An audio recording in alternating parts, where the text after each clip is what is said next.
incentive people need. We're going to talk a lot about incentives. Okay, good.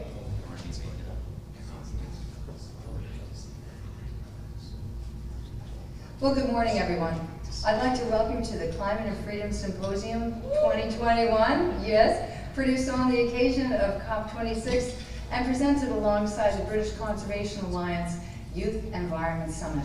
We're happy you're all here. My name is Elizabeth Halliday, and I'm with the Clean Capitalist Leadership Council, and we're one of the producers of this event, along with C3 Solutions, the Conservative Coalition for Climate Solutions, hereinafter referred to as C3, and the BCA. Public policy touches so many aspects of our lives, from the energy we consume, healthcare, clothes, fashion. It's really important to have a strong foundation. Now, the prospect of attending an 8-hour symposium on tax policy might seem like a really good opportunity to go back to bed, but we're hoping that you all stay with us. It's so fundamental. We're going to hear some new ideas. We hope some that you haven't heard before. For those of you who are at the beginning of your careers, we hope that you learn something that can inform you as you go forward in this important task of crafting and working in the energy transition. And for those of you who have been at work for a number of years, we hope that you find something useful and that you can take it into your career. I'd like to thank our sponsors, Young Voices. Casey Given is responsible for our luncheon today. Thank you. He'll say a few marks right around lunchtime. And Navalier & Associates, boutique investment firm, Calculated Investing. CCLC provides a policy forum for development to propel the world to a cleaner future, while also adhering to the core conservative values of freedom and prosperity. We'll hear how those two values work together. We have an ambitious program. If you'd like a printed program, it'll be out on the dais near the coat check. If you need any help, I'll be around during the day, and you can ask me anything you need. I'll try to get you set up. To start off the morning, I'd like to introduce Drew Bond from C3 Solutions. C3 is a 501c3 not-for-profit educational organization that advances free market solutions to our greatest energy, climate, and environmental challenges, and he'll run the show this morning. Please help me welcome Drew Bond.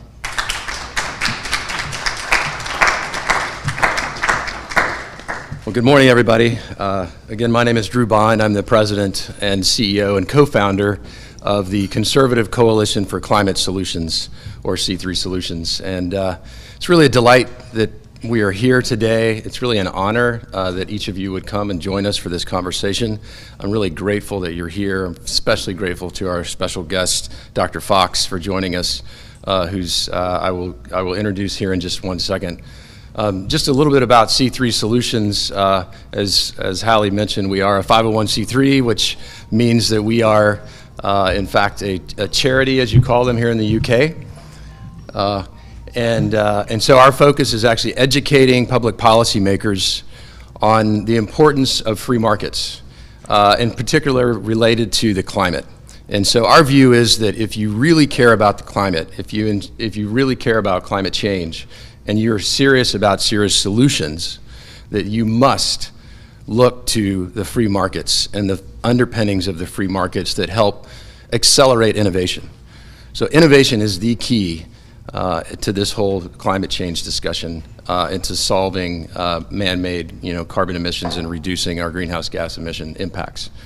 So we're delighted to be here. We're based in Washington, D.C. We are very international in our focus, and as seen by our audience and as seen by our audience who's viewing live and who will see this later as it's being taped, we welcome any partners. Coalition is in our name, and so we very much look to add and multiply and to bring as many free market voices into this discussion.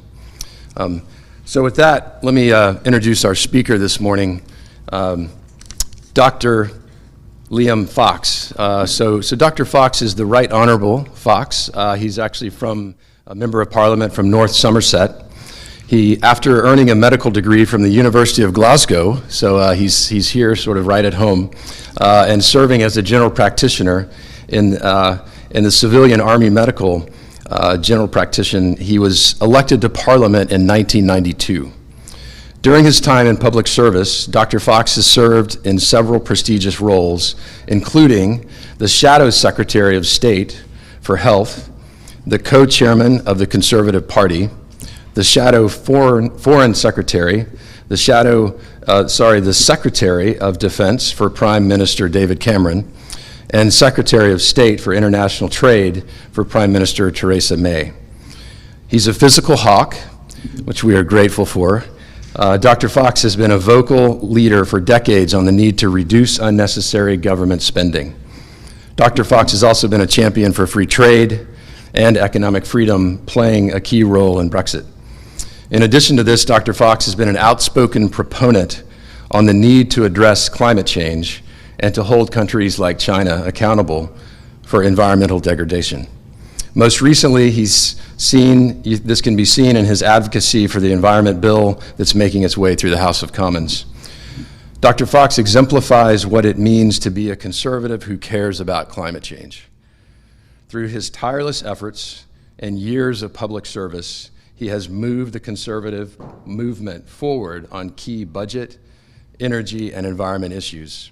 And he's promoted economic freedom worldwide. So we're honored to have him with us this morning and hopeful for a continued partnership for the future. And so with that, let me turn it over to the Right Honorable Dr. Liam Fox.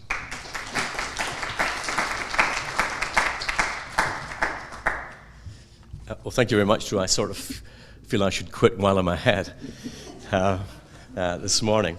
Well, for those of us who cut our political teeth in the Thatcher-Reagan era, today's politics can be a little disorientating. Instead of the cool application of reason based on the logical development of ideas, themselves derived from sound basic principles, it seems that we have now stumbled into a political environment that, I hate to say it here in Scotland, is almost anti-enlightenment in its nature. In this twilight zone, the validity of someone's view is not determined by any relationship to empiricism, but to the strength by which the view is held, often multiplied in the echo chamber of social media. Here, such nonsenses as, "This is my truth, you have your truth," takes us back to a darker era when evidence didn't matter, only opinion. It forgets that ultimately it didn't matter that 99% of the world believed that it was flat. It wasn't, and ultimately objective truth prevailed. Now, in our current political discourse, the so-called progressives, in a truly Orwellian linguistic twist, want us to regress to the failed collectivist policies of the past, or worse, to a so-called degrowth agenda, rolling back the economic achievements that helped us take billions out of poverty in only one generation, one of the greatest achievements in human history.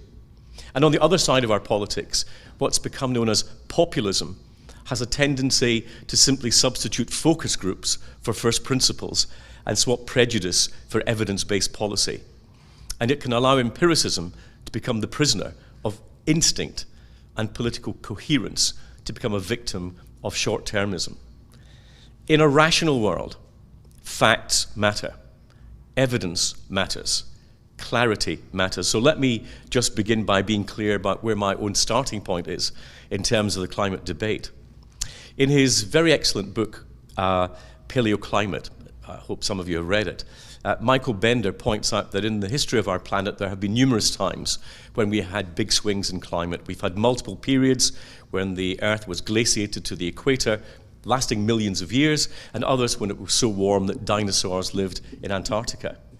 He set out the 4 factors that have caused these climate modifications: changes in atmospheric greenhouse gas concentrations, changes in the amount of the sun's radiations reflected directly back to space, changes in the positions of the continents that guide winds and ocean currents, and changes in the brightness of the sun itself. Now, I think it's very difficult to come to any other conclusion than that the global warming and climate change, with all their unpredictable consequences, are real, and that they're likely to be due to changes in greenhouse gas concentrations today. If you accept that, then the question becomes, how should we best respond to this literally vital challenge. And I believe that we need to look to our own experiences from the past to determine our direction, and to look to our own technological capabilities to provide a roadmap for the future. Just remember recently, in the pandemic, it wasn't the socialist or totalitarian states that produced the vaccines, or more recently, the medicines that offer us the best way out of this global tragedy. And rather than being the enemy of government strategies, it was the Oxford AstraZenecas and the Pfizers and the Johnson & Johnsons utilizing their private sector experience, flexibility, and financial independence that helped governments achieve their public policy aims.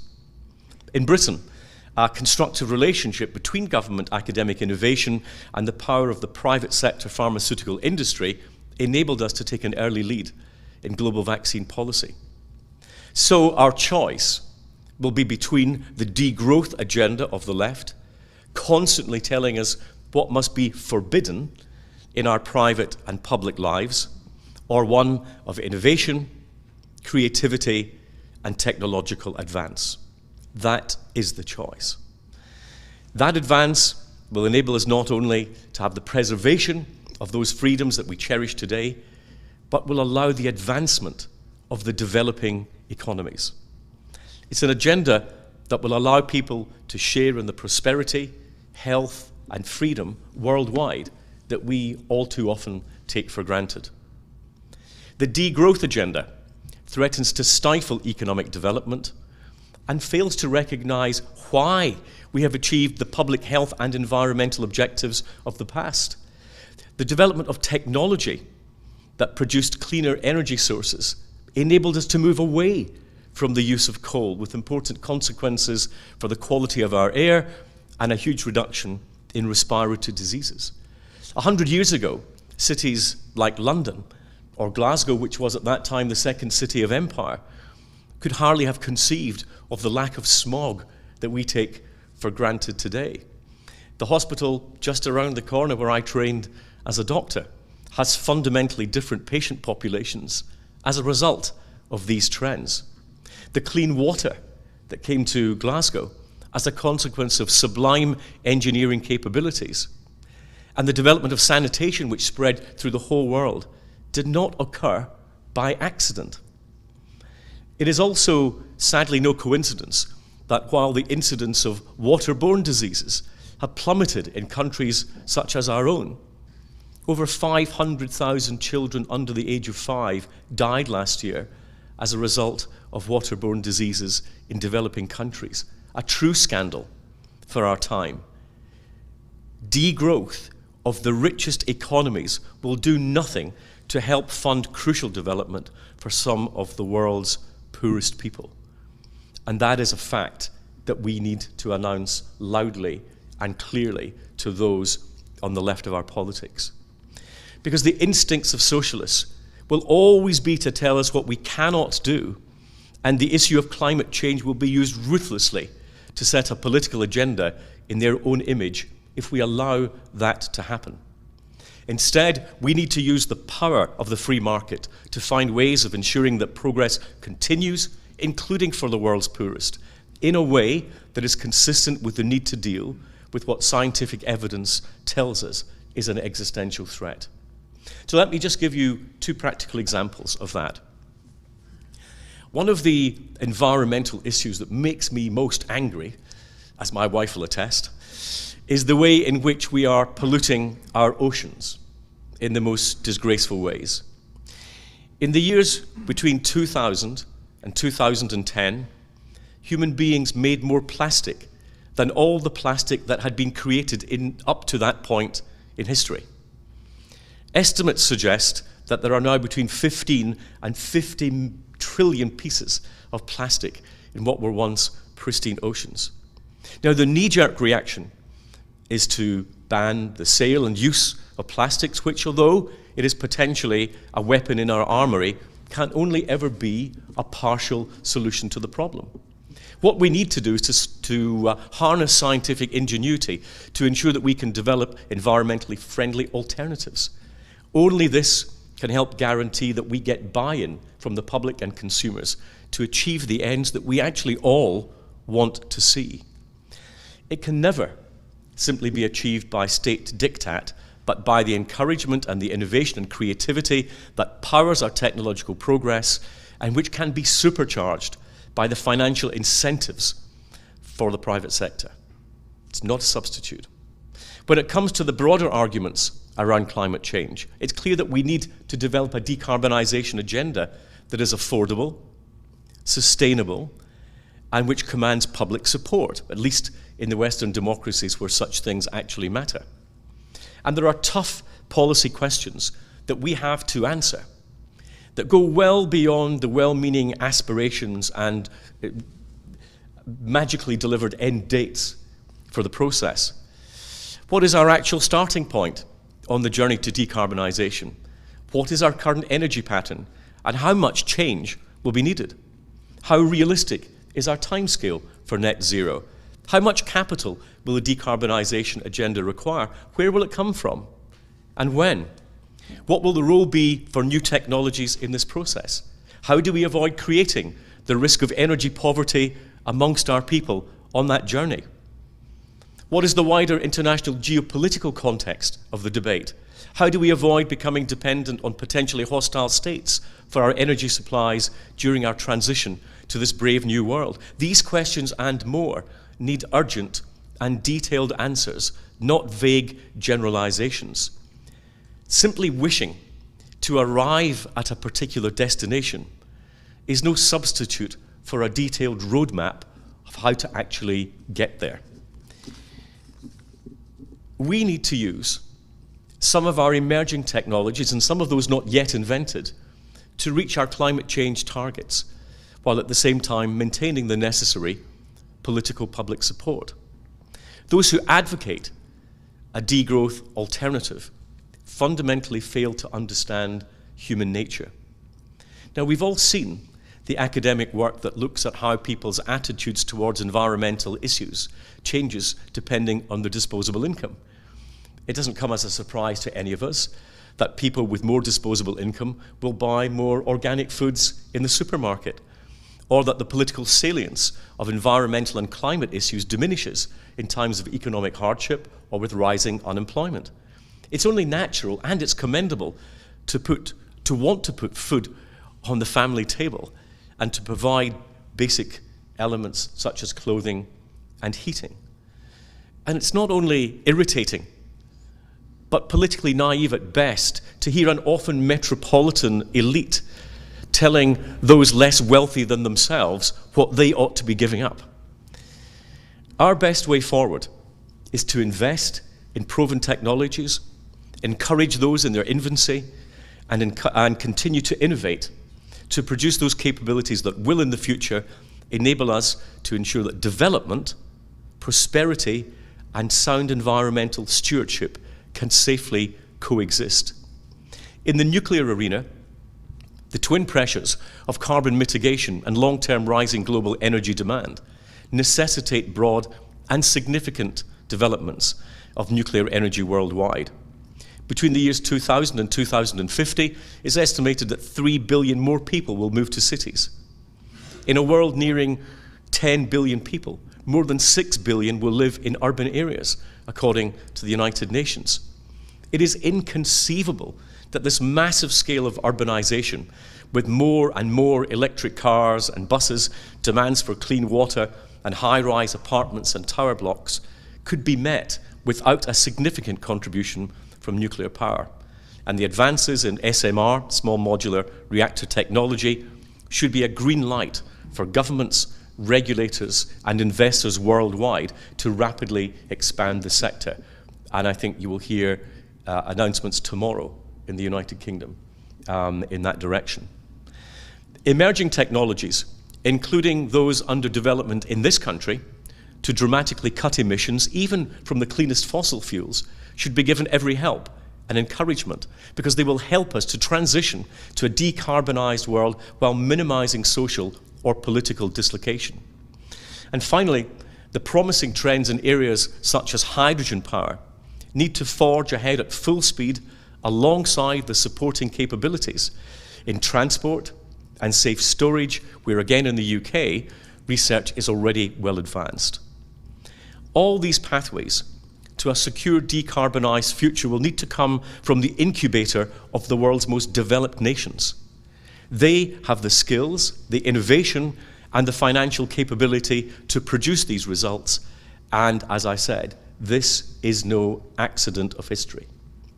The free market incentives, the lack of state interference, and the innovative culture that all of these help nurture is the best hope that we have of reaching our climate change goals without reducing living standards in the developed world or holding back the fully justified hope of developed in some of the world's poorest nations. Going backwards or slowing down our economic advantage and technological prowess is not the answer to the challenge of climate change. In fact, it will be a huge impediment. It's worth remembering that we have only 2 feet, and you're either on the front foot or the back foot. The leaders of free, democratic, and capitalist nations must recommit themselves to the principles that produced the innovation and scientific advance that has been our hallmark, an agenda based on creativity empowered by the free market and freedom itself. It is time today for our politicians to have the courage to ensure that these same values drive the progress of tomorrow for all the people of the world and for the world itself. Thank you.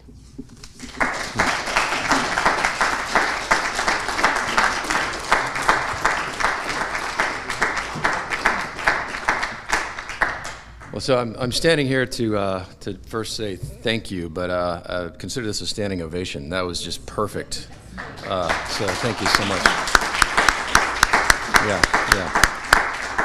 Yeah. So actually, Dr. Fox has kindly offered to take a couple of questions if anyone's interested. So we would welcome anyone who might have a question for him.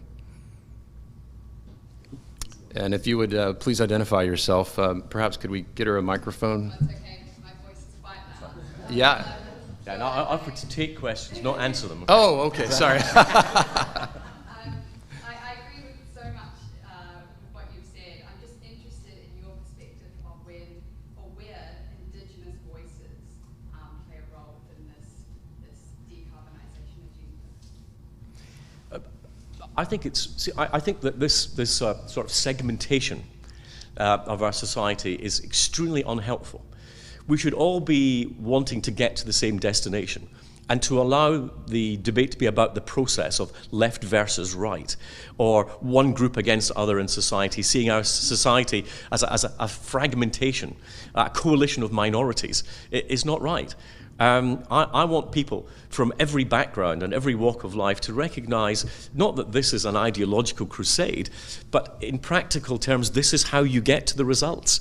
I'm concerned that we don't go down a political cul-de-sac for ideological reasons or from the political left that actually leave us unable to deal and get to the solutions that we all want to see. And so, when we were talking earlier, and saying, if you look around the world, what sort of societies produce the great gains that we've got? I mean, in my area of medicine, it wasn't the socialist states that produced antibiotics or RNA vaccines or any of the other great technological innovations that we've actually seen.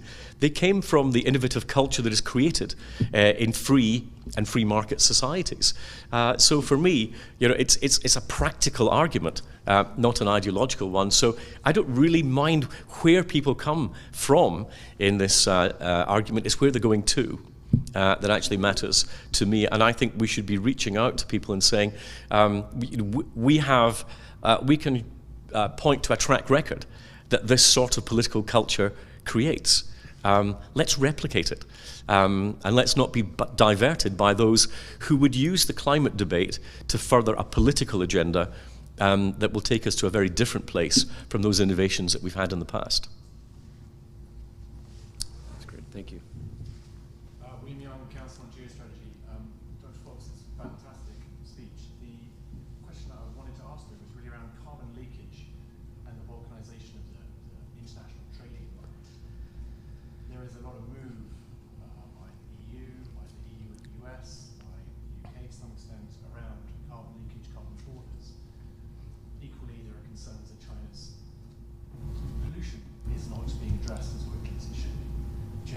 thoughts? Oh, yeah. As to how this should Yeah, so we're going to get there as we start tackling the Article 6 stuff this week and carbon pricing. I look at it from a fairly simple perspective. Global problems can only have global solutions. You can't solve a global problem from inside a geographic border. Therefore, we need to find ways of dealing with those wider issues. The UK produces 1.01% of global CO2 and falling. China produces 26.9. There is no point hammering our economy into the ground to get from 1.01 to 1.00 while China continues to pollute and undermine all the climate targets that we have. So if we don't get agreement this week, which is what I predict will happen, our choice is binary. Do we do something about it, or do we do nothing about it? And if we choose to do something, what are the choices within that? And it seems to me that if we have taken the responsible action of pricing carbon into our economies, why should countries be allowed to undercut us in the global market by finding production methods that are hugely polluting and undermining what we believe is our global strategy on the biggest challenge that we have today? So what do? In my view, is that the best way of doing that is to minimize leakage, and that's by finding a broad international coalition.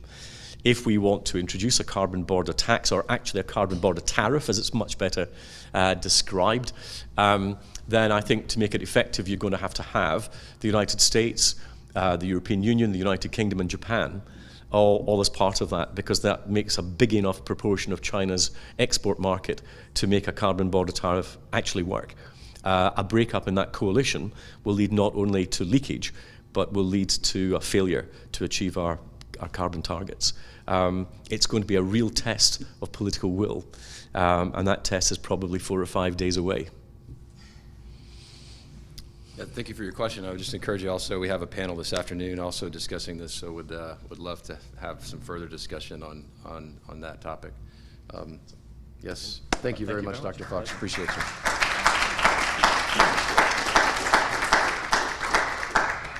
So I guess, so next we turn to our next panel, right? And so as one of the things that we've talked about specifically at C3 Solutions, and hopefully you've gotten a copy of it already, you probably couldn't sit in your chair without sitting on a flyer promoting our Free Economies, our Clean Economies report. And so the next discussion is actually going to be moderated by myself with a couple of colleagues, and I'll move this over here in doing so. I'll sit next to you guys here. So, there we go. So, again, my name is Drew Bond. I'm the president and CEO of C3 Solutions. Thank you so much. And the topic of this panel is on a report that we issued, and I would encourage you to read it. It is something that we believe in extremely in terms of the importance of economic freedom to the environment. And so in this report, we actually took 2 indices, one from the Heritage Foundation's Index of Economic Freedom, which they've done for almost 27, I think, years, and also the Yale Environmental Performance Index. And so I'll let these gentlemen talk about the results of that report, but let me first introduce them, if I may. So to my far left is Anthony Kim. Anthony gratefully flew here from New York last night and got in very late, so I appreciate your going to extreme lengths to be with us today. So Anthony heads up the Index of Economic Freedom at the Heritage Foundation and is also part of the Thatcher Center and comes with many years of experience. I think you've been at Heritage for how many years now? 18, 20? 20 years. 20 years. So Anthony comes at this with quite a bit of experience in terms of the conservative free market movement. And then Nick Loris, who is currently the Vice President of Public Policy at C3 Solutions, actually wrote the report. And so he wrote it while he was at Heritage, and so we're grateful for that. We're grateful for the Heritage Foundation's willingness to lend Nick's pen and mine to this discussion. And Nick comes at this with a number of years of experience, having been an economist and served at the Heritage Foundation for over 12 years. And so with that, let me just offer a quick question, and maybe Anthony, since the Index of Economic Freedom is really the foundation of this report, can you tell us about the Index of Economic Freedom? What is it, and why has it been so important to the Heritage Foundation all these years? Sure. Thank you, Drew. I'm delighted to be here with you all. Allow me to take a half step back. Yes. Yeah, this is actually better. I like to stand up. Yes. Thank you, Elizabeth, not only for this, but wonderful introduction and setting. Without you, how can we do this? So thank you so very much. And Dr. Fox, once again, I'm very delighted to see you, especially with that speech. I mean, to me, you're a very unique policymaker. You have a medical degree, so you know about public health. You're defense minister for UK, so you know something about security. And you were trade minister, so you know about trade and investment. So to deal with the climate change issue practically and effectively, we not only need a good speech, but we need a practical experience. Public health, security, and trade. So thank you so much for setting the stage for all of us. Now, again, allow me to take a half step. I'll get to the nuts and bolts of the Index of Economic Freedom. That's what I do. But, you know, when I was flying over here, I was thinking about where I'm going and why I'm going and why it matters to all of us. 12 years ago, 2009, that was when they got together to talk about environmental issues. So one before COP26 was a Denmark conference, Copenhagen, Denmark. That was 2009, right after global financial crisis, 2008, global financial economic crisis. Bush to Obama. 12 years later today, very similar setting. Right before this COP26, we had a global crisis. This time, China generated public health global crisis, and now we're here. Obama too, basically, President Biden, right? And then Republican president to Democratic president. The setting, what I'm saying, is very, very similar, and the issue is also very, very similar. What didn't change is the fundamental solution we have to sharpen up and advance. I'm talking about free market capitalism, solution-based, evidence-based. People talk about, let's talk about science, evidence-based discussion. Then why are they ignoring economics? Last time I checked, economics is a social science. Let's talk about science, let's talk about what works. And I think that's why here, in these intervening 12 years, if you ask me, well, you know, free market system, unfair, you know, not just, you know, it's for the rich. But let's be honest, this is time for not just resetting. I don't like this talking about resetting capitalism and our system. You know, some people the other day in Glasgow, they talked about uprooting the system. Oh my goodness, what are they talking about? I think this is time for us recharge free market system, capitalism. I mean, you all have iPhone, right? Without capitalism, we cannot enjoy this iPhone. And we're gonna talk about how to recharge our system, not resetting. Resetting means something wrong with it. So people say, let's reimagine, let's reset. But I think this is time to recharge our system so that we can continuously advance what's good for the human being. And that's why I think we are here. One more thing. People talk about ESG. You know, now people talk about not only at company level, but for the countries.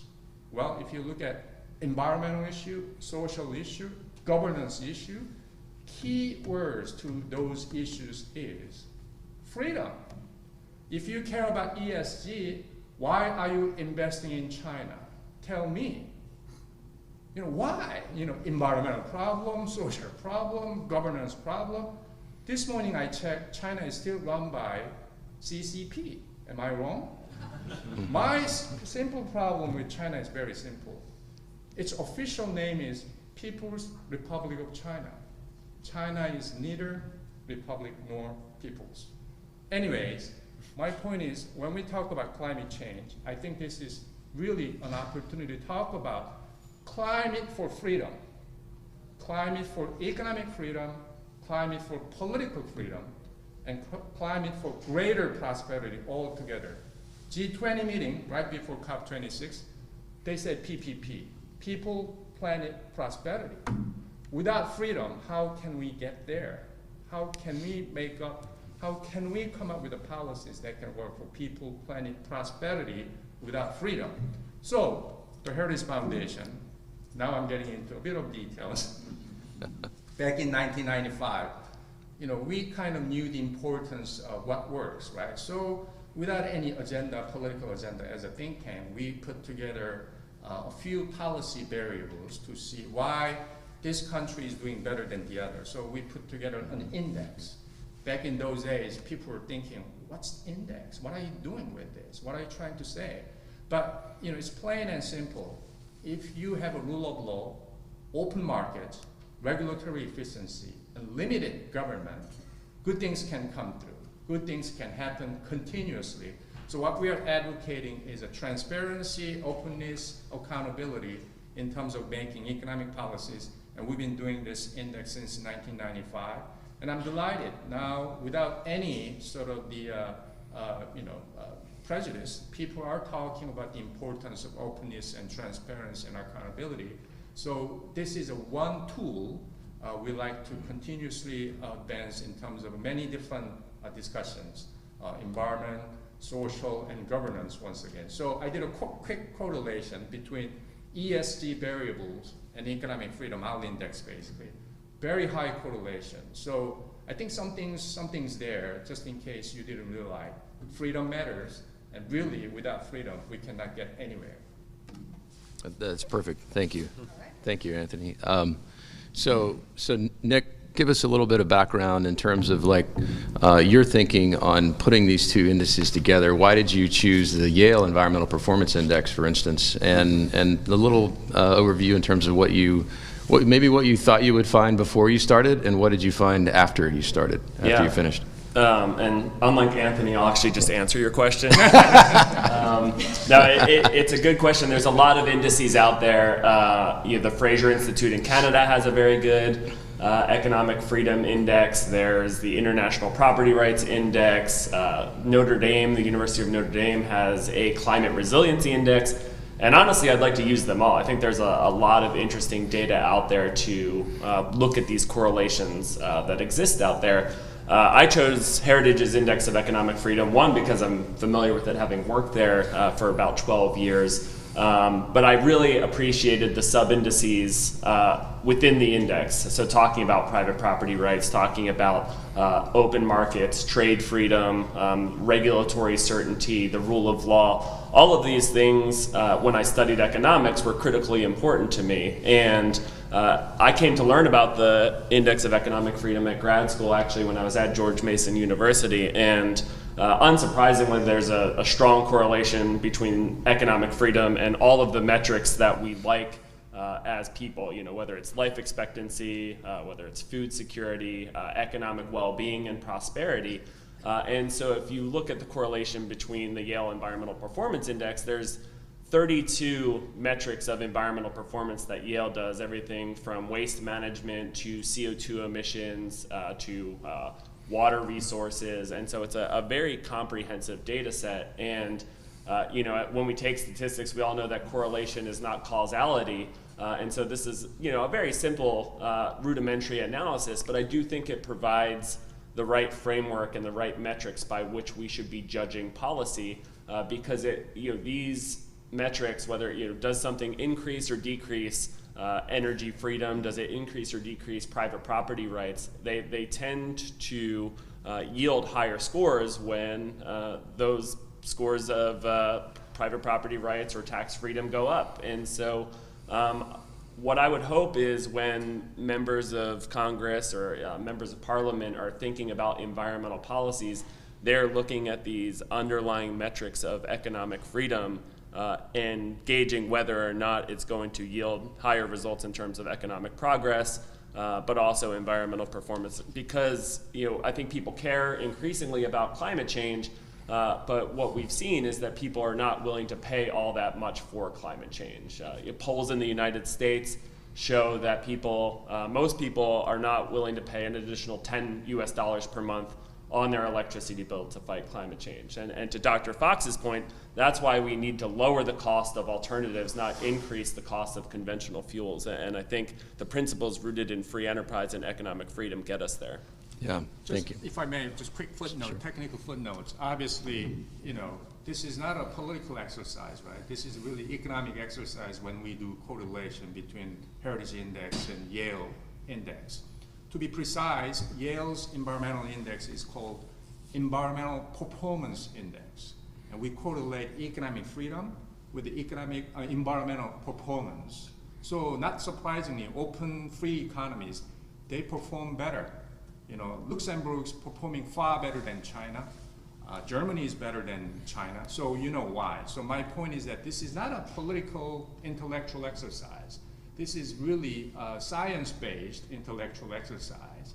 And the left cannot argue that this is a right-wing agenda. No, if you correlate freedom with what United Nations produce, we have a similar outcome. One more footnote. Not only Yale nowadays, since we're talking about this in the university, MIT, they have a new index, something called Green Future Index. They did that index early this year, January, out of curiosity, because I'm known as an index man. I correlated Economic Freedom Index and Green Future Index. No wonder high correlation. Greater freedom means greater green future.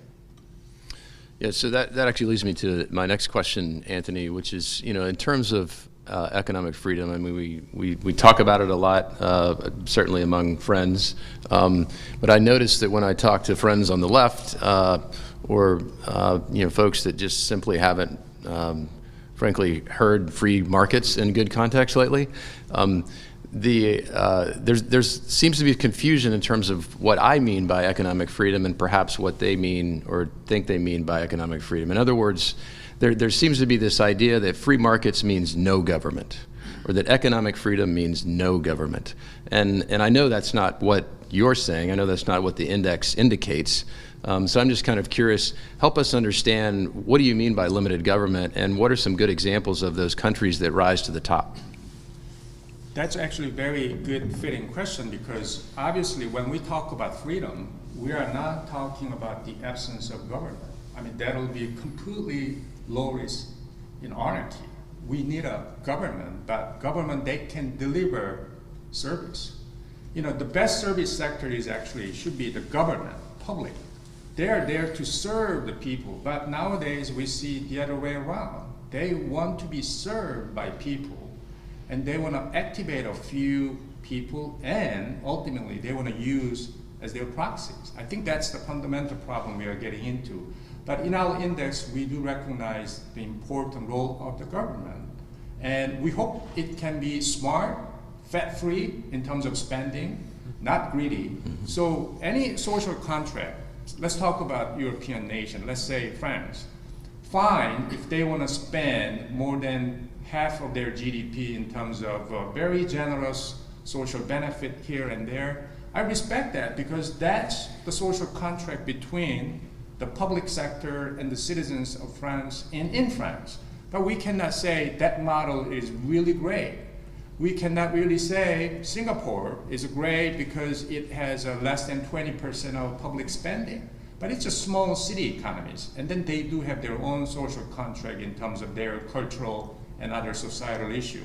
What we are arguing is there is an undeniable general pattern and trend, limited, spending money but wisely when it's necessary, like defense, upholding rule of law, and other areas. We do need the government role. But nowadays, as you can see, in the name of rescuing the economy, revitalizing the economy, and even changing the system, if they start spending more money, it's not only good in terms of fiscal sense, but ultimately you are making people more dependent on programs, and we are not being innovative, and we are not being entrepreneurial, and we become more political because people just need free money.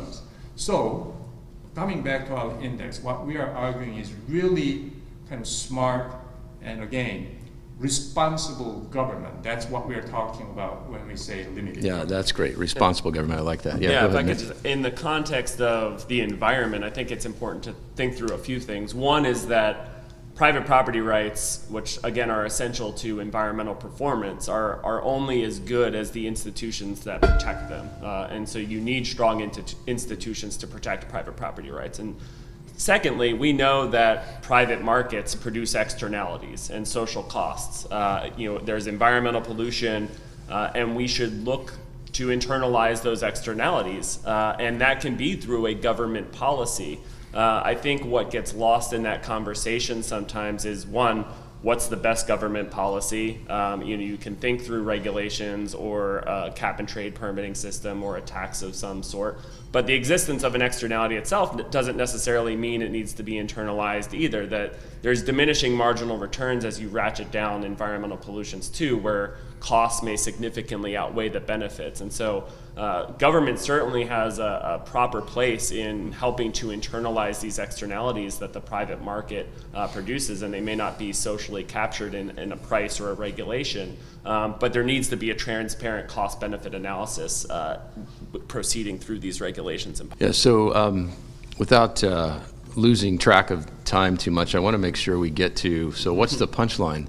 Tell us, Nick, in terms of economic freedom and environmental performance. I mean, what did you find when you did the correlation? Yeah, if you look at, then if you have the report or see the report, there's a couple just bar charts that show that, free economies are, twice as clean as mostly unfree economies, which again is not all that surprising. And I think one of the critical elements that we talk about in the paper is the environmental Kuznets curve, which is this inverted U-shaped curve in which you have GDP on the horizontal axis and then environmental pollution on the vertical axis. And as countries are freer, they become wealthier. They are going to have some sort of environmental byproducts as they industrialize. But having that wealth gives them the means to reduce that pollution. And so the wealth equals health argument also applies to environmental well-being. And I think for the purposes of this report is we want to kind of shift the environmental Kuznets curve to the left and down as much as possible, so it's in these countries' self-interest to grow as quickly as possible, but then have the means to reduce those emissions, whether it's kind of your traditional criterion pollutants like particulate matter, but also with CO2 emissions as well. And so again, if you look at kind of all of these sub-indices, you can break down correlations between private property rights and environmental performance, between open markets and environmental performance, and I think that now especially is critical, with this growth of conservative nationalism and the populist movement. I think that there's been, and supply chain concerns, there's this knee-jerk reaction that it's been globalizations, it's been open markets that's caused this problem, and we need more self-sufficiency. And I think that's going to lead us in the opposite direction. We need more open markets, we need more trade freedom and investment freedom. I think that's ultimately going to help the deployment of more clean energy technologies, help decarbonization, and help spread the deployment of low carbon and emissions-free technologies to some of these developing countries who are still going to be rising on that environmental Kuznets curve. Yeah, I think that's, so I'm so interested in this environmental Kuznets curve. I mean, you just say it and you sound smart, right?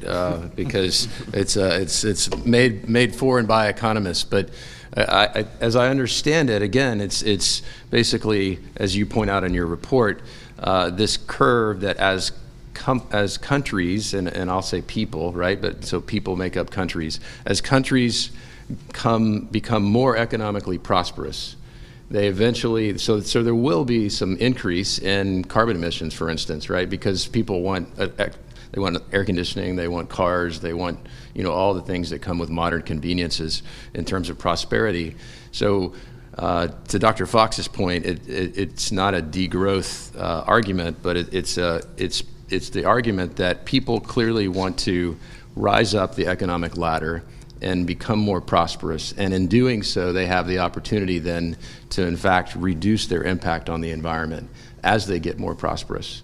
Is that Yeah, that's correct. right? Yeah, exactly. And, we know that environmental protection, from an economics 101 perspective, it's a luxury good. And so, you get more environmental benefits when you have the means and the wealth to actually reduce those emissions and pollutants. And where a country may be on the environmental Kuznets curve and which pollutant may differ from country to country, from pollutant to pollutant, but there's been some good analysis. There's a Danish study that I point to in the study that looked at the environmental Kuznets curve using carbon dioxide as the metric and finds it holds true. And so I think that's an encouraging sign as we contemplate and debate this idea of degrowthism versus decoupling. And I think decoupling is ultimately the way you want to get, where there's a number of countries, mostly the ones that are free and economically free in the Index of Economic Freedom, that have actually decoupled their emissions. There was an analysis from Carbon Brief that looked at 32 different countries who are showing an increase in GDP and a decrease in CO2 emissions. And I think that's ultimately what we want to get to. And again, it's those policies, I believe, rooted in economic freedom that will help the developing countries and some of those countries that are either mostly unfree and certainly repressed, help them get there faster. Yeah, I think that's such an important point lost often is to the the discussion about the degrowth movement, or even the fact that okay, so the industrialized free economies have actually there's an argument that says on the left, right, that the free economies have basically developed this problem, and therefore they're the ones that should ratchet back their economies because of that, right, and that somehow that's going to help the developing world. And I think, as Dr. Fox made the point, in fact, if you want to help the developing world, we need to actually export not only innovation, but export democracy and freedom. So, Anthony, if I've got that right, I'm curious to know, as you think about the countries that rise to the top and maybe some countries that are lower performers, can you give us some examples of what are some good lessons learned there? Who are those countries? Sure, Drew. We've been talking about like a big picture, like a macro level relationship between freedom and environmental performance and why freedom matters. But allow me to get down to micro level. To me, this is really about process. Freedom does not automatically generate good things. Freedom generates a lot of good intermediary steps, processes, micro process, innovation, and capacity to make society transparent, accountable, and all that. So I think ultimately what we need to talk about is really capacity building process. And if you look at China as an example, they may be opening up, but because of their governance system, their capacity politically, economically, and socially, it's not really up to the standard in terms of participating even this kind of like climate conference, committing themselves to the certain goals, if goals need to be committed. So we're really talking about capacity. Look at Taiwan. It's another kind of, same culture, same geography. But if you look at Taiwan, it's a small, much smaller compared to China, mainland. But in terms of their capacity, it's really amazing. The technology and openness and governance, political system, not only economic system, but the political system, as you mentioned, democracy. These are really important intermediary steps and ingredients to make freedom work and to transform what's unfree to free. We need these key ingredients. Again, transparency, accountability, trust, and good public service, not big unlimited public service. We need very timely, smart public service from the officials. And we need to think about how to advance these healthy, constructive, forward-looking discussions, not just complaining.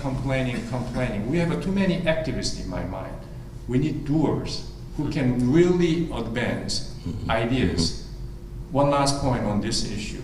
I think we need 3 I's. Ideas, individuals, and institutions, where we can put together all these 3 I's in the context of solving climate challenges. Yeah. Can I add 1 I? Innovation. Innovation. But I think all of those things would actually help. So Nick, we've got just 5 minutes left. I would love to hear a couple of examples of, just who are the top performers and why do you think that is, and who are the least performers. And I mean, one of the things that stuck out to me, and we say over and over again, is just the fact that when you look at the countries that are mostly free versus the countries that are mostly unfree, you see that the countries that are mostly free are actually clean by a factor of 2. So they're twice as clean, which is really amazing. And so, but give us some examples if you would. Yeah, and probably you can think through who they might be. If you look at a country like Denmark or Australia or Canada, and one of the things that strikes me about them in kind of the modern time of wanting to decarbonize as quickly as possible, and a common thread is that they all have high scores on regulatory efficiency. And so many of, I think, the problems with decarbonization in the United States and even in Europe, you hear wind and solar companies lamenting the long regulatory processes that it takes to license and permit everything from a solar array to a wind farm to a small modular reactor. These projects just kind of get held up in this regulatory paralysis, and if it's not the regulatory permitting process, it's NIMBYism or active litigants who want to essentially block everything through excessive litigation. And so some of these countries who have open regulatory environments surely care about making sure that environmental metrics are met through building a new mine or a new solar project, but they're actually doing it with some sort of expediency and efficiency while maintaining environmental protection. And then on the flip side, you have your Venezuelas of the world, you have your Chinas of the world, where a lot of the assets are not privately owned, and so any revenues such as from Venezuela that were sold in oil would be dumped into social programs rather than cleaning up the environment. And you look at Venezuela, who used to be one of the most economically free countries in the world, is just a severe, extreme cautionary tale for what can happen now, because the environmental degradation as a result of the government ownership of all these assets and how they've spent the proceeds from their oil revenues has just been economically and environmentally disastrous. Yeah, that was striking to me, that in your example about Venezuela, in just 50 years, Venezuela went from becoming, they were the top economic performer, right? And now they're the worst economic performer. And to your point, look at the impact on the environment. So we have 1 minute left. I wonder if there's any questions in the audience for these gentlemen. I see someone who's very interested in raising her hand. Yes, would you please identify yourself, and should we give you a mic? Well, I'm from Austrian Economics Center, and I'm very good with this hat today. Yeah. Do we need it? Yeah. You mentioned, Drew, that rising up the economic ladder is important, but people don't get it, that they will never ever rise up the economic ladder if they live on government handouts. And that's the problem that we see, at least in Europe. Continental Europe is the worst, I think, and the US after Obama has had the same issues. How can we change that? Because Dr. Fox mentioned capitalism. Capitalism is actually the precondition for economic freedom and prosperity, but people don't understand the economic principles. So shan't we go one step back and educate them also in economics, and that one and one makes two, and we don't have a zero-sum game? Yeah. If I may, really important question in terms of how and where do we go from here? And I think that we don't need to take a full step back, perhaps half step back. I think what we need all together, we need a better communication. We need a more strategic, effective communication. Well, I'm losing my communication right here. Like as Dr. Fox mentioned, let's talk about very sensible, common sense stuff, not just feel good, whatever political agenda. I think we've been unknowingly, perhaps willingly by some politicians, we become dependent on political rhetorics and whatever feel good agenda. hope and change, fine with it, but let's be practical and innovative and real so that we can spread opportunities for us, for our next generation, so that we can really onward and upward. We're going to move forward, not move backward. So in my view, if I may, Barbara, wonderful question. It's not going to be an overnight process. You and I, we know. You've been doing this for long years. Things are unfortunately getting worse. I think this is time for us really a bit more strategically. We can be, in this part, we can be activists. We got to activate our strategic communication. Yeah, and I'll just say, I know we need to wrap up, so I'll try to put a bow on that if I can. I think that's one of the reasons that it's so important that free market thinking people get involved in this issue of climate change. And I think that's why C3 Solutions decided to be here and why it's important that we're here during this COP26 meeting, is because climate change has become a proxy war over capitalism. And so we have to engage on this issue, regardless of where you are on the spectrum of, well, maybe you're still skeptical about the science, or maybe you're still skeptical about the projections 50 or 100 years from now. Maybe you're more alarmist, and in fact, you think we have far less time. Wherever you are on that spectrum, fundamentally, it's going to be innovation that's needed. And if we want innovation, then look at the data, look at the economics, look at the math, look at the history. It's free markets, it's capitalism that's going to produce innovation faster and accelerated more than anything else. So with that, let me just say thank you so much for your time. Thank you for my guests up here.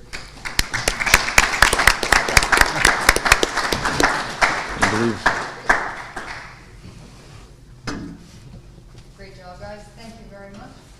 Right now, we're scheduled to have a coffee break. Any ideas that spark your interest?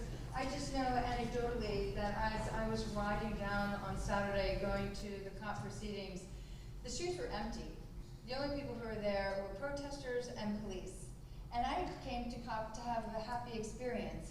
And yesterday I went to an investment conference with clean, renewable energy and new technology. That place was packed.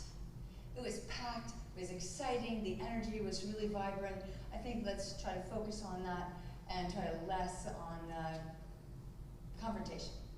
So with that, let's go have a biscuit, let's go have a cup of coffee, and we'll resume here at 11 a.m. Okay, as we fill in, thank you, Jose. Yeah, no. As we fill in, I'm super glad that everyone is here, and that people seem to be having a vibrant set of conversations. We certainly appreciate Dr. Liam Fox for giving those inspiring remarks, and Anthony, Nick, and Drew for leading a panel on the correlation between freedom, prosperity, and the cleaner environment. I'd like to introduce Rod Richardson. He'll give a brief keynote on clean free markets, a new paradigm on climate policy. GRF is dedicated to pioneering free market solutions to 21st century challenges, top among them addressing climate change. Clean Capital's Leadership Council, GRF is a founding member of that council, supports clean free market policy by providing a forum to discuss these ideas with a wide range of experts. And he'll be leading a keynote discussion and then followed by a panel afterwards on the same topic. Please help me welcome Rod Richardson.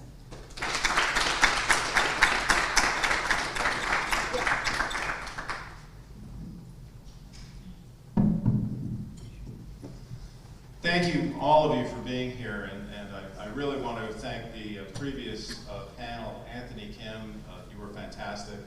Nick Morris, wonderful presentation. I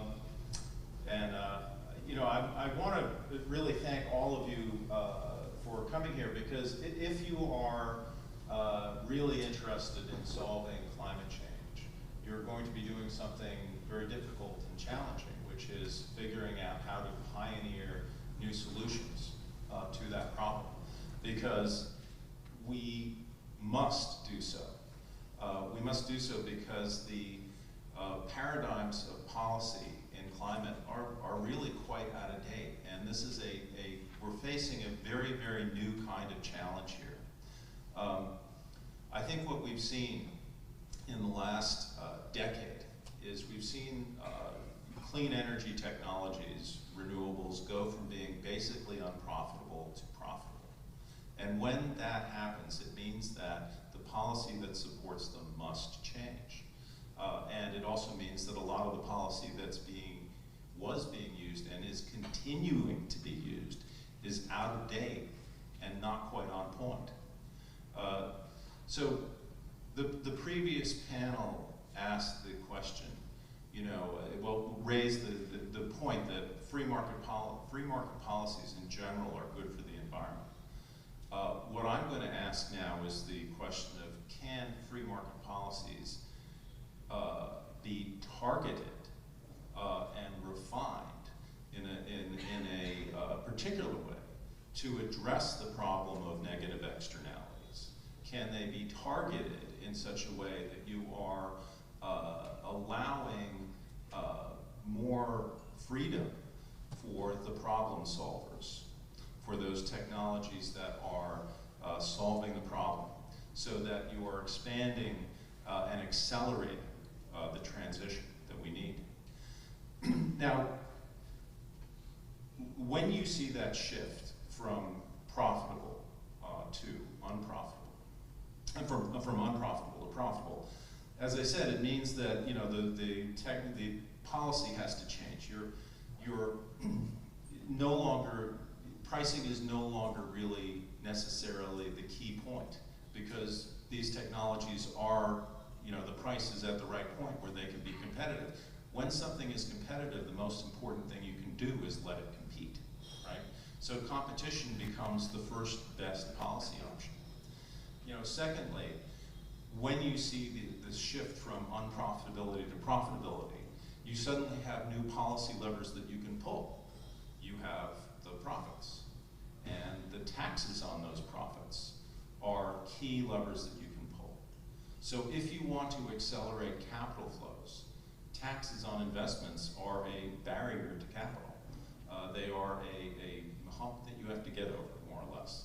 And if you remove those barriers, you basically widen the channels for capital to flow.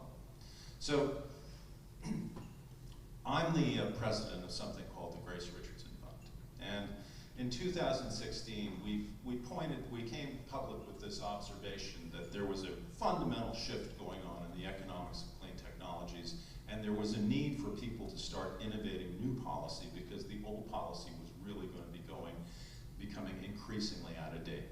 The wealth transfer subsidies, the carbon pricing mechanisms that you were using were no longer the first best policy option.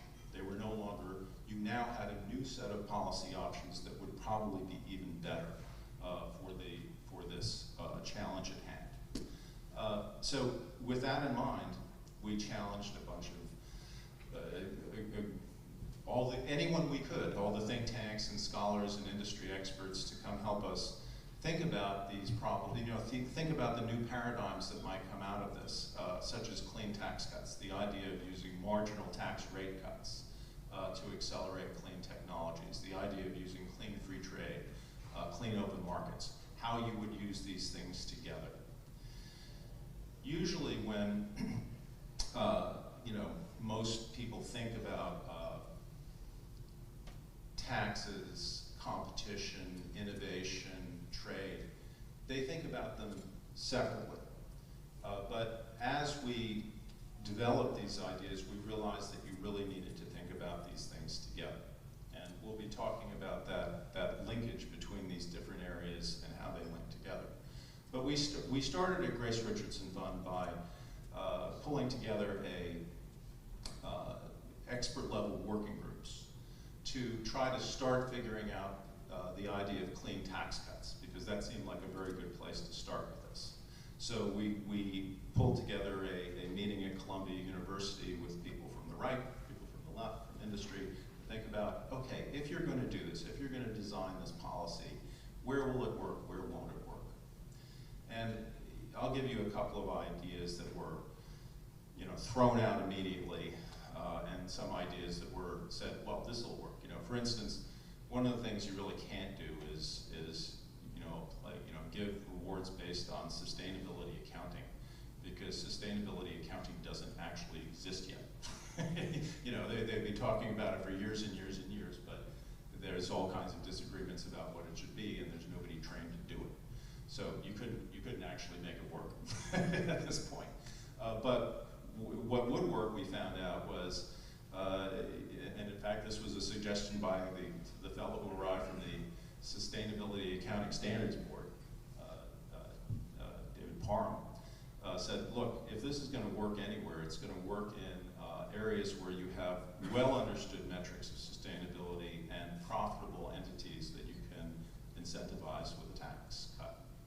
So that means the automobile sector and the power sector are the two prime candidates for something like this. Because in both of those sectors you have well understood metrics of sustainability. It's all about emissions, really. And you have profitable players, right? So, for instance, in the automobile sector, one of the early ideas, you know, after we did the first charrette, you know, the various players who were at the table there raised their hand and said, well, we'll take this sector, we'll take that sector. Our Street Institute in the United States decided to see if they could apply this idea to the transportation sector. And we had others that applied it to other sectors. But the R Street idea was very good and very simple, which is simply that, look, you can reduce sustainability in the automobile sector down to one number, which is the average vehicle fleet emissions. So the lower the fleet emissions, the lower the tax rate. And if you apply that to the investor taxes, you have a simple method of motivating corporate behavior and corporate culture from the boardroom to the shop floor, because everybody in an automobile company, at least in America, has stock in that company. Employees do, the management do, and you're motivating them because their returns, their taxes on their returns will be lower. So that was a pretty good idea. You can do the same thing in the power sector. For instance, one of the most important things that we can possibly produce in this energy transition is zero emission baseload power. So if you were to say that the income from zero emission baseload power will be tax-free, that is a policy that's called zero regrets. Zero emissions, zero tax, zero regrets. Because that's a very powerful policy, because it really encourages the development of zero baseload, which is the most important thing we need. And it also, to the degree that you can drive down, you might apply it to all zero emission electricity if you wanted to. If there's a question about how you want to design that, but the cheaper you can make clean electricity, the better. It drives down the cost of the clean electricity. It's a supply side incentive, but it has a demand side effect. And by driving that down, even though you're giving up some tax revenue, what's happening is that you're making businesses across the economy pencil out better. You're making their energy cheaper. You're lowering everybody's costs. You're benefiting the consumers. You're creating more jobs, and you're picking up more tax revenue, from that transition. But one of the best ideas that came out of this came from a professor at Columbia named Travis Bradford, who pointed out to me, Rod, you're a supply sider and you really are interested in equity side tax cuts and think they work very well. But all of these areas that you're talking about, the automobile sector, energy sector, farming, forestry, et cetera, all the other sectors that we ended up discussing, these are all on the demand side of capital. And if you really want to make this a very, very powerful idea, you should apply it to the supply side of capital, which is the capital markets. That's where the energy transition is happening. It's happening at the level of project finance. So if you take this idea and apply it in the bond markets and in the lending markets to help finance, what you're doing is applying it on the debt side, not the equity side. You're going to have some very, very beneficial effects. So he proposed something with Columbia University ended up having a SRET, which is an expert level working group to figure out how to apply this clean tax cut concept in the capital markets. And one of the top ideas that came out of that was the idea of clean asset bonds and loans. Clean asset bonds and loans are private tax-exempt bonds and loans that are used to finance clean infrastructure that has a known low emission or zero emission profile.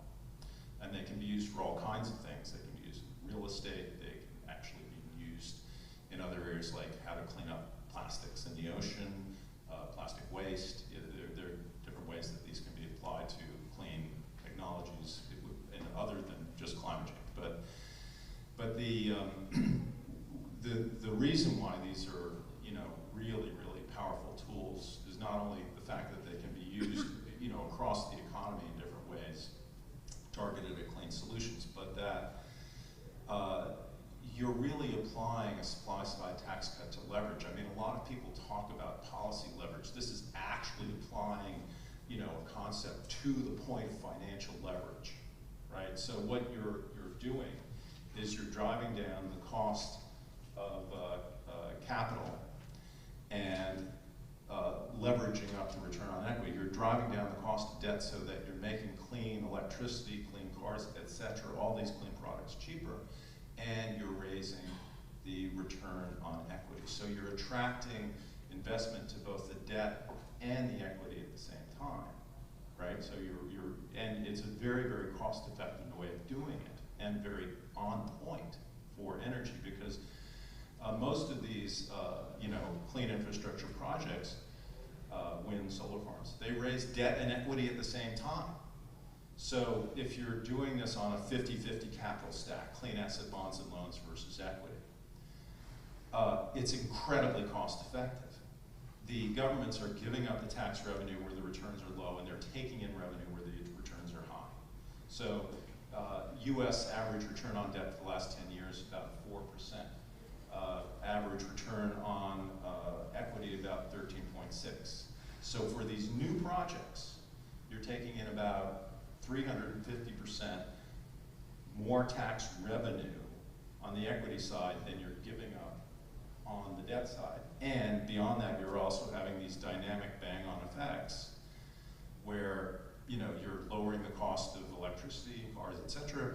You're helping the economy, businesses pencil out more jobs, more tax revenue from the rest of the economy. But one of the key things about this idea is as we noodled it, one of the things that we realized was that this kind of incentive could be used in a really different way than traditional energy incentives. And one of the reasons why is that it could be internationalizable. In other words, we have tax agreements with other countries where there's tax reciprocity, right? So if you did, if you made these a feature of a trade agreement where you had international tax reciprocity on these, combined with this concept of clean free trade, which was one of the other concepts that grew out of our work, where you have low tariffs and environmentally beneficial goods and services, and if you combine it with the idea of clean open markets, you could have something very, very powerful. One of the key problems in facing, as you'll hear in our next panel, one of the key problems facing the drive to decarbonization and transformation is that there are many countries around the world where you simply cannot get a clean technology into the market because the markets are crony dominated, or they're just simply monopoly dominated. They're slow to respond, or else they're, worse than that. And some of the worst markets in the world, for instance, like Lebanon, crony dominated. They're running it on fossil fuels, but it's so badly run. Everybody's stealing everything out of the system that they can, that they're delivering energy poverty and rolling blackouts. There's no power for development. You can't do any development. There's no power to plug it into. There's no women's liberation, because women are forced to cook on dirty fires in their homes. Women and children are dying from indoor air pollution. They're polluting the rivers because they can't afford a washing machine, and even if they did, they couldn't plug it into anything. people are forced to, if the power's on at 3 a.m., you have to get up and do your laundry then. These nations are not only going to be a huge nightmare for figuring out how to sort out climate change, but they're driving all kinds of other problems too, like human trafficking, etc. Black markets, migration, revolution. What you can do with these clean asset bonds and loans is you can actually create an incentive for freedom, for free markets, for competition. You can say in your trade agreements, hey, you will get access to tax-advantaged international capital flows, and your elites will be able to invest their money in our countries too on a similar basis. And all you have to do is allow competition in your markets, in these power sectors, which will have a tremendous effect on allowing new innovations that arise into those markets. We on the center right, a lot of talk is given to the power of innovation, and that's important. But innovation won't mean much if you can't get those innovations into other markets, if those markets are closed. So you have to figure out the question of how do you open up those markets as well. So these ideas are new ideas, and they're going to have to be figured out around the world. They're going to have to be applied to different regions and different challenges. And some of them are going to work better in some countries than in others, and some are going to work better internationally in between countries. These are really a cutting-edge effort to apply free market thinking to the problem of negative externalities in climate. So we're going to have a panel up here, to discuss, what is free market climate policy. But first, we have with us today Dan Albas, who is the Shadow Minister for Climate and the Environment for the Canadian Opposition Party. And I wanted to give Dan a few minutes to tell us a little bit about the opposition, the Conservative Party plan for climate, and to reflect a little bit on the free market aspects of it. I will say one thing. There is an idea called First Five, which the Canadians picked up from our work. There was a working group on energy innovation 2 years ago. One of the advisors from Canada participated in that, and he brought back an idea called First Five, which is now being part of the Canadian plan, and I'm sure Dan will tell you something about that. Thank you.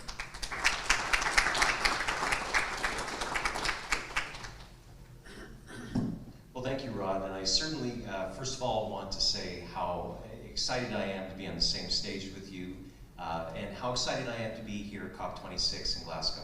So first, with some formalities, on behalf of the Honourable Erin O'Toole, leader of Canada's Conservative Party, we want to extend our greetings as a country. I also want to thank the hospitality of the Scottish people. They're so warm and friendly and open, and Glasgow is actually the birthplace of our first Prime Minister, Sir John A. Macdonald, and it also who was the founder of Canada's Conservative Party. So there's lots of connections here, and I'm so grateful to all of the groups, Leadership Council, 3C, BCA, all of the groups that have tried to include us and to share ideas, because that is what this is about. It is you talked a little bit about how competition is so important. There is a competition of ideas that are going out, and we must communicate on it. We must be there, because so far, the only ideas that many of my constituents have been hearing is the degrowth agenda. And as was said earlier by Nick, we need to start talking about decoupling and how we can do that intelligently. Now, free market principles are first principles, as we heard from Dr. Fox earlier this morning. And some of the things that that we have grappled in Canada is because we've been very well bestowed with oil and gas, with nuclear power. Almost 90% of our electrical grid is from non-emitting sources. So we've done a lot of work in certain parts, but now we're looking to take that next stage. How do we continue to be competitive as a country? So let me just tell you a quick story, though, about a new Canadian who impressed me so much. He is a baker who lives on a border town between Canada and the United States. He came to Canada and he's worked so hard. We all know that bakers get up earlier than bankers. And so he's out there working every single morning, trying to make so that he can build his business and his family. Now, the government at the time, the Ontario Liberal Party, was made some very, very bad deals that ended up costing ratepayers like him extreme amounts. So, like a good baker, he invested into his business, got the most efficient technology possible. Then a federal Liberal Party was elected, and they put in place a carbon tax. Now, this carbon tax was originally agreed to by all the provinces, and so they said $50 a ton by this year. Well, they've announced that it's going to go up to $170 a ton by the end of this decade. Now, what that means for him is he's competing with people on the border where he sells in the United States, where they have no carbon tax, they have no green energy mandate, and he is already as efficient as he can be. And he's slowly seeing where his employees and his financiers are starting to ask questions about the sustainability of the company. So we, as free market thinkers, need to come with real answers, because the dislocation we have between decision makers who come with ideas that are not fitting the solutions, that do not feel that the people that they're impacting and putting out of business, they are not thinking of them. And now we're starting to hear that. And so we are putting together platforms. In this last election, I'm not going to get too much in the election, but we ran on a credible, comprehensive plan, and it was well received by experts in the field. So we need to have that competition of ideas. We need to communicate more. And one of the big parts of that was capping the carbon tax at $50 and actually looking to see if we could take it away from a tax and actually create low carbon savings accounts for households and for businesses so that their money can be repurposed so that they could have more choices in their locality. Taking that tax away from government revenue where it was redistributed, dealing with some of those redistribution concerns, and putting it back to the local municipalities, to the local neighborhoods, and to those households so that they can make better decisions. The first five is an excellent one because we have a technology problem and we don't know. We know from a free market perspective there should be a competition of ideas. And so we said that we would do exactly what Rod's been talking about, where we would say if you develop a technology in Canada that is a first of its kind, we will actually you're not paying tax on the profits from that. So we would see the investment because businesses will not always invest unless they see that there is going to be that incentive, those profits they can justify to their shareholders to take those risks. So these are the ideas that we are taking forward. Getting it where government, you can be that institution that sets some rules but allows players to compete on their own merits. So I'm really intrigued by the concept of clean asset bonds and loans. So I'm really excited to hear about ideas like that because I do think that we can do so much more together. In fact, I heard the Minister for Economy and Climate from Fiji complain publicly that the finance rules, he hasn't seen any progress on those things. So to suddenly us to be talking about how we can unleash private capital to be able to allocate itself most efficiently is a very exciting concept that could change how we deal with these things. So I just want to again reiterate how excited I am to be here in Glasgow with all of you, how excited I am to see so many people committed to free market principles who know we have ideas that we need to push to people so that people know that we are thinking of them, we are with them, and we have ideas that will work for them, not the other way around. Thank you.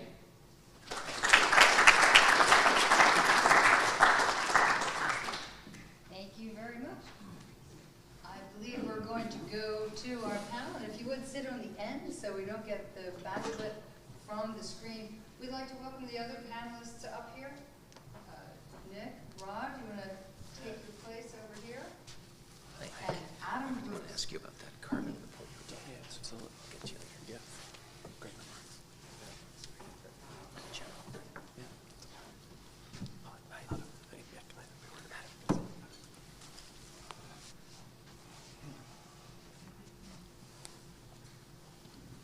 So I want to welcome my fellow panelists. Adam Bruce is with us from Mainstream Renewable Power, and he comes well recommended from an economist friend that we share in common, Lynn Kiesling, who's done great work on power markets in the United States. Mainstream Renewable Power, I think, has installed something like 25% of the UK's offshore wind. And they have, for upwards of 15 years, been doing all kinds of renewable power projects around the world, from South Africa to Chile to Vietnam to Nigeria, Canada, and many other places. And you know, when I talked to when I was introduced to Adam, I was blown away by the breadth of his knowledge of renewable energy policy around the world. So if you want to ask him about the particular laws in any country, anywhere, well, no, but he knows more than anybody else. Let's put it that way, than anybody else that I know. Tremendously knowledgeable. We have Nick Loris and of course, you know, Dan. But you know, as my you know, first question, you know, I think I will direct to Adam, is, you know, you are in all kinds of countries around the world, but there are many that you're not. So can you tell us the difference between countries where you can do business and countries where you can't? I mean, what are the main features of countries where it's possible for us, to, you know, a company like yours to, you know, advance the energy transition, and what are the, you know, the key features of countries where you cannot? And what's the dimensions of that problem? How many countries are there versus, you know, that you can do business in happily versus the number that you can't? Rod, thank you, and good morning, ladies and gentlemen. It's a pleasure to be with you this morning. I want to avoid doing a sort of United Nations roll call and giving every country somewhere between an A and an F. But I think you talked about the energy transition. You talked about innovation in the previous panel. I'd like to come back to those. But Nick, I want to pick up a point you made first, if I may, to abuse the fact I'm sitting here and not down there, because you said something really interesting, and among the many interesting things you said in your last contribution, you said we need to reduce the price, reduce the cost of alternatives, and not increase the cost of conventional. Well, I think we need to change that language, because renewable energy is no longer alternative. The United Kingdom produced 40% of its electricity last year from wind and solar energy. We're not alternative anymore. We are conventional. We've reduced the cost of wind energy by 80% in the last 10 years and solar energy by 90%. How much more do you want us to reduce the cost of what we do? And I think as much as Rod very, very interestingly talked about reframing the debate around debt and the capital markets, we need to reframe the discussion and move away from talking about renewables as being alternative, because quite clearly in many markets, and I am getting back to your question now, in many markets we are no longer alternative, we are now the conventional. And I think that as we look at how we reform markets now into the next phase, I mean, if we are to take the IEA and IRENA at face value, such that by 2050, 51% of all energy in the world is going to have to be created by electricity, and of that energy, 90% will be from wind and solar. And I know Will Young's at the back and is going to pick me up if I get my numbers wrong. But I mean, that's a huge proportion of total energy coming from those two technologies alone. So which countries are leading and which countries could we encourage? We set up Mainstream Renewable Power in 2008, and we chose the name deliberately because we saw a time, and it's about now, when wind and solar energy are no longer alternative, but now in the mainstream. And we also took another decision, which was to focus on countries which generated most of their electricity from coal, for the simple reason that we saw a point in time, and that time is about now, when coal is no longer either cheap or, for the whole host of reasons why we're in Glasgow for these 2 weeks, the effective way of generating electricity. So that took us to South Africa, that took us to Chile, that took us into offshore wind here in the UK, and into a number of other markets. And maybe I can compare, I don't want to compare and contrast because that's unfair, maybe I can just point to some of the lessons we've learned in those markets. So South Africa was first out of the traps. It introduced a sort of global gold standard of renewable energy procurement process, the REI4P, the renewable energy procurement process. They started off with a very generous tariff, but it was auction-based. So we've just completed the 5th round last week. My company was hugely successful. We procured 1.5 gigawatts of new power, which we'll build in the next 3 or 4 years in that country. But it was hugely successful till about the 4th round, till about renewable energy got to, at that stage, about 5% of installed capacity. And then it came up against the incumbent, against Eskom.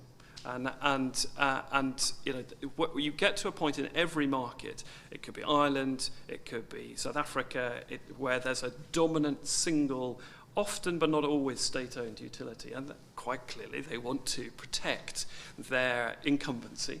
And you know, first of all, they'll advance the arguments that the technology you're developing is not secure, that it's intermittent, and it can't be relied on. We talked a bit about baseload in the previous. We're through baseload now. We're into bulk generation. Baseload, with greatest respect, Rod, is a term applied to 19th century technology.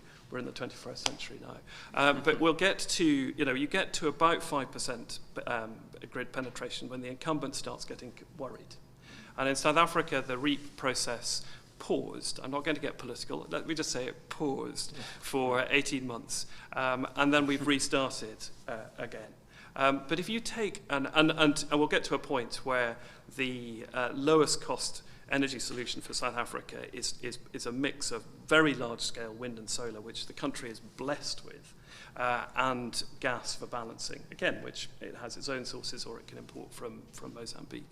And what I thought was truly remarkable about last week was the £8.5 billion facility from the UK, the European Union and the US to help South Africa with all the other issues around incumbency of its coal-fired economy, which is the much wider than just the electricity generation. But it can't be companies like mine that it has to be a much wider coalition that comes to help the economy transition. And then take Chile as a contradistinction. So for as long as we were in South Africa, we were in Chile as well. And I know that my colleagues on our management team got deeply frustrated because Chile took a long time to think about how it was going to stage its transition. Chile, if you were designing a classical liberal market economy, it would be Chile. Absolutely no subsidies for anything. You have to compete. But the country required to implement some reforms in the regulations in its energy market to allow renewable energies to compete with the incumbent coal generation. It also required to build grid interconnection. So when they ran the first technology-neutral auction, which wind and solar were allowed to compete in 2014, the wholesale cost of electricity in Chile was $140 a megawatt hour, and that price was set by coal. Well, the clearing price in the first auction, which wind and solar competed, was $70.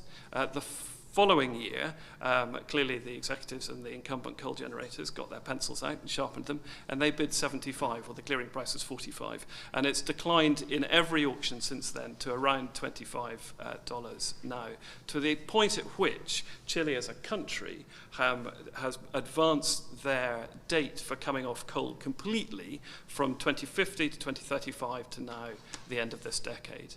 And that is an extraordinary change, driven by what you were talking about in the previous panel, innovation.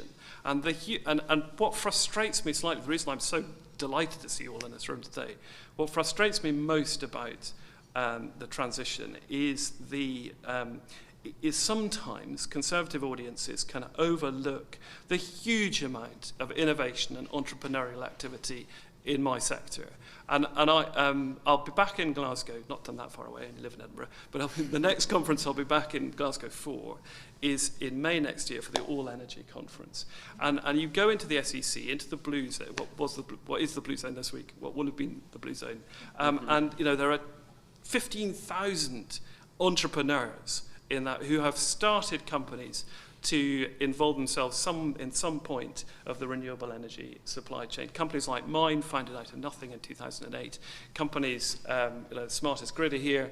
One of the most successful recruitment consultancies in energy today, in renewable energy today, was founded by two men down the road here in Glasgow. These are all entrepreneurs. They get out in the morning, not only wanting to do the right thing by building wind and solar, but wanting to make profits and wanting to make a return in the environment. And it concerns me deeply when my sector is tarred sometimes as being of the left. And I think one of the reasons why I wanted to take part in the conversation today, and I will stop talking, is because there's a huge amount of what we all do in this room that's part of the energy transition, and we should be celebrating it rather than perhaps trying to see it as something that we're not comfortable with.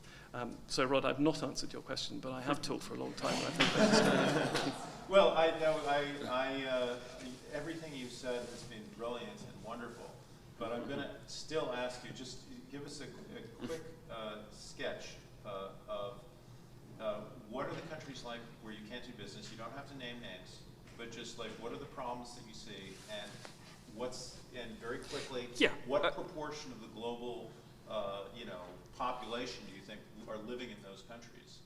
How big is this problem for us? Well, I mean, the transition is clearly underway, and a number of countries have moved from the column where they weren't going to do renewable energy to the column where they are now. And obviously you can't do wind and solar in every country because there's a question of resource, just as there's not oil in every country or gas in every country. But often those states, those countries that have single, vertically integrated, often state-owned utility find it the most difficult to transition, because ultimately what are companies like ours? We are decentralized, we're essentially democratic. The whole global IPP sector is a challenge to the way in which monolithic, state-owned, publicly owned, or even privately owned. In fact, the worst offenders are probably the large privately owned. Don't try and get between a congressman and the Southern Company in the United States, at least not for a long time, because they have their interests of incumbency to protect. And we do need the kind of market reform that we've seen in Chile. We do need the kind of reform that we've seen in South Africa. We do need the kind of market reform we've seen here in the United Kingdom to allow companies like mine to compete, to reduce the cost of electricity for the consumer, and allow the consequences of that, which spread right into the wider economy, to be felt. It is happening. It will happen in most countries in the world, but I think there's a very, very strong correlation between the index of economic freedom and the ability to do the kind of work that companies like mine want to do. So, I think that is a really good observation. There's a new study out by Wayne Weingarten at the Pacific Research Institute that compares competitive to uncompetitive markets in the United States. And this study shows that the competitive markets are decarbonizing not quite twice as fast, but close to twice as fast as the uncompetitive markets, and they're doing it at a lower cost.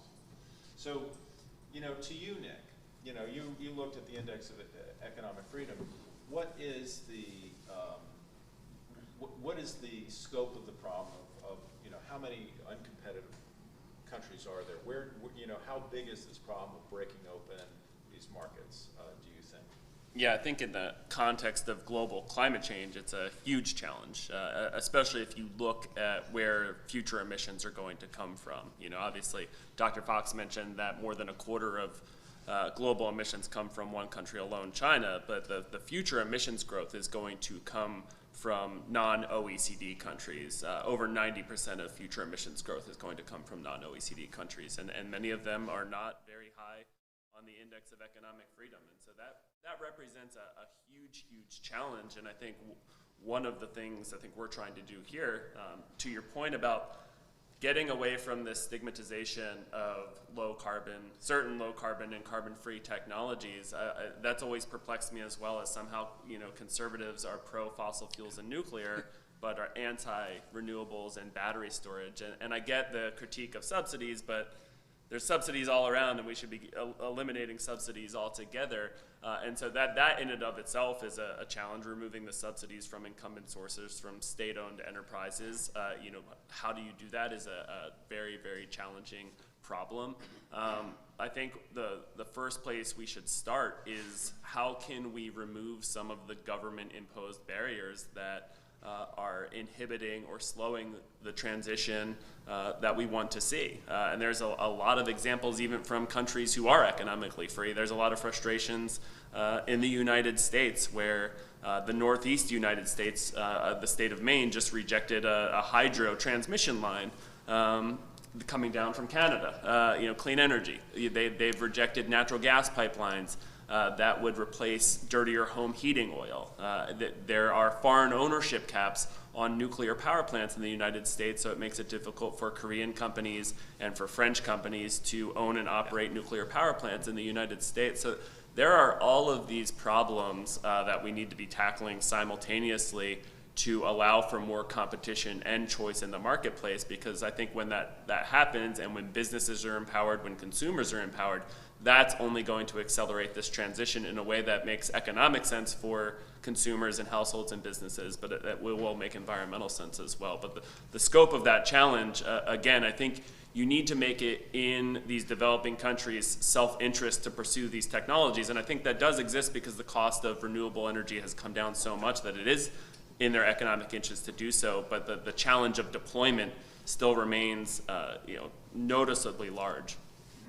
So follow-up question for you. You are, generally a strong free market guy, and what do you think about this idea that I raised, that you can actually target free market policies at the problem of negative externalities through means like clean tax cuts, the clean asset bonds, and loans? Yeah. This is something you haven't written about before yourself, but what do you think of that? Yeah, I appreciate it because, and especially I think it's a much better step than the existing structure we have now with some of the targeted tax credits.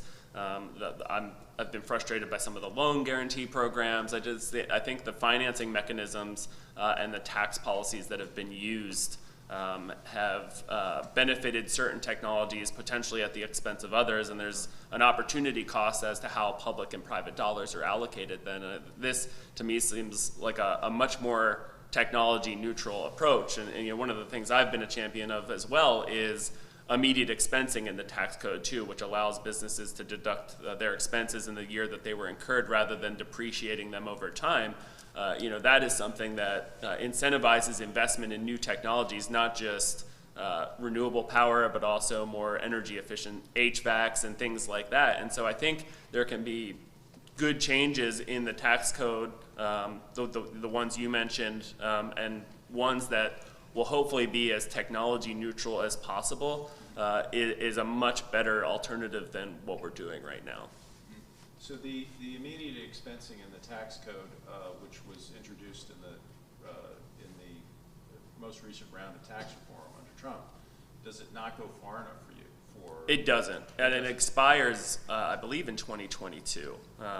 And it also is only for, not to get too wonky here, but it's only for asset classes that are short-lived. And so if you're investing in a building or something that the asset class life is longer than 20 years, you don't get that immediate expensing. And so you could do this for everything from more energy efficient homes. You could do it for research and development facilities. There's all sorts of applications where I think we could make the tax code much more pro-growth, that I think would incentivize private businesses to accelerate energy, accelerate the energy transition, but also accelerate energy efficiency in a way that would reduce emissions and save consumers and businesses money.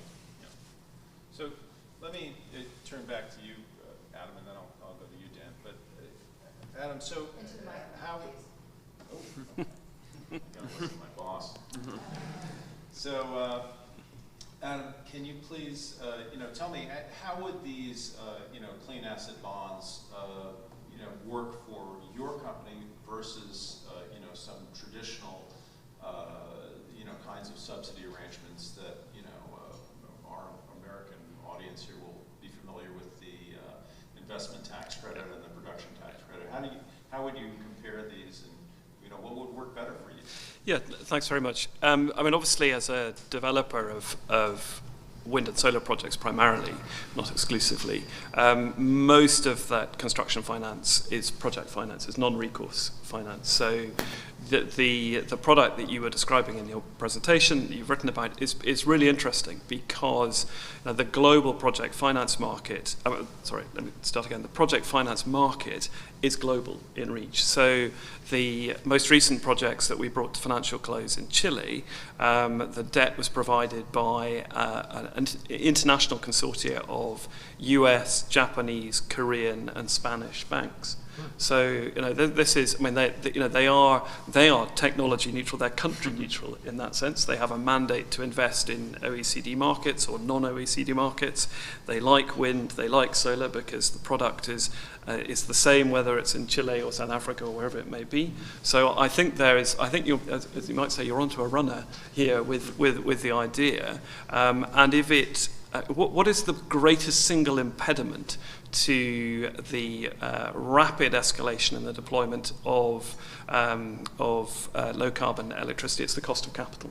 What are the two great drivers? What's the principal driver for pushing up the cost of capital? Political risk, which brings us back to the conversation we were having a moment ago. But anything you can do to further reduce the cost of capital will help to accelerate the deployment of wind and solar energy. And if you are, whether we are looking to raise project finance for projects in Africa or in Asia Pacific or in Latin America, it's broadly the same tranche of banks that we will go to.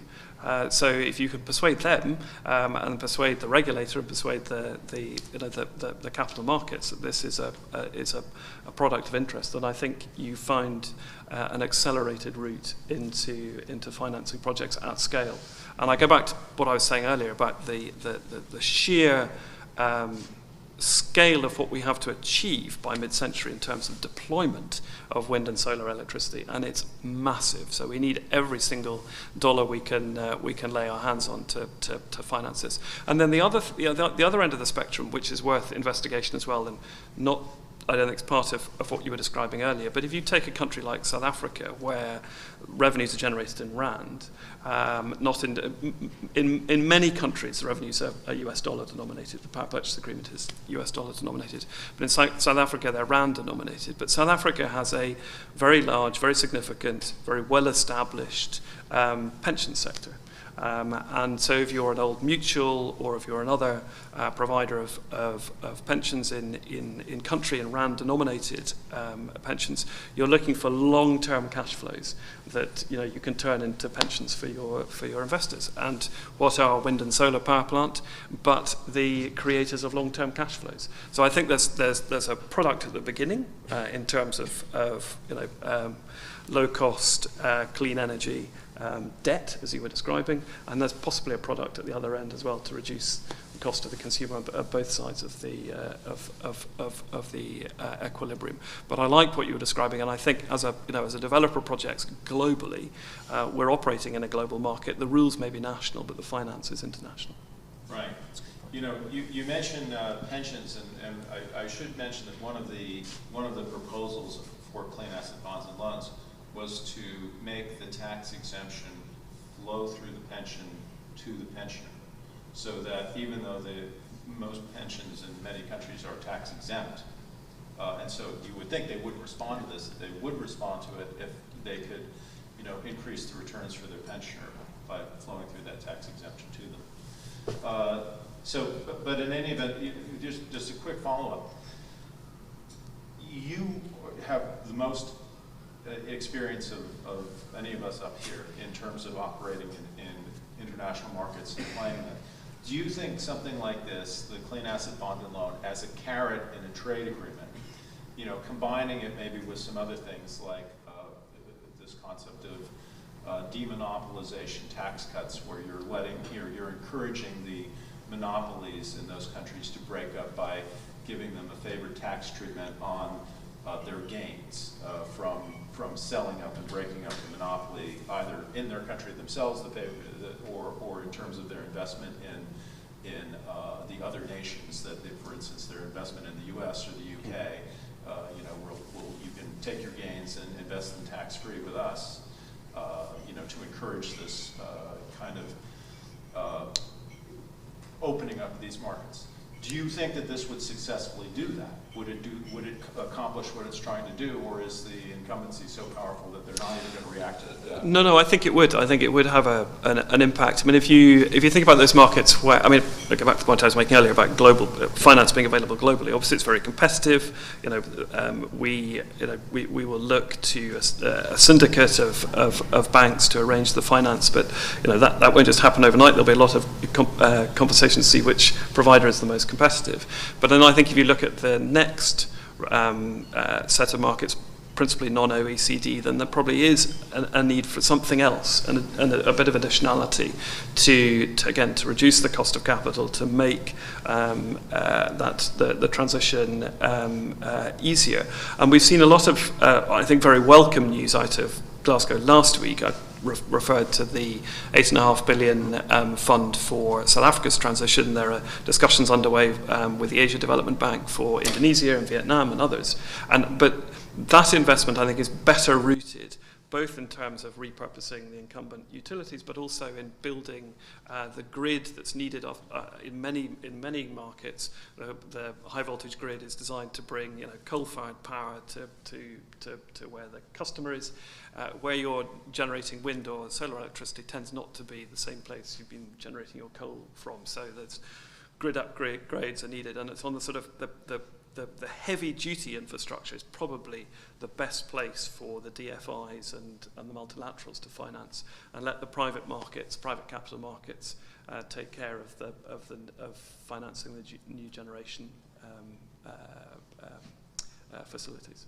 Sure. And for those of us who don't know all the acronyms, could you tell us what the DFI is? Sorry, multilateral banks like the Asia Development Bank, the Africa Development Bank, the World Bank, through their arm, their private sector, private debt arm, the IFC, who are all here in strength this week. So, one of the things that has bothered me most about the climate policy debate is the number of libertarians, and there are a significant number of them that, like Jeffrey Myron, that think about the carbon tax as a free market policy, when it in fact imposes burdens on the economy rather than lifting them. And it has troubled me that this is put forward as often by economists as the first best policy choice, when it seems to me to be a highly problematic one, especially when it comes to things like carbon border adjustments, and their potential to burden the global economy and spark trade wars. The fact that they raise costs on not just polluters but on the non-polluters who are required to jump through hoops to prove that they're not polluters so they can avoid the tariff. And the fact that all economists say that if you're going to do a carbon tax, it must be revenue neutral, or you're going to really penalize your economy. There's no thought at all to making the carbon border adjustment revenue neutral. Do these characteristics of carbon taxes bother you? And do you think that carbon tax is really the first best choice, or is there other choices that we can now look to? Let me throw it to you, Dan. I mean, how do your constituents feel about paying higher carbon taxes, and how would they look at something like the ideas that we've been discussing as an alternative? So thank you for the question. So I did one of the cardinal sins of a speech earlier, where I told you the beginning of a story, but I didn't give you the end. And the answer for that is because, first of all, I was so excited with my comments, I forgot to give it. The other side of it, though, is because the baker has to make his decision. He told me that he could hang on at $50 a ton. And I still haven't heard back from him. He's a very proud Canadian. And so this is the situation about the distributional aspects of carbon taxes we were talking about earlier. He already invested in his business to be more energy efficient because of some bad commercial green energy ones that the Ontario government had made. And so he's already made that investment. He can't borrow more on that. And the way that my government, the government of Canada, has created its carbon tax is that the money is returned to citizens, but only 10% is given in terms of subsidies to businesses that he can't access because he's already got capital equipment. So there's no point for me even applying. So now what's happening is he is looking to move his operations to the United States. Why? Because it's close by, because he can hire people, and because there's no carbon tax, and the electrical is much lower. So this is the carbon leakage that we've been talking about. And this really grinds me more than anything, is he's done everything right. He's worked hard to build a business and to employ people. And as a Canadian, as a patriotic conservative, I believe, my party, we're aspirational, we're practical, we're patriotic. This grinds all of those things because it's a displacement strategy. It's either work with $170 a ton carbon tax, right, or stop, or go somewhere else. So that's one of the reasons why we've been talking about technology. That's one of the reasons we've been talking about, taking what has distributional problems and trying to turn it into a private savings plan.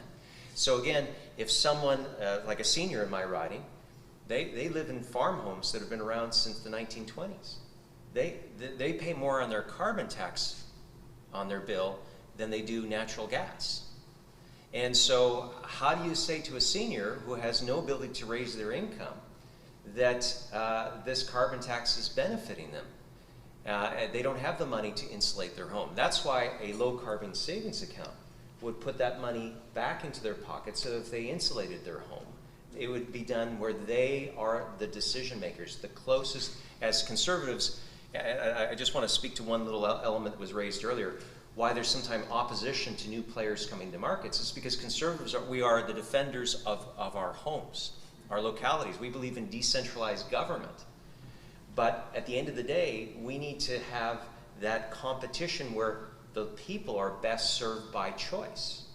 And that's where welcoming those challenges from whether it be from abroad or even within, to break up the monopolies so that the big don't always have power over the small. That is what conservatism is, and that finding that balance. So that's one of the reasons why we put forward the low carbon savings account, and that's one of the reasons why I really appreciate the conversation about how do we incentivize demonopolization of these energy markets, how we can get incumbents to actually be open to competition, even from within their own selves. So these are the ideas that we want to carry forward, and so really excited about trying to find those policy alternatives. Because again, carbon leakage, as Dr. Fox said, is that you will just end up where we buy everything from non-OECD countries, and I'm sure many of the wind turbines that are employed and solar panels come from those countries that do not have the equivalent, environmental, labor, human rights appreciation as do most liberal democracies. Could I add a few quick points just on kind of the economic framework? One of the frustrations that I have about the concept of revenue neutrality for a carbon tax is that different taxes carry different deadweight losses, and so you can distribute all of the revenue back to consumers hoping that it will make up the cost of the tax. But for something like energy, where nearly 80% of the world's energy needs are met by coal, oil, and natural gas — I won't say conventional fuels, I'll say coal, oil, and natural gas — it's not just when consumers pay for their home heating and their electric and their transportation fuels. It's such a necessary input for all of the products that we make and all of the things that we do that it hits consumers again and again, and businesses will pass those costs on to consumers. And so you have a pretty significant dead weight loss with the carbon tax. So that's the first point on revenue neutrality. I don't think it captures the full economic impact of the tax. Right. The second point I'd like to make is that when economists talk about the carbon tax, I think it's a good, kind of economics 101. There's a social externality, there's a negative externality, there's a supply curve, a demand curve, and so we want to have the tax and get to the equilibrium to internalize that externality. And there's political implications as well. I mean, we have a number of climate policies already in the United States through taxes, regulations, subsidies. And the economics argument is, hey, let's get rid of all of those things and replace it with a carbon tax. That's an interesting discussion and one I'd be willing to have, but the political likelihood of that happening is next to zero. And so the likely outcome is that you're going to get the carbon tax on top of the subsidies, existing regulations and mandates and things like that. And then thirdly, just one more quick point, is the idea of a tax, if it's a Pigovian tax, is to internalize a negative externality. In this instance, it's climate change, it's warming. And if it's imposed unilaterally, if it's imposed, even if it's the United States and the EU, and it doesn't include the developing world, it doesn't include China and India, you're not going to get much abated warming or abated sea level rise. And that's the externality we're talking about here. And so all of that cost doesn't really come with the added benefit of internalizing the externality. I just wanted to add to the point is that what he said is exactly right. Even when British Columbia, my home province, first came out with a carbon tax in 2008, it was supposed to be revenue neutral. The next government, which is like a Labour NDP government, decided to take the revenue neutrality out. So any increases, $5 every year, now is going just to government revenue. So things change when you have a change in government. The other point I'd say is the federal government is actually doing more. It's not doing less. It has a carbon tax that's going to go up to 170, but during the 2019 election, they constantly wouldn't talk about the carbon tax. They would just say, well, we have 66 other things that we are working on. And so they're actively adding to those things. And so this is where, again, there's an economic discussion, but it's not economists that are running for election. It's not just the idea, it's the people and what they believe that they can push through during their time. Really good comments. There's a paper by William Nordhaus that shows that the effective carbon price that is required in terms of a carbon tax to avoid the social cost of carbon, that the cost that society would pay if climate change continued unabated, the effective price is higher than the social cost of carbon. And so that's why the other party wants to move it up to 170 or 174. 170. Yeah. 170. So far. Because and the reason that effective price is higher than the social cost of carbon is that there are other barriers that are not going to be moved by a price. There are political barriers and technological constraints and all kinds of other barriers that you have to target more directly, or else you're going to have this problem with the carbon tax of a price that's higher. We have so much that we could go on talking about, but I promised my good friend Chris Barnard that I would give him a few minutes up here. Chris came with me. Chris has founded the BCA, the British Conservation Alliance, that is co-hosting this event with us, and the Youth Environmental Summit. And he's also with the American Conservation Coalition in the United States now. But Chris is, actually came with us to the Climate and Freedom Colloquium in Madrid, and we passed the torch to him to bring this event to the UK. So I have to thank Chris, who has been a motivating force behind this entire conference that you're now attending. And Chris is here to introduce something called the International Declaration on Market Environmentalism.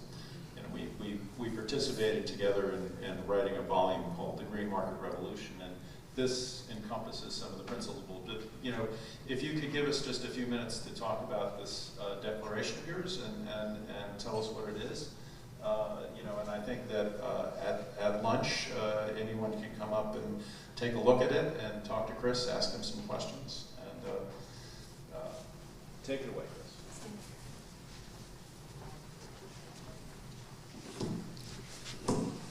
Sure, thank you very much, Ron, and good afternoon, everyone. I know you've been getting a lot of content today, and I'm the last thing keeping you from lunch, so I'll keep this very brief. As Rod mentioned, about 2 years ago, pretty much today, we were in Madrid at COP25 at the kind of first installment of this summit that you're at today. And it was really encouraging to me as a young person to go into a summit and be able to represent my views in the climate debate that I care so much about. And there had been a lot of things in the last 2 years. COP was supposed to happen here in the UK last year. Obviously, it didn't happen due to COVID. But what has really encouraged me in the last 2 years is how this movement has continued to grow. In June, as Rod mentioned, in 2020, we launched the book Green Market Revolution, which is really kind of an extension of the ideas that we discussed in Madrid. Well, Barbara has the book right there, she's holding it up. And the really cool thing about this book is that it brought together 21 authors from kind of a market perspective from 15 organizations in 5 countries around the world. And so this movement has really been growing. The ideas have started in the US and kind of extended to the UK, but it's really growing around the world as well. And so Kai and I from the Austrian Economics Center, who co-edited this book, we also decided that it would be good to have a one-page declaration that would take those principles into a very digestible format, because obviously not everyone is going to be able to read a book. And the really cool thing about the book is that it has extended to 93 countries. It's been read in 93 countries, it's been translated into several other languages, and it's really kind of showing that this movement is growing across the world. And so this declaration now, the International Declaration on Market Environmentalism, kind of takes those 4 central principles of market environmentalism, the market economy, private property rights, decentralization, and optimism and innovation as kind of the 4 key principles that I think we've talked a lot about here today. And so we're officially launching this declaration today. It's been signed by over 150 organizations from around the world in over 60 countries, and I think this is kind of the largest ever free market declaration of this kind. So I'm really excited to launch this. Some of the co-signatories are in this room, so thank you for being here. Thank you for supporting this movement. And I think that this is really going to change the movement on climate and really change a lot of minds and hearts. So thank you, and if you have any questions, you can first of all come up to read it. We'll keep it up here. And if you have any questions, come talk to me. And if you want to sign it, then you can also talk to me. We can look into that. One final thing I'll mention is that there is a website, which is Green Market Revolution /declaration, which has the logos of all the organizations and the continents. Every single continent is represented. So you can check out all the organizations that are involved in this. So yeah, thank you very much, and have lunch.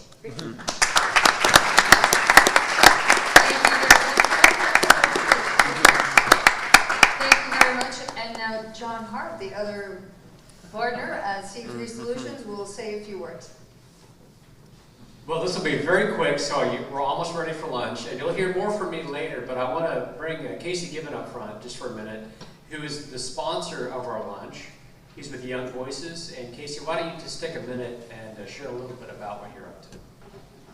Sure, thank you so much, John. It's an absolute pleasure to be here with you. My name is Casey Gibbon. I'm the president and executive director of Young Voices.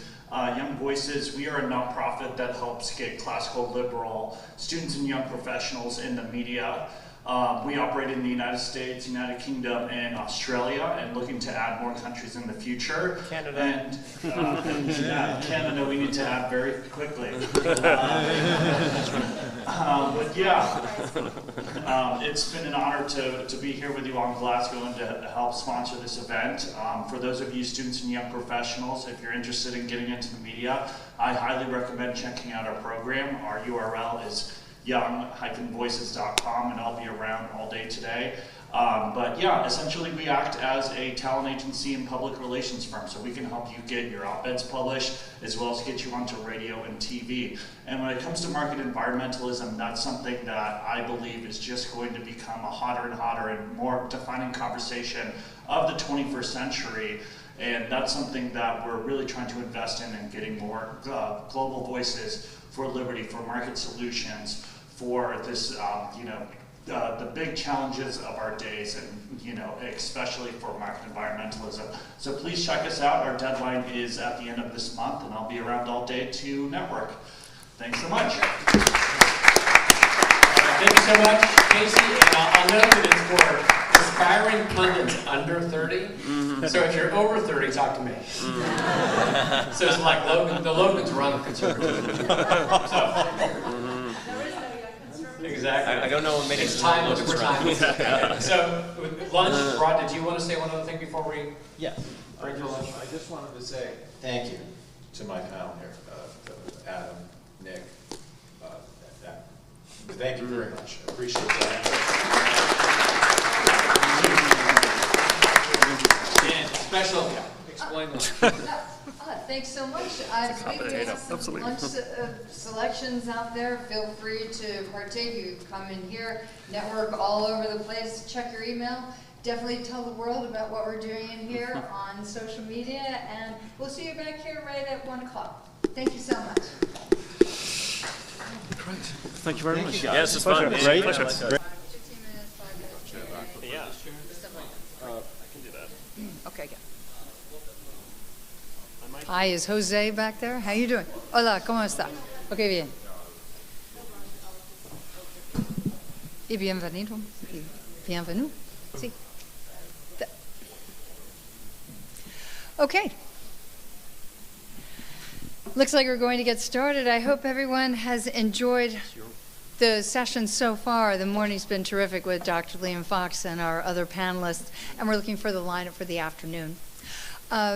We had one of our panelists had to drop out.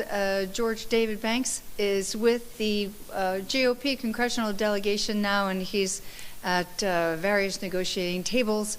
Lucky him. I just hope he's fighting the good fight, and we'll perhaps see him a little bit later. So the remaining panelists, Stephen Groves, hello, welcome, thank you, and Shanker Singham from the UK. And today's panel moderator will be Nick Loris, who we've all come to know and love. So we'll continue with this panel until about 2 o'clock. Thank you. Great, thank you. I know you guys have heard from me more than you probably want to, so I want to dive right into the panel on international trade and international treaties, and it's a complementary conversation. There's going to be discussion about the importance of climate negotiations, where they have fallen short, what could be done better, and the same in the context of international trade. And so rather than me introducing the panelists and spend more time talking, I thought I'd kick it over to our panelists. One, to introduce yourself, tell people who you are, and then two, since we've been talking a lot about policy from a 30,000-foot level, but then down to specific policies, in the context of COP, I feel like your expertise really shines through. And so I'd like to hear a little bit about impressions of COP26 so far, what your expectations are for the remaining week, and what you would hope to see. So I'll let you guys decide who wants to go first, but we'll start from there. Nobody wants to go first. Okay. So I'm Shanker Singham. I'm the CEO of Competere, which is a trade consultancy. My background is in international trade, regulatory, customs, policy, for 3 decades now. I was the head of global market access at a couple of big global law firms, most recently Squire, Patton Boggs in Washington, D.C., and ran the international venture arm of Babson College in Boston for about 3 years before I did what I'm doing now. I came back to the UK after 23 years in the US, 6 months before the referendum on Brexit. So have been very engaged in the UK's trade policy, and I'm both an advisor to, well, I was a cleared advisor to the USTR and to the UK Trade Secretary, Liam Fox, in fact, who you heard from, I think, earlier on today. So just on your question, I think these conversations often start from the perspective of environmental law, environmental policy, climate policy, etc. And obviously my background is in trade, so I tend to start from the other side of the telescope. And I think it's important to understand a few sort of threshold things about the international trading system, because what is being asked for here in COP26 and in these general conversations anyway is a trade measure. You know, what's being asked for in terms of dealing with emissions is a trade measure which will have an effect on the international trading system, and it's therefore very important to understand why that system is the way it is. I think quite often when people propose trade measures to deal with climate change, they look for the loopholes in the WTO, they look for the gaps. And I think that's a mistake, because the WTO rules are the way they are. First of all, they are negotiated between members, but they are the way they are so that you can increase global economic output, so you can lift people out of poverty and so forth. Those are the purposes of the trade rules. And if your measure doesn't conform to the purpose of those trade rules, you will obviously have the opposite effect. You will damage global economic output, you will push people into poverty, and so you've got to be quite forensic about the trade measure that you're actually going to try to come up with here. And many people will look at the European proposal, the CBAM proposal, and it's a bit unfortunate that David isn't here, because I know they've done good work on the CBAM proposal itself, the European Carbon Border Tax Adjustment. It's not even a proposal, they are going to do it, there's no doubt about that. As basically there's no alternative, so you need to do it. Now what I'd suggest to you today is there are alternatives, and that it is a non-optimal way of dealing with the problem. I think the problem, with respect, whether it's carbon leakage or whether it's emissions in general or whatever, I think the problem is one of market distortions. And if you tackle the problem on the basis of those distortions, you're more likely to get a good answer, or at least a slightly more optimal answer than the border tax adjustment. So I think looking at the WTO rules, we have dealt with tariffs, we've dealt with border measures, we have not dealt very well with behind the border barriers and market distortions. And there's a whole range of these distortions that exist. And it goes from state-owned enterprises in China to all kinds of subsidies and subsidy-like things. If you don't tackle this from the perspective of market distortions, and I think the border tax adjustment doesn't, what you're likely to do is open up a sort of Pandora's box, I think, of protectionism. So it's a fundamental principle in the international trading system in the WTO that you don't discriminate based on the way products are produced. That's always been the case for 70 years. The reason for that is it's too easy for a country to say, well, you know, I just don't like the way you produce something, and very good reasons are levelled for why that's the case, you know, very, very justifiable reasons. But the real reason is powerful political incumbent forces who want protection and don't want competition. So you've got to be mindful of this when you embark on these sorts of proposals. And just to build a little bit on the market distortion theme, I think what we need to do is recognise that in the energy sector, if you want to call it that, in general, distortions abound. So there are lots of subsidies. There are lots of all kinds of other distortions. We heard, discussion of that, earlier on today.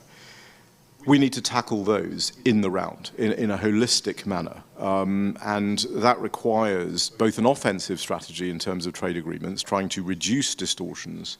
And there's some work going on in the WTO on environmental, trade and environmental goods, reducing the distortions in, and the tariffs and so forth in trade in environmental goods. There's some reasonable work on that, but I think we could do more on the offensive agenda in trade agreements. And of course, the UK has just negotiated its deals with Australia and New Zealand, and we are in the accession for the Trans-Pacific Partnership, the Comprehensive and Progressive Trans-Pacific Partnership right now. And obviously, the UK has stated that it wishes to have a trade agreement with the US. So these are ways of continuing the conversation. There is an Atlantic Charter that was announced at the G7 by both the US President and the UK Prime Minister, and there is also the AUKUS deal, the Australia-UK-US agreement, which is much more than a submarine agreement. It really is the next step in dealing with some of these global problems. And so I think there's lots of vehicles to carry this discussion forward, but I think we also need some defensive tools. And there I would suggest that, again, distortions is the way to deal with this, because essentially what you're saying is, what does the WTO or the international trading system want? It wants a world of liberalized trade, competition as an organizing principle, as for your economy, and protection of your property rights. That's basically what we have learned over hundreds of years, is what actually lifts people out of poverty and grows economies. And if you get too far away from that, you will start damaging economic growth and you will start pushing people into poverty. So that's the sort of, you should judge proposals, I think, on those sorts of standards. And defensively, what you can do is say, look, if there is an international agreement that all WTO members are part of, and a country is deliberately derogating from that agreement for trade advantage, that is itself a market distortion. And it may have a competitive effect, it may have a trade effect. You have to prove those things. You have to prove that this has caused damage to the industry affected. You have to prove that you are in fact damaged. And if you can prove those things, then absolutely yes, I think a tarification of that distortion is fair game. I think that's a reasonable policy response. But you have to prove those things in order for that to be to lie. And the advantage of that is that over, say, a CBAM type approach is that you're not going to unduly damage developing countries, because the problem is that the bigger developing countries will find ways of gaming the system in a CBAM context. And it's the smaller developing countries that won't. And they will have to pay the tax. They will be excluded from global supply chains. And we'll see we've seen this before. We've seen this in the, when the multi-fiber agreement was ended, and all the Central American textile producers were completely wiped out, literally in one go, by Chinese interests. So we know how this game plays out. We've got to be very careful that we don't, have that effect as a result of what we do. But I think that kind of approach, dealing with an anti-competitive market distortion and tarificating the distortion is the better approach. And I'm a commissioner on the Trade and Agriculture Commission, which is the statutory body that the Department of International Trade has set up. We recommended in the first TAC, and this is important because every member of the NFU, the National Farmers Union in the UK, for our American guests, and the environmental NGOs that were on that body, unanimously agreed with this kind of approach. So it is quite powerful, and I think it's worth further investigation. And the final point I'd make is that even if you adopt a CBAM type approach, even if you have this border tax adjustment, this tariff on a country, there are lots of other distortions in those markets. And you may have dealt with some of it, but you won't have dealt with all of the distortions. And that will cause more leakage, not less leakage. It will cause more leakage into places like China and so on, where there'll be more leakage to the markets which are more distorted. So it's a very perverse policy proposal in that respect. But this is not all you should do. I think there's a lot of other things. I've only talked about the trade stuff that you would do. People have a tendency to think that trade is going to solve everything, and it's not going to solve everything. There are a lot of other things that you should do in terms of eliminating or coming up with policy proposals like the ones that were discussed, in the previous panel, in terms of clean asset bonds and that type of thing, that are, if you look at them through the lens of distortion, I think what you should do as a benchmark is say, is this less distorted than some other proposals that might be out there? And what you always want to do from a regulatory standpoint is come up with the least anti-competitive, the least trade restrictive policy consistent with your legitimate regulatory goal. So it doesn't mean you don't do things just because they have an effect on competition or trade. You might, but they have to be justified, and policymakers need to know what the costs are, because too often policymakers will act completely oblivious to the actual cost of some of these things. So, and here again, the UK is on the regulatory side. We are in the process of developing a change in our approach to how regulations in the UK are promulgated, and this will now be more consistent with ensuring that regulations are the least anti-competitive and distortive as possible, consistent with that legitimate regulatory goal. So that's the sort of lens I would use to analyse those kinds of proposals. But you need to do that side of it as well. So I don't want people to think that we can solve this problem with trade rules. And yes, it's part of it, but there's an awful lot of other things that need to happen. Yeah, well said. Steve, floor is yours. Sure. Hello, everyone. I'm Stephen Groves. I know this is the post-lunch coma portion of the program, so I'll try to keep the comments uplifting and a little bit caffeinated. Shanker and I are here together because we're talking about trade agreements and international agreements, and I guess their relative viability for addressing climate issues. And where I think there might be some room for actual good solutions within the trade arena, I'm very skeptical, as you might imagine, on just international agreements and treaties as a viable solution. And just a quick note on my background so you know where this kind of skepticism comes from. My first job in Washington, D.C. Was as a staffer to a United States Senator. So I got a good idea about what goes through senators' brains and what they're thinking about all the time and the fundraising they have to do and the re-election imperative that they have. Then I went on to the Heritage Foundation, where I served for 10 years. I'm back there now, but during those 10 years were the times when the Copenhagen Agreement was done. I was in Copenhagen for that, and then the Paris Agreement in 2015. I was there for both of those weeks. I'm sure there's many people in this room that have been to several COPs. And so I saw a lot about how the sausage was made during those years and how it was received back in the United States. Then I went on to serve as Ambassador Nikki Haley's Chief of Staff up at the United Nations before going and becoming a White House staffer for the remainder of the Trump administration before coming back to Heritage. So I've seen the countries come together year in and year out and build on various international agreements as Kyoto went away and promises were made at Copenhagen.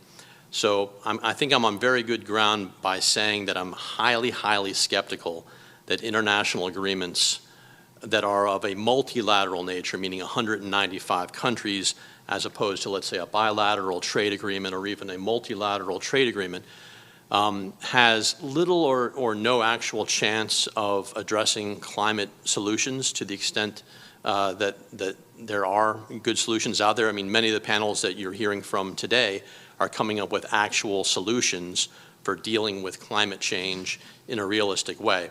Those solutions are not going to be in any, Glasgow Pact or Copenhagen Agreement.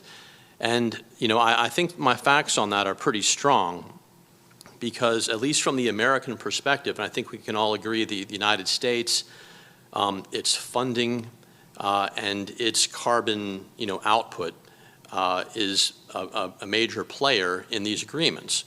And if the United States is not going to be on board with major international multilateral climate agreements, then you have to wonder how successful can those agreements possibly be. If we're not on board with it, then it gives countries like China and India and others to say, oh, well, the U.S. Isn't in on this. Why should we stop building coal-fired plants? Europe, you guys are doing great. We love you. But our peer competitor in the United States isn't down with this. And we watched this time and time again. We saw in Copenhagen, I don't know if any of you, by show of hands, did anyone go to Copenhagen? One hand in the room. Most of you might have been too young to go to Copenhagen in '09. Its weather was not as good as Glasgow. I'll tell you that much from the start. It was absolutely freezing the entire time. It was so great because we sat around and drank a lot of Danish beer. But one of the displays they put on, expecting the weather not to be as freezing as it was, is they built this beautiful polar bear out of ice. This gorgeous, did anyone hear about this? Gorgeous, massive polar bear out of ice, with the idea that over the course of the 2 weeks, due to the projected temperatures, it would slowly melt. And at the end of the day, there'd be this bare bones of this poor polar bear, and we would all sit around and gnash our teeth and weep. Everyone knows, I love polar bears, we all do. But as the week wore on, the polar bear was strong. It wasn't melting a bit. And I swear, as God is my witness, they had to go out overnight with hair dryers and slowly start to melt the polar bear because they weren't getting the bloody effect that they wanted from this frozen polar bear, which I'm sure cost them a few euros to put together. So much theater goes into these things. In 2009, we had a new president in the US. Barack Obama was going to come and reclaim the stage of American leadership in climate negotiations. The weak Copenhagen Accord came out of it, but even within the Copenhagen Accord was this Green Climate Fund where we promised $100 billion a year by 2020. Here we are in 2021, $100 billion has never been assembled to fund the Green Climate Fund, much less $100 billion every year, which was the promise. Now, the reason why this has such an impact in America was because there's no real agreement that's that ambitious that you can go and promise in Copenhagen or Paris and Glasgow without it having the support of the Congress and the American people back at home. Because like Copenhagen and Paris, it was not treated as a treaty by President Obama. He did not come back to the United States, submit it to the United States Senate where I used to work, and say, all right, ladies and gentlemen, here's the agreement I negotiated. Give us your consent to ratification, and then we can start implementing these commitments that I've just made to the rest of the world. Instead, he made promises that he couldn't keep. And I'll say something in this room that probably hasn't been said yet today. I agree with Greta Thunberg. She's come to this conference and said, hey, this is just blah, blah, blah. The countries are just coming here and they're talking and they're pledging and they're talking about money and mitigation and all this stuff. And then they'll all fly out at the end of the 2 weeks and nothing will happen. Well, you know what, guys? In the private jets. Yeah, of course. Why not? If I had one, I'd fly it myself. You'd all be very welcome. We'd have a great time. But they're all going to fly out from Glasgow Airport and take agreements back, and President Biden will take whatever outcome document comes out of this and whatever nationally determined contributions he's brought to Glasgow, and it'll come back and it will result in exactly nothing. For better or worse, it will come to nothing. President Obama signed the historic Paris Agreement based on an NDC that was laden with legislative proposals that he wanted to do and regulatory action he was going to take. It was all well and good, and I'm sure it was all well intentioned, but boom, here comes the Trump presidency, and regulations get rolled back, they get ignored. The legislation does not come to pass, the funding does not get committed. You know, presidents can only do so much with money. Congress holds the purse strings in the United States. And so here we are, all these years later, and none of the promises that President Obama made to the world have come to fruition. You know, in my country, it's the left and the liberals and the progressive who are always clutching at their pearls and going on about American credibility in the world. Well, when our president goes overseas and makes a bunch of promises he can't keep, to me, that affects, I view that as a destruction of American credibility. At least with President Trump, you knew what you were getting. He was going to fairly ignore international climate negotiations for 4 years, and then it'll get picked up. And so here's President Biden coming in again, going to come and in on the white horse and again reclaim American leadership on the world stage when it comes to international climate change. And again, it's going to be a massive bust. I can promise you, believe me now, and then check it, hear me now and believe me later. There will be regulations proposed regarding methane and Freon and CFCs, and there will be funding that will be promised. Tens of billions of dollars, I think $11+ billion. Well, we have a president coming here with zero authority to promise you any of that, promise the world that. And again, the world will look at American promises as Greta has done and said, they're not credible when it comes to these negotiations, and blame our system, blame the framers of our Constitution that divided power among the executive branch and the Congress and even the judicial branch. One of the main Obama promises was a regulation called the Clean Power Plan that our Supreme Court, the highest court in our land, put a stay on, put a stop to. And so you can't just make promises here through international agreements like Copenhagen and Paris and Glasgow and whatever else came in between and make those promises come true back in the United States with a wave of a magic wand. It simply doesn't work that way in our country. Parliamentary systems are different. The government that comes to a COP conference from a parliamentary system is in charge back at home 100% because they control the parliament. That's not the way it works in the United States, as I'm sure many in this room know.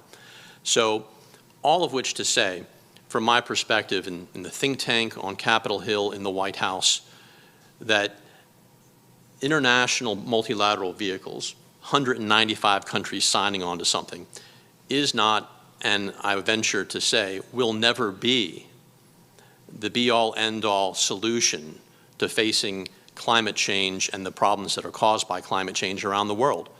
I'm much more sanguine and much more positive about the solutions that are spoken about in this room and some of the solutions that I was even hearing about over lunch from people who aren't utopian, people who want to get down to practical solutions, people who want to get down to market-based solutions, or even trade-based solutions, as long as on a bilateral or small multilateral basis, people that have skin in the game, people that have real money in the game, those people can get together and maybe get some things done with international agreements. But when it comes to the big ones, all we've seen is a history of failure. Kyoto, Copenhagen, and now Paris. So call me skeptical, call me I don't know, not a climate alarmist or a Greta Thunberg fan, but I'm just someone who very realistically has watched the last decade or so, or 2 decades of action in this particular arena and haven't seen any results yet. So I'll end my comments there. Yeah, thanks for that rosy outlook. That's really helpful. Hey, we talked about private jet parties. Yeah. That's rosy. Yeah, it's true. A polar bear in a private jet. Conference over. One of the things that affects both trade and this international treaty, these international climate negotiations, obviously, is China. And so what can be done in that front? It doesn't seem like the previous administration from the U.S. tariffs worked. You know, it's one thing, tool in the tool belt, but Shanker, as you mentioned, that tool should probably be a last resort tool. China's not here, obviously representing more than a quarter of the emissions, and so whatever happens here is difficult to reconcile as a climate solution if they're not participating in these climate discussions. So what can and what should we be doing from a trade and a treaty or international climate negotiation standpoint on China? Yeah, so I think, and just picking up something that Stephen said about the role of bilateral and you know, plurilateral type agreements. I mean, I think that is the way to tackle some of these issues. But we need to come up with a economically robust and, you know, a set of proposals that isn't going to essentially, you know, gutter the international trading system. And it has to bear in mind the fact that one of the biggest players in the international trading system is not a participant here, and they're not the only one.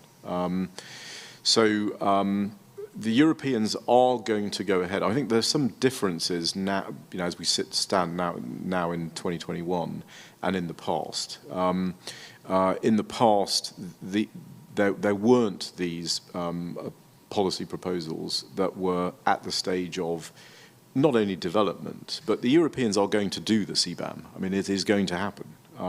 They don't care that it is a WTO violation, which I believe it is, which means there will be cases on this. But who's going to bring these cases? I mean, historically, we would probably have relied on the US to bring such a case. Well, that's not going to happen now. So it may well be that the Chinese bring a case on this. It may well be the Russians bring a case on this. It'd be a rather odd situation where we're relying on the Russians and the Chinese to defend the free market. But that may be where we will be. And therefore, I think it's really important to have credible alternatives in place that deal with some of these other problems that manifest themselves in China.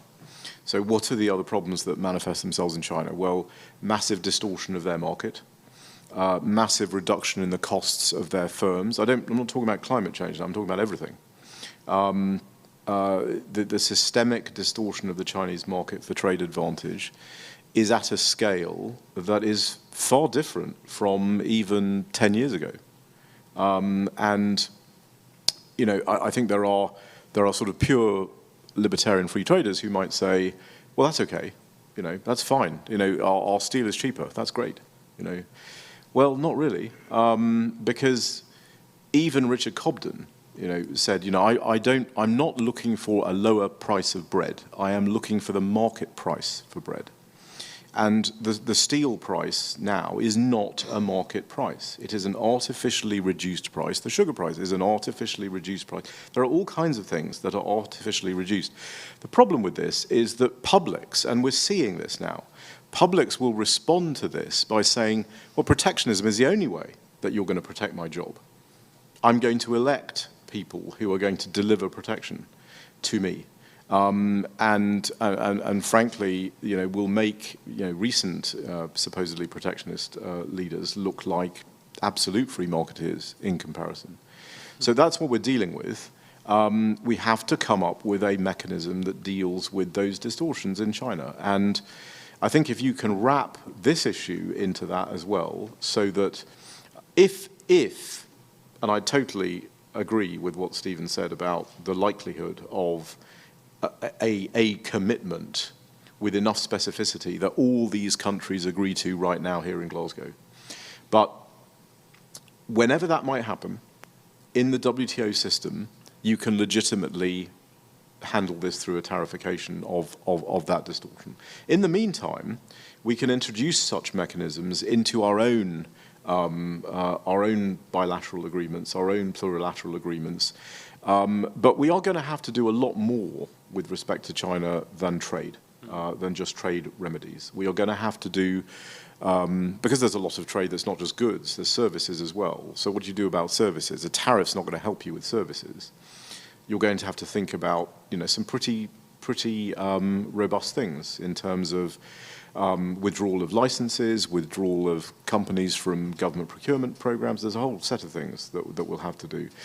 And it isn't going to be only one country doing. This is why AUKUS is very important. This is actually why the TPP is important, I think. We need plurilateral mechanisms that deal with this in the round. And as I say, if there isn't an agreement on a particular thing that is every WTO member, at least every WTO member, then anything we're trying to do that discriminates is likely going to violate the TBT, the Technical Barriers to Trade Agreement. And there are powerful reasons why the case law on the TBT agreement is the way it is. It is to stop protectionism. It is to stop countries saying, well, we just don't like the way your product is produced. And we have to be careful what we wish for here. You know, China is just as able to say to us, well, we don't like the way your products are produced. And in fact, we'll do so in a very non-transparent way that no one will have any understanding of. And that will be a significant, you know, problem for, you know, the Western countries. And the final thing I'd say about China is, you know, lots of people have different views about this, and it's a very difficult problem.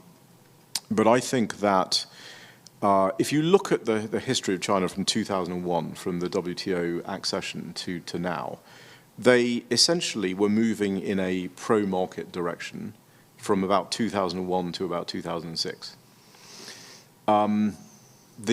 That's started to change. Now remember, Deng Xiaoping said in the 1980s, you know, what you do is you work quietly under the radar, and then when you're ready, you move.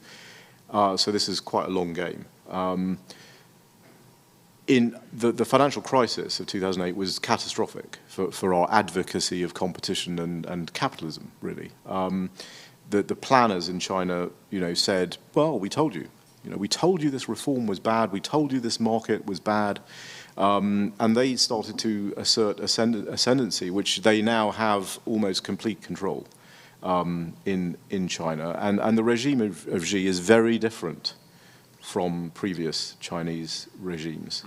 And we've got to be very clear-eyed about how we handle this issue, because it goes way beyond economics. It goes into national security and economic security and many, many other areas. So, but what you have to do is you have to say, okay, well, there are reform-minded people in China still. They may be in the minority. There may be only 2% of them, you know, now. But your signals have to empower and give oxygen to the reform-minded people while pulling oxygen away from the planners.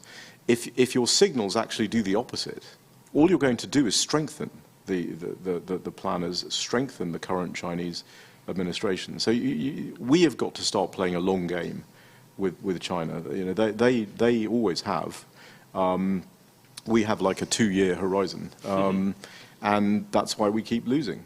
But I will say, you know, in deference to President Trump, you know, if you look back at all the leaders of the US who have tackled or attempted to tackle this problem, he is the first one who got their attention. Now, you might quibble with the policy that was then, you know, proposed, and I would certainly quibble with the Phase 1 agreement, which I think, you know, you again, demanding a certain market share from the Chinese is not, I think, a very effective way of pursuing the problem. But to his credit, he is the only one who got their attention. And certainly we do not have their attention now. And that is obvious from the fact that they're not even here. Do you want to, yeah? Yeah, why would they bother to come?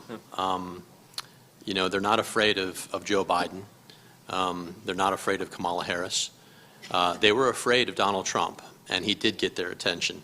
And, you know, there'll be policy quibbles and, you know, trade. You know, we can have debates for days on end about the trade choices that the Trump administration made, which my own Heritage Foundation was, you know, a great deal opposed to as being kind of free trade absolutists. But what is it? Why isn't China here? You know, there's no reason for them not to be here. It's not like they're afraid of COVID. They started COVID. So they can't use that as an excuse. They're here because they don't need to be here. They got the deal that they wanted a while ago, where they were allowed to build coal-fired plants until, what, like 2030?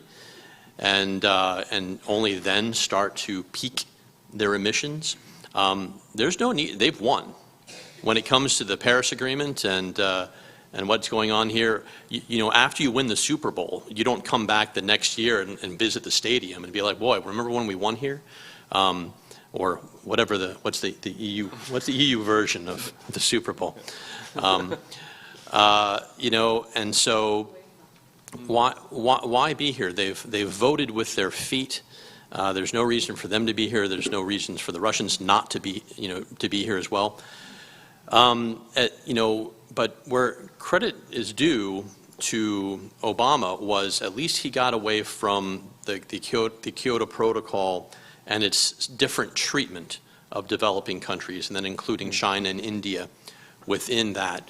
At least President Obama recognized at Copenhagen and in Paris that for any international agreement to be palatable back in the United States, they were going to have to get some of the same treatment as the United States and as Europe. None of this common but differentiated language that really allowed developing countries, including China and India, to have very different treatment for the Kyoto Protocol. Alas, since both Copenhagen and Paris still were not palatable to the American people, as I mentioned, it never went through the Senate advice and consent process, and therefore never attained the democratic and public legitimacy back in the United States that would lead our legislators or our people to embrace it and take the steps that would be necessary to fulfill it. So China is a key player, the #1 emitter, and there's no, you know, they're going to continue to be the #1 emitter through Cairo and the next how many ever COPs after that, and they're not here. You know, they're channeling their inner Greta Thunberg, and just be like, well, we could go there, we could send the delegation and gab for 2 weeks, but at the end of it, why bother? We've won. We're not coming back to the stadium where just a new stadium where we've already won. So. Well, I've got more questions, but I want to open it up to the audience because we've got about 15 minutes left. So as you can see, Steve pulls no punches when he talks, so now's your time to ask some questions. If you guys don't, I'll continue to ask, but any audience questions out there? One in the back. Do we have a mic? Do we take this mic? I can do it without. All right.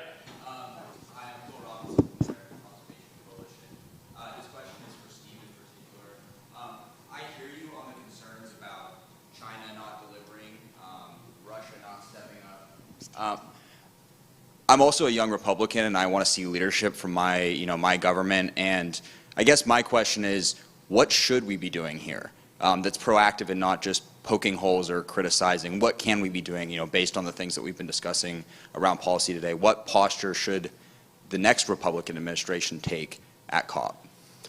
100%. And although I'm up here poking all the holes in it, that's the fun part, really. And it's the easy part. It's I'm here to tell you what won't work as an expert on international law, treaties and international agreements, and American politics. What will work, the actual solutions, are what folks have been talking on different panels. And as a young Republican, and are you conservative or just are you a young conservative or both? Okay, good. The short answer is lead by example.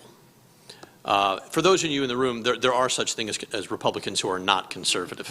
I'm not among them. The short answer is lead at home.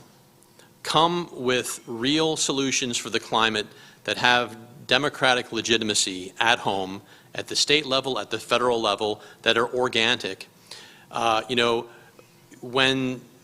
reason why we know that the left on this issue is completely unhinged from reality is they go on and on and on about reducing carbon emissions, and yet they're dead set against the use of nuclear energy in the United States. Now, that shouldn't be. It's not a, nuclear energy is by comparison, a low carbon source of energy. So we have solutions that are, let's say there's non-ideological solutions to this. They don't have, nuclear energy is not a conservative solution to the carbon problem. It's just a solution. It produces electricity, and Europe is a great example of it, where nuclear power produces a high percentage of electricity for many countries.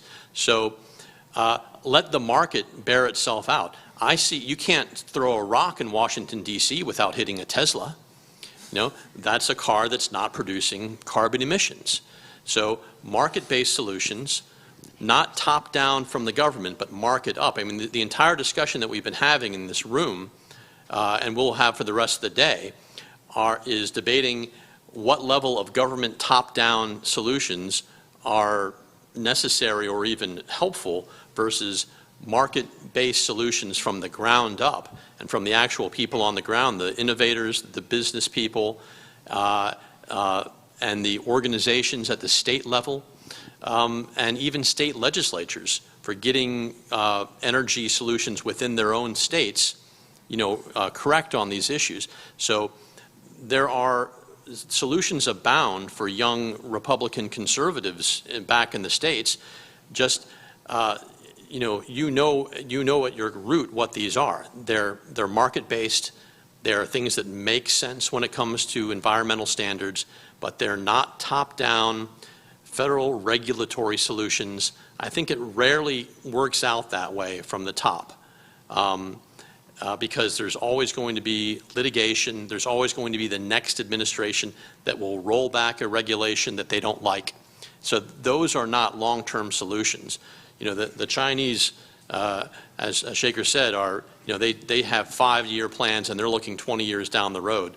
A President Obama comes in or a President Biden and they come and they promise the moon and the stars because, ooh, look at this new regulation I'm going to pass. In 2025, when President Haley or DeSantis or Pompeo or Pence is in the White House, or maybe even Trump, trust me, those solutions are gone. Those regulations are gone. And so market solutions from the ground up, those are the ones that you should get behind. I think if I can just add one thing to that, I think for young conservatives everywhere, whether you're a Republican in the US or not, I think there's two things you need to focus on. One is, as Steve said, the actual things that can actually make a difference to this issue. And the other is, I've laid it out for you, the policy proposal based on an approach to market distortions, which is an economically robust, classical liberal approach to this.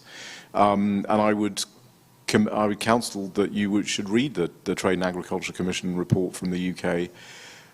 Most of it is, I will say, as a commissioner, not necessarily everything that I would agree with, but the import policy piece of it, which deals with this market distortion potential solution, was negotiated over and was agreed, and it therefore shows that a consensus can be delivered over those things.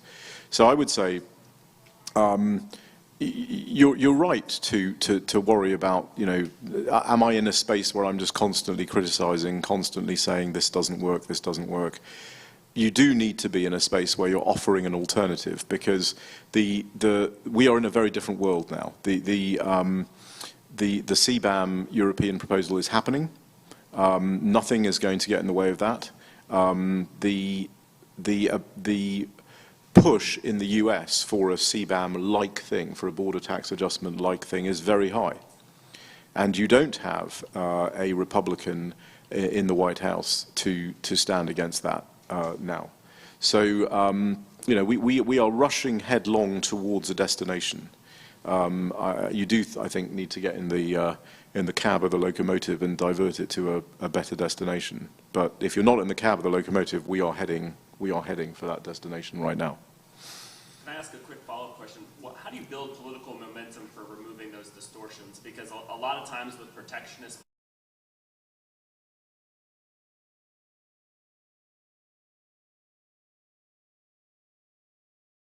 whatever, and then disperses the costs amongst the rest of consumers. And so there's this entrenched interest that stands to benefit from the status quo, which is why we have a lot of these market distortions in the first place, and why, despite a lot of economic and environmental reasons to get rid of them, they continue to exist. So what's the kind of strategy to try to remove some of these distortions? Well, you know, I think so I've been working on distortions since 1992. You know, suddenly overnight, after 30 years, people are focused on this now. And why are they focused on this now? They're focused on this now because the effect of distortions on international trade, when you lower the other barriers, the border barriers, these internal distortions start having a huge effect, and a visible effect on trade. And we're dealing with a major player in the global marketplace, you know, China, that is massively distorted.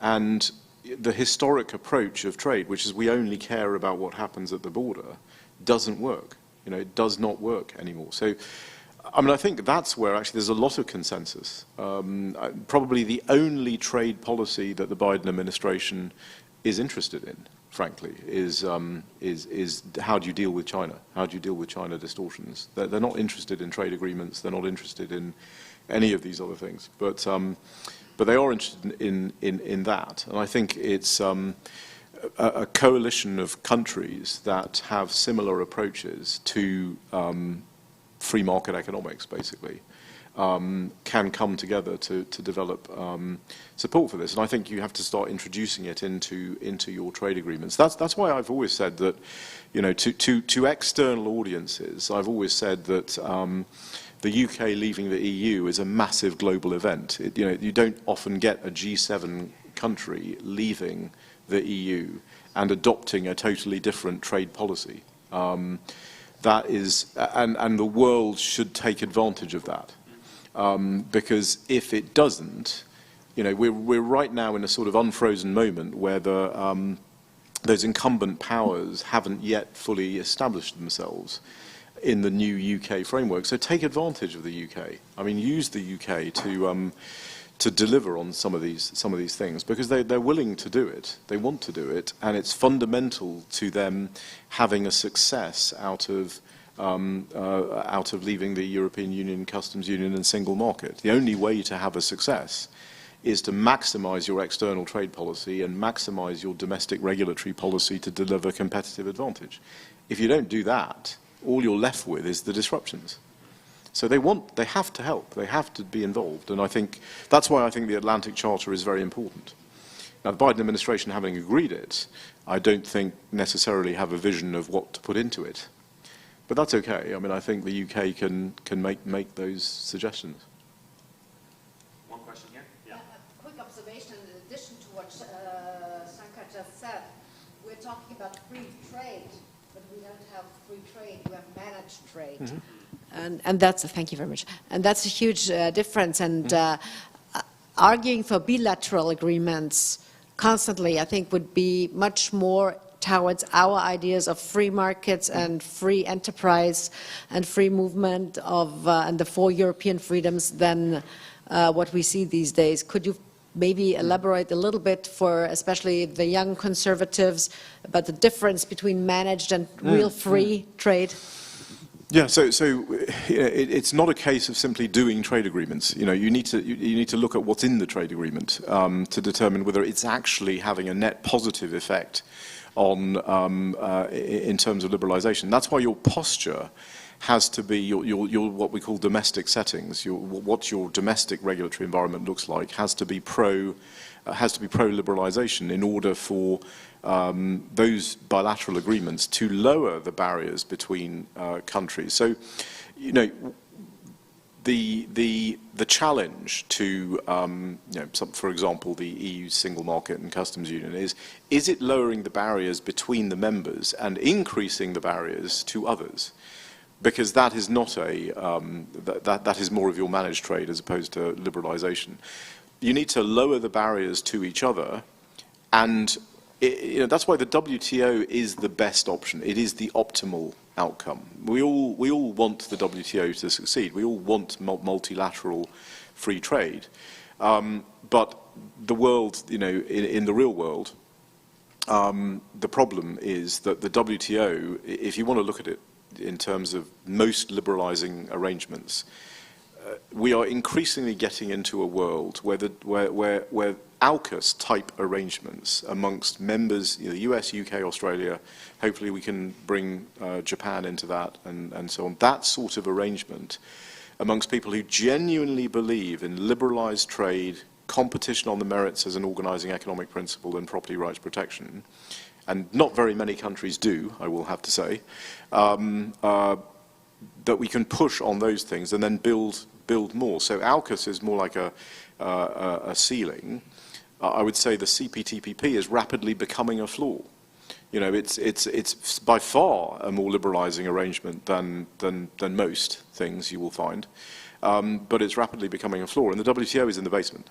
Now that doesn't mean you ignore the WTO. We need to keep pushing, but the CPTPP is going to be very interesting because when the UK joins, and I suspect that will be within a year, suddenly you have an agreement, a quote regional agreement, with a member that isn't regionally close. So there will be other members who are not regionally close who could join. And I think there will be a discussion in the US. It's not a discussion that can be had now, but it's a discussion that I think will happen about potentially rejoining.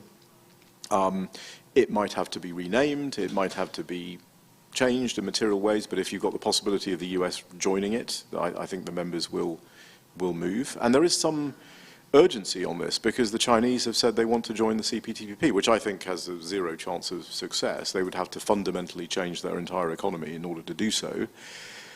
But you know, in the world of global geopolitics, you know, bad things do happen. You know, countries do cave in.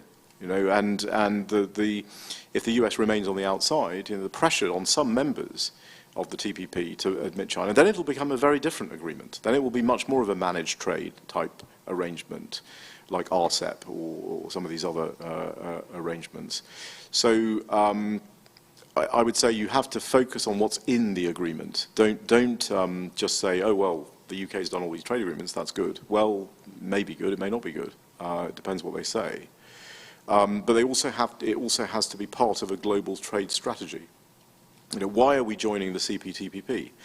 Because it is the most liberal regional agreement that exists, and we actually don't want to stop there. We want to make it more liberal. We want to increase the pro-market aspects of it.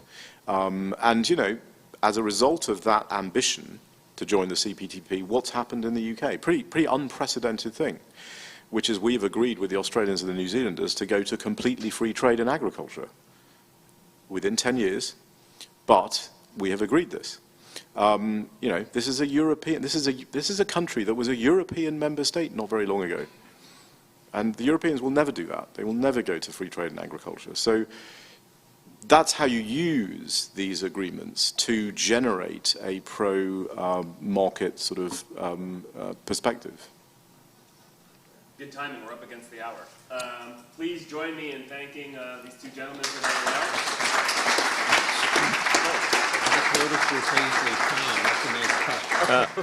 We are moving right into another session. I'll just let you explain it. Awesome. Thank you very much. We are experiencing some traffic. First, let me thank Shanker Singham, Stephen Groves, and Nick Loris. Great job behind the mic. For a 2 p.m. panel, we'd like to welcome up Rod. Rod Richardson will be the moderator for this. Barbara Kolm from, I'm going to give it a try, Österreichische Nationalbank. I don't know, if someone German, give me a thumbs up on that. Matthew Lesh is delayed in traffic. He'll be here in maybe about 10 minutes. We'll see how that goes. And Professor Michael Mehling, he's from the University of Strathclyde as well as MIT-CEEPR, which is the Center for Energy and Environment Policy Research. That's it, you got it. And he's the one who introduced us to this beautiful space last year. We'd like to thank him for that contribution. So Matthew will probably may not make it. Matthew, I think, is going to make it. Oh, okay, great. Yeah, well, here you go. Okay, great. Thank you very much.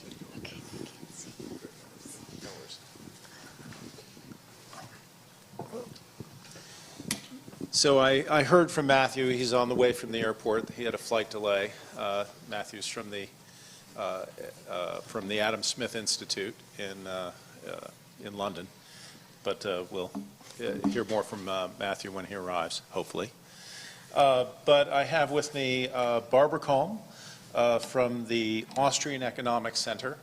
And I have to say, last week I came to COP. And spent some time here in this environment. And then I went to speak at the Austrian Economics Center to a bunch of Austrian economists. And I'll tell you, I felt like I had whiplash going from one group to the other. But it was very interesting. And Barbara is also the director of the Austrian National Bank and is a chair for a working group for the UN working on sustainable cities. So she knows quite a lot about what it takes to make a city sustainable, and we'll hear more about that, I'm sure, in the course of this. Michael Mehling joins us from MIT-CEEPR and is also a professor here at the University of Strathclyde. In fact, we owe our presence here at the University of Strathclyde to Michael's suggestion that we make some inquiries here. So, our panel here is about sustainable finance frameworks and what it will take to finance a transition to a low carbon economy and all the different components of that. And there are quite a lot of sustainable finance frameworks out there in the world that people have proposed and have set up, and some of them work well and some of them don't, and we'll get into what works well, but and all these things function as possibly alongside each other, alongside things like carbon border adjustment, or maybe as a replacement for them. So, but to start things off, I thought I would ask Michael to give us some little sketch of what the dimensions of this problem are, and to let us what is the sustainable finance challenge that we're trying to meet. Can you give us some picture of that? Absolutely. Well, thanks, Rod, for having me here. Thanks, Hallie, and all the others that have helped make this happen. And thank you for coming to Strathclyde to host it. It was very exciting. I apologize for the weather, but then again, I'm not Scottish, so I'm not really responsible for that part. So if you allow, I'd like to sort of sketch out why finance is such an important topic. It's also a topic that's being discussed very hotly in the SEC and as part of the agenda of COP26. And venturing a bit beyond that, and I think you will enjoy the remarks, I'll try to diagnose what kinds of policies will not get us to the amount of finance we need, and to underscore why it is so important to unlock and mobilize the capital we need through the right approaches. And that's where I'll hand over to somebody who's really in the world of finance and understands it much better than I do. So the first thing I'll say is just sort of taking a few steps back. We've always known that addressing climate change is a huge investment challenge. The numbers have, well, they've kept growing continuously, but there's these annual assessments by the International Energy Agency, by the World Economic Forum, by the Intergovernmental Panel on Climate Change, and other institutions. We used to assume that to stay within 2 degrees Celsius, above pre-industrial global average temperatures, we'd probably need an incremental 500 billion up to $1 trillion per year to steer the global economy in the right direction. This is investments in energy generation assets, in infrastructure, in transportation, in buildings, and so on and so forth. The numbers have grown, in part because the ambition of climate policy has grown too. So the IPCC, for instance, now estimates that per year by 2050 to stay within the more ambitious 1.5 degrees Celsius target, we need up to $4.5 to $5 trillion of incremental, meaning additional investment in low carbon, ultra low carbon, and zero carbon technologies. So the challenge is absolutely huge. Now there's a debate happening here in Glasgow at the intergovernmental level. Article 9 of the Paris Agreement sets out out this general goal of north-south transfers of climate finance. It's part of sort of the bargain and the trust mechanism between the developed and the developing economies. And they're talking about $100 billion and moving even beyond that in transfers of public and private funds from north to south every year. And they're making progress on that. I think John Kerry recently was quoted saying that they've closed the gap. Last week we were still at 80 billion. Apparently we've reached the 100. But that's only a drop on the hot stone, so to speak, because as I mentioned before, the actual numbers, not just these north-south transfers between developed and developed countries, no, just in the global economy altogether is much, much larger. And most of that will come from private sources. Did you say 4 trillion a year? 4 to 5 trillion. 4 to 5 trillion. And most of that will come by default necessarily from the private sector, so probably 80 to 90% at least. And there's a number of different approaches that countries are exploring jurisdictions to catalyze, to unlock and channel and incentivize this kind of investment. And it's becoming a patchwork. It's not an elegant process. So the EU with its European Green Deal is adopting and elaborating a sustainable finance taxonomy. There's sort of a top-down, government-led approach to defining what's a green investment and what not, and a number of other things. This will be relevant for green bonds and all kinds of other policies. They're using, of course, carbon pricing. And I'll talk about that in a moment. In the US, it's taking a slightly different direction. So it's the era of big stimulus bills and budgets, so we're debt financing some of this, and it's a lot of money, there's no question. What's already been agreed and may still be agreed later in the year through budget reconciliation, but it's a very different approach. I personally do not expect the US to follow like the EU taxonomy approach that the EU is now preferring.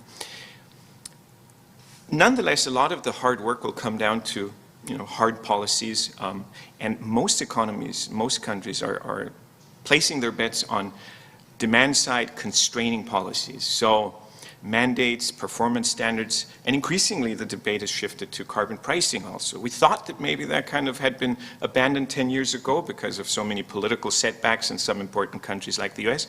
But you hear the World Bank, OECD, IMF, even the WTO, they all keep encouraging, urging, and mobilizing to get carbon pricing to be sort of the fallback or the default policy that jurisdictions should adopt.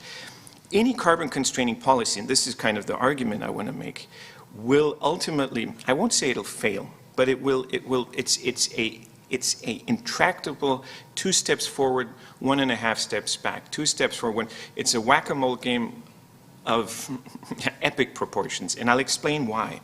As jurisdictions start pushing out emissions-intensive technologies, emissions-intensive production and consumption patterns with these kinds of constraining policies. If Dave Banks had been here, I think he would have said exactly this. What you're observing is that all that is shifting to other jurisdictions that aren't doing it, or at least not at the same speed. This is on the demand side. So you see steel, cement, aluminum, all those things just shifting across the border. And to me, who likes to, MIT is known for relying on numbers and empirics, look at Switzerland. For 3 decades, Switzerland has managed to decrease its territorial emissions quite effectively. So under the UNFCCC, it counts as a climate champion. And this applies to many other countries, Switzerland, Netherlands, etc. But when you count the emissions embedded in all the goods that Swiss consumers keep importing from abroad, and now especially import from abroad because it's no longer produced in Switzerland, they've actually plateaued many years ago. In fact, because a lot of the production in China, Indonesia, Turkey, and elsewhere is more carbon intensive, it's been a net negative global effect on global emissions, on the global climate. So carbon pricing and other constraining policies just leads to this relocation of emissions. We outsource the emissions to those jurisdictions which are not moving at the same speed, and in some cases really aren't moving at all. But it's not only a demand side challenge, there's a supply side challenge too. So as we push out fossil fuels from Europe, and that's clearly in the agenda of the European Green Deal, they're not going to go away. They will be taken up in jurisdictions. The price, of course, demand drops, so the price drops. This stimulates demand in those jurisdictions that are not yet ready to get rid of fossil fuels. So all you're achieving is shifting. You're shifting, and ultimately you're not really getting to the climate targets you want, and in the process you're losing production, you're losing jobs, you're losing investment to those countries around the world that are simply not moving at the same pace. And to me, this has been sort of a painful realization over the years. The only thing that will solve this for good and also in a way that is politically durable and will not, we move 2 or 3 years, then an election comes, then we abandon policies, we have a setback, then we take new policies, next election. But in a really sort of durable, long-term and predictable ways that we need to invest in, scale up, and deploy the technologies that get us to delivering the services, the goods, and the amenities that people in our countries, but especially in sub-Saharan Africa, in Asia and Latin America, expect and want to have, but at a low carbon or zero carbon eventually, in a zero carbon way. That's the only sort of, I would say, stable equilibrium when we've reached that. And how do we get there? By mobilizing the investment to drive down. We've seen it very successfully with renewable energy. So solar, wind, etc. We've reached that point, at least in many parts of the world. But there's so many other sectors and activities where we're still at the very beginning of this technology learning and cost decline curve, and we just need to drive the investment into that. And as I said, carbon pricing is something that many are discussing, but I just see those other dilemmas that I was mentioning before, this leakage and relocation that is taking us back as we think we're moving forward. And so with that, I'm hoping to hear additional policy ideas that help us, bridge that investment gap. Thank you. That's a very comprehensive answer there. Barbara, you have worked at the central bank, and you've heard some of these ideas about using clean asset bonds and loans. What do you think? Do you think that that is a way forward that could get around the whack-a-mole problem that Michael has just described? Well, thanks, Rod, and thanks for having me here, and thanks for hosting us here at this university. First of all, there is no one solution. There are many ways of doing this, and I believe, as an Austrian economist, in the markets, and I believe that that would be the best solutions, and that especially the central banks should be left alone, do their stuff, be independent, and we should not mix monetary policy and fiscal policy, because this is what has happened in the past for a very, very long time, at least in Europe, and at least ever since the so-called financial crisis, and we've discussed that 2 panels before, or 3 panels before, has come over to Europe. We've seen those interferences. So let me actually start out that we need a supply-side reform on that front, and we need to allow the markets to operate, and also to go to Africa and get there, or to third world countries, and get private solutions out there. But before we talk about those, you mentioned taxonomy. Just in Europe, we have 3 different taxonomies on the so-called green finance. We have the EU taxonomy, we have the ECB taxonomy, and we have the taxonomy that is coming out of Geneva from the UN. So just at least, in one continent, we have 3 different sets, and, how to combine that. That is one thing. Keep that in mind. The other thing is we need to look at how actually the finance markets work and how advanced and developed they are, because continental Europe's financial markets are unfortunately not as advanced as the British markets are. They didn't have Lady Thatcher creating the City of London. And there you have a completely different market, or actually financial system, than we have in continental Europe. So in Austria, for example, our equity, stock and bond markets are just, totally backwards, to be honest, unfortunately. We're just lagging behind. But I'm talking of Austria. But look at other parts of the world where those things don't even exist. And this is something that we need also to consider once we talk and want to tackle this problem and the issue. And then, of course, we always have at least as Austrian economists, we have the market on the top.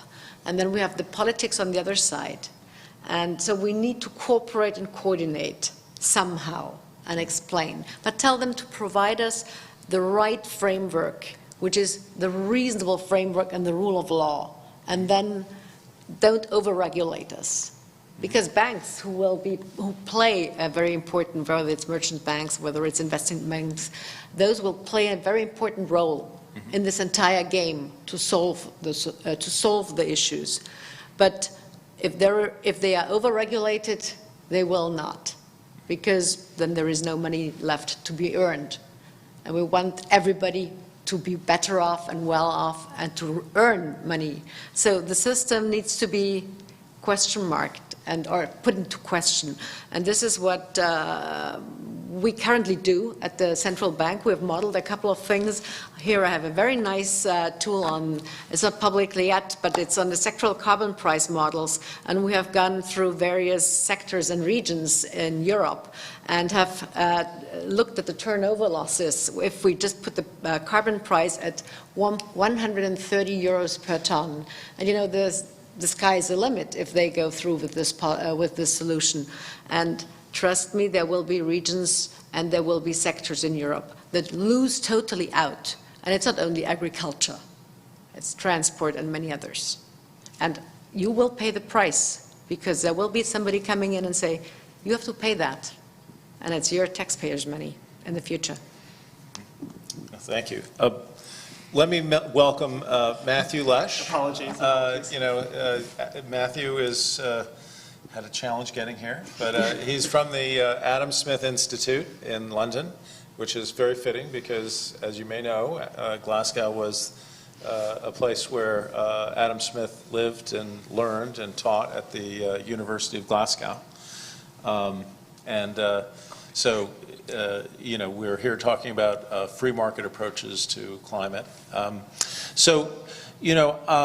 What you missed was, Michael gave us a little dimensions of the problem, that we need about, $4 to $5 trillion a year of financing, 90% of that, private to accomplish the change. And, he went on to talk about the fact that many countries are looking at carbon pricing, and he said that he doesn't think that's going to work because of the leakage problem and the fact that, when you export your emissions to countries with lower standards, actually the problem ends up getting worse, not better. I'd like to ask the panel, a little bit, since we're talking about sustainable finance frameworks, what kind of sustainable finance frameworks exist now that you like and that you don't like? Just give a couple of, quick examples of, ones that you think are working and ones that you think are really gummed up and not working particularly well at all. So what's out there in the world today, Matthew, that's on your horizon that you would say needs to go, and what things are pretty good in your purview?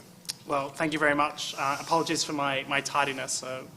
2.5 hour delay is not ideal. And congratulations for putting together this conference and this panel. I've been following remotely successfully over the last day or so it's been excellent. In a sense, I think the key challenge when it comes to climate financing, which is really, in a sense, the central game. Climate change is a fixable problem, but an expensive problem. And the challenge is how you can fix that with the minimal possible cost to society. It is going to be expensive.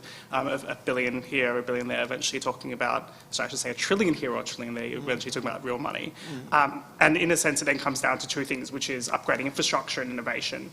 So how can you upgrade the infrastructure to be post-fossil fuels, as well as all the innovation we need to achieve that, which hasn't necessarily arrived yet, particularly if you think about something like energy markets, where we're struggling to manage load issues when it comes to, although the costs in itself of renewables come down, managing the grid instability issues is proving a quite substantial issue here at the moment in the UK, in particular, where very far ahead in that transition. So if you just think in kind of one simple way, it doesn't necessarily achieve your goals. And I think, going to your question here, what is a good way to achieve it? So on the face of it, the UK has a very kind of market-leading approach, or a market-oriented approach to energy, and it's seen substantial investment as a result in the investment in renewable energies, just because it is a classically market-based system. There's contract for contract difference. Whoever can provide the cheapest energy source. At the moment, the cheapest new energy source is renewables. So therefore, there's been quite substantial investment in that. There's a lot of forward investment in that. So I think that's, on the face of it, been quite a successful model. The problem is, though, and this is where the complexities come in very quickly, is the unintended consequences of just paying a kind of a focusing on a spot price means intermittency issues that you can get out of renewable. So as we've had in the last couple of months, when you haven't had as much renewable, when the sun isn't shining and the wind isn't blowing, you're ending up this central issue right now where you don't have as much stability. At the same time, the price of gas has gone up. Everyone kind of knows this story to some extent. So I think it's the incentives kind of make sense in a direct market sense, but it also makes you think, should there be a way to price in stability in the grid and ensuring that you have consistent supply of energy as well as having the cheapest spot price on energy. So that's one where it appears to have worked quite well in the first instance, but also caused secondary issues that need to be thought through when developing a way to finance the investment.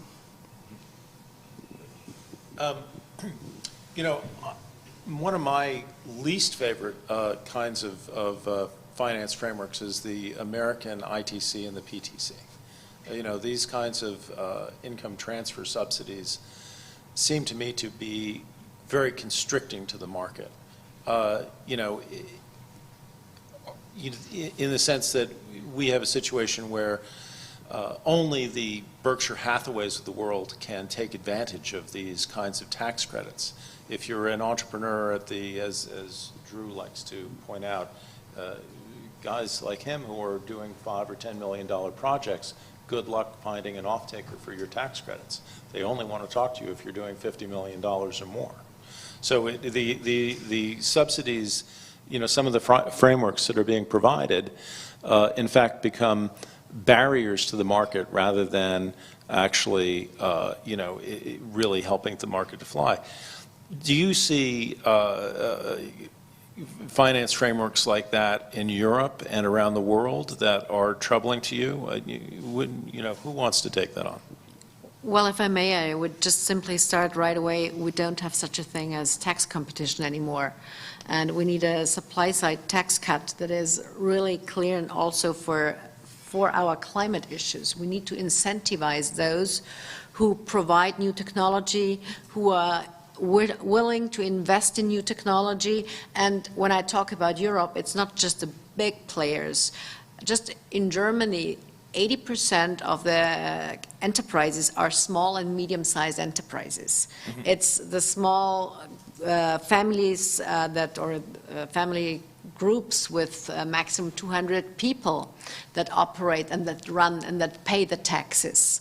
And if you do not provide the right incentives for those, we lose out in this system. And then we have the next effect, because then we will have, because of energy prices will rise ad infinitum due to carbon price taxation or carbon pricing, then we will have the inflation issue, and that will hit everybody, especially the poor who you want to protect. And that's a spiral that you have to cut and break, and this can only be done with smart market-based solutions. And I think there are some out there, and we've discussed some of them already, but I can only focus that you have to do that this way.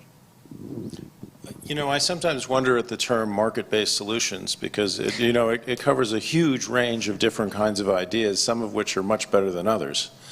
You can also say capital-based solutions. Well, I prefer protection of property rights.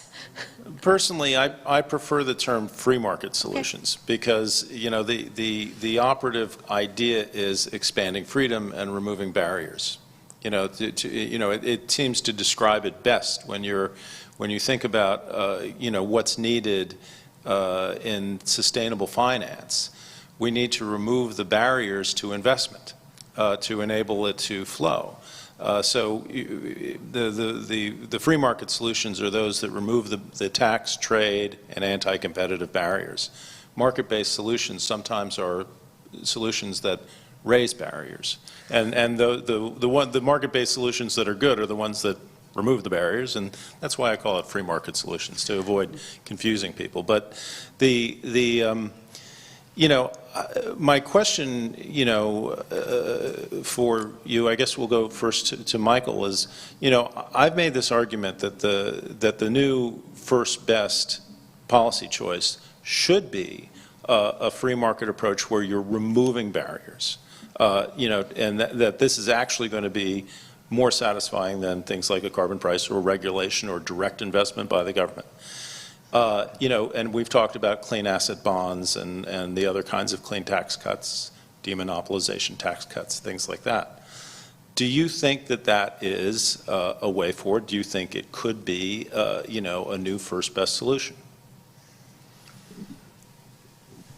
So on principle, I would fully agree that we should get rid of all the barriers that hold up investment, and that's sort of like the low-hanging fruit that we should take advantage of before starting to think about numerous policies that may channel investment or incentivize investment, but have numerous unintended or intended effects. I'll quickly maybe piggyback on the question. In Europe, we started out seeing much of the finance into the energy sector, so into renewable energy technologies coming with feed-in tariffs, and those were just redistributed among ratepayers. And the debate about how that increased per kilowatt hour rates has not ceased. In fact, just now in Germany, which was probably at least at that scale, sort of the first to really deploy that instrument, now they've discovered that as one of the election campaign things to start reducing the rate of this transfer through feed-in tariffs. What I think we'll be seeing more and more going forward is sort of legitimizing carbon pricing and the revenue it creates, such as the European Union's emissions trading system. I think that revenue, which is now going to go to the European Commission instead of to the member states, will go into funds like the Innovation Fund, the Modernization Fund. This resonates well politically. It's very popular. But we forget that first we have to raise that through a carbon price, and that will trickle down to consumers, ratepayers, et cetera, in the form of pass-through costs. So, and this is only energy sector. I anticipate exactly the same thing happening in ultra-low carbon materials, industrial goods, cement, steel, aluminum, et cetera. It's contracts for difference are being explored there. So in a way, it's sort of a market solution, but there are those costs. So I fully agree that we should take advantage of any opportunity to lower barriers rather than erect barriers.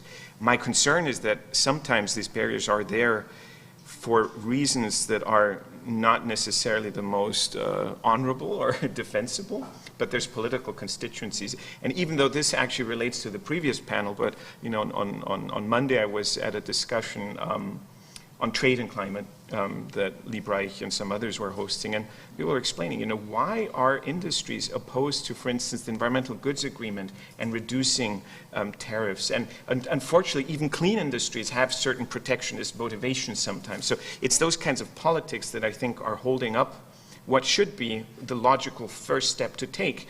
Ultimately, I suspect that we still will need other approaches to catalyzing investment. I think just lowering the barriers, while the logical first step, we probably still need more. But I would say do that only once you've made sure that you have the low-hanging fruit harvested. And I hope that the politics of that can be overcome. So it's as much a political as a theoretical or academic challenge. So in other words, you see it as the do no harm approach that you have to do first to get rid of the, before you do anything else, you have to get rid of those barriers, right?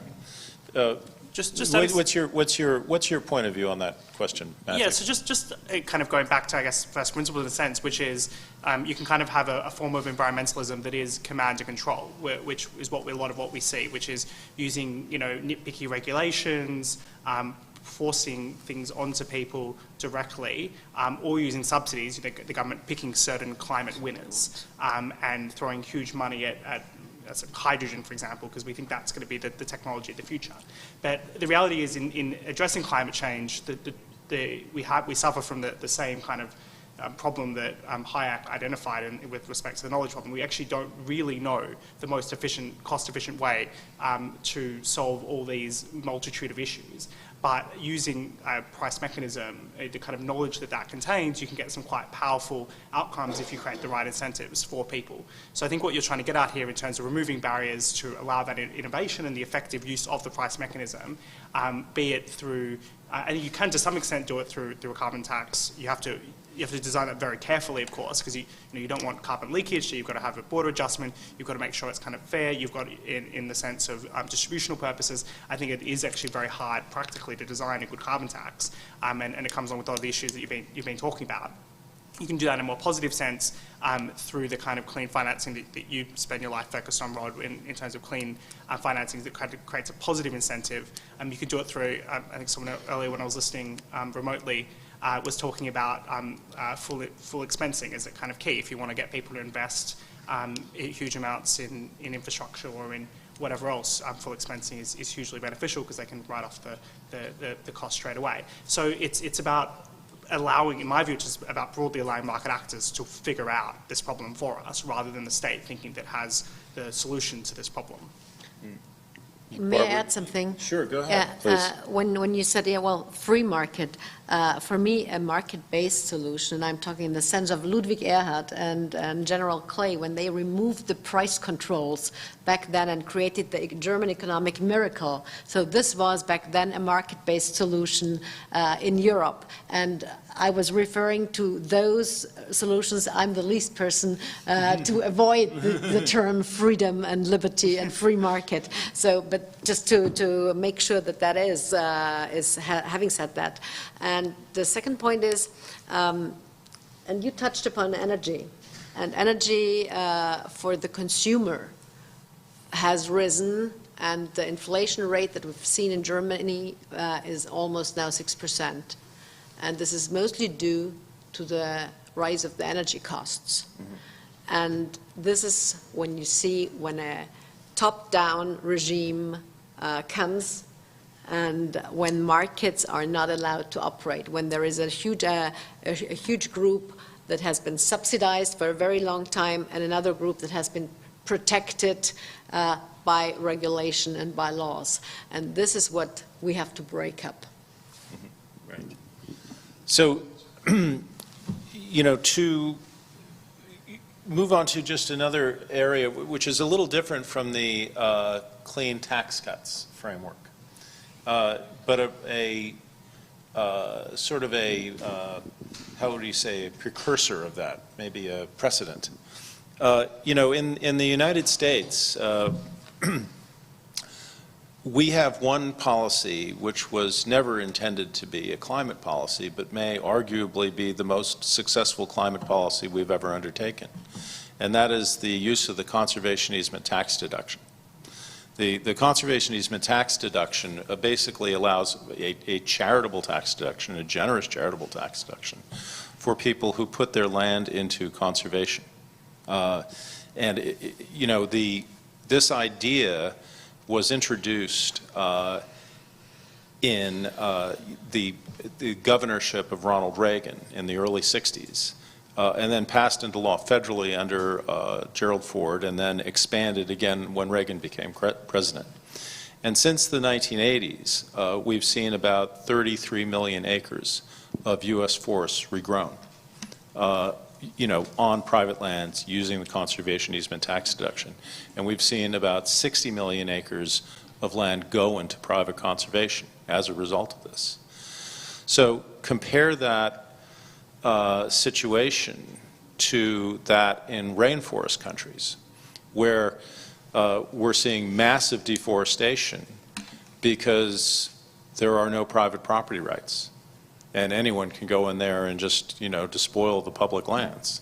Because if it's not owned by anybody, nobody really takes care of it. And there's no way to apply these kinds of incentives to that. So, it comes to mind that the U.S.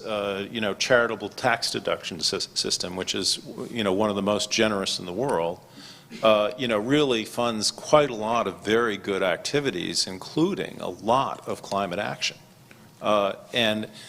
Would something like this, and extending this to Europe and the rest of the world, be really a good, sustainable finance mechanism for charitable efforts to, halt and reverse climate change? I mean, it seems to me, potentially, can you imagine if you could figure out a way to introduce private property rights into rainforest countries and a conservation easement tax deduction which is internationally accessible to investors, what you could do to reverse deforestation of the rainforest, and how that would compare very favorably to something like REDD+, or systems where you're using offsets. It would probably be. What do you think about the possibility of deploying something like that as a sustainable finance framework? Go for it. Do it. Well, yes. a lot of work would need to be done to figure out how to do it. It's not, there's a lot of barriers to jump over, but what do you think, Michael? It's tricky. I mean, I grew up in South America, so I'm familiar with some of the reasons why there will probably be hesitation to use or to rely on such a system, because it would have to be preceded by a lot of institutional and legal reform. But I know that you've started conversations on exactly that, and I think that's a very important and worthwhile conversation to have.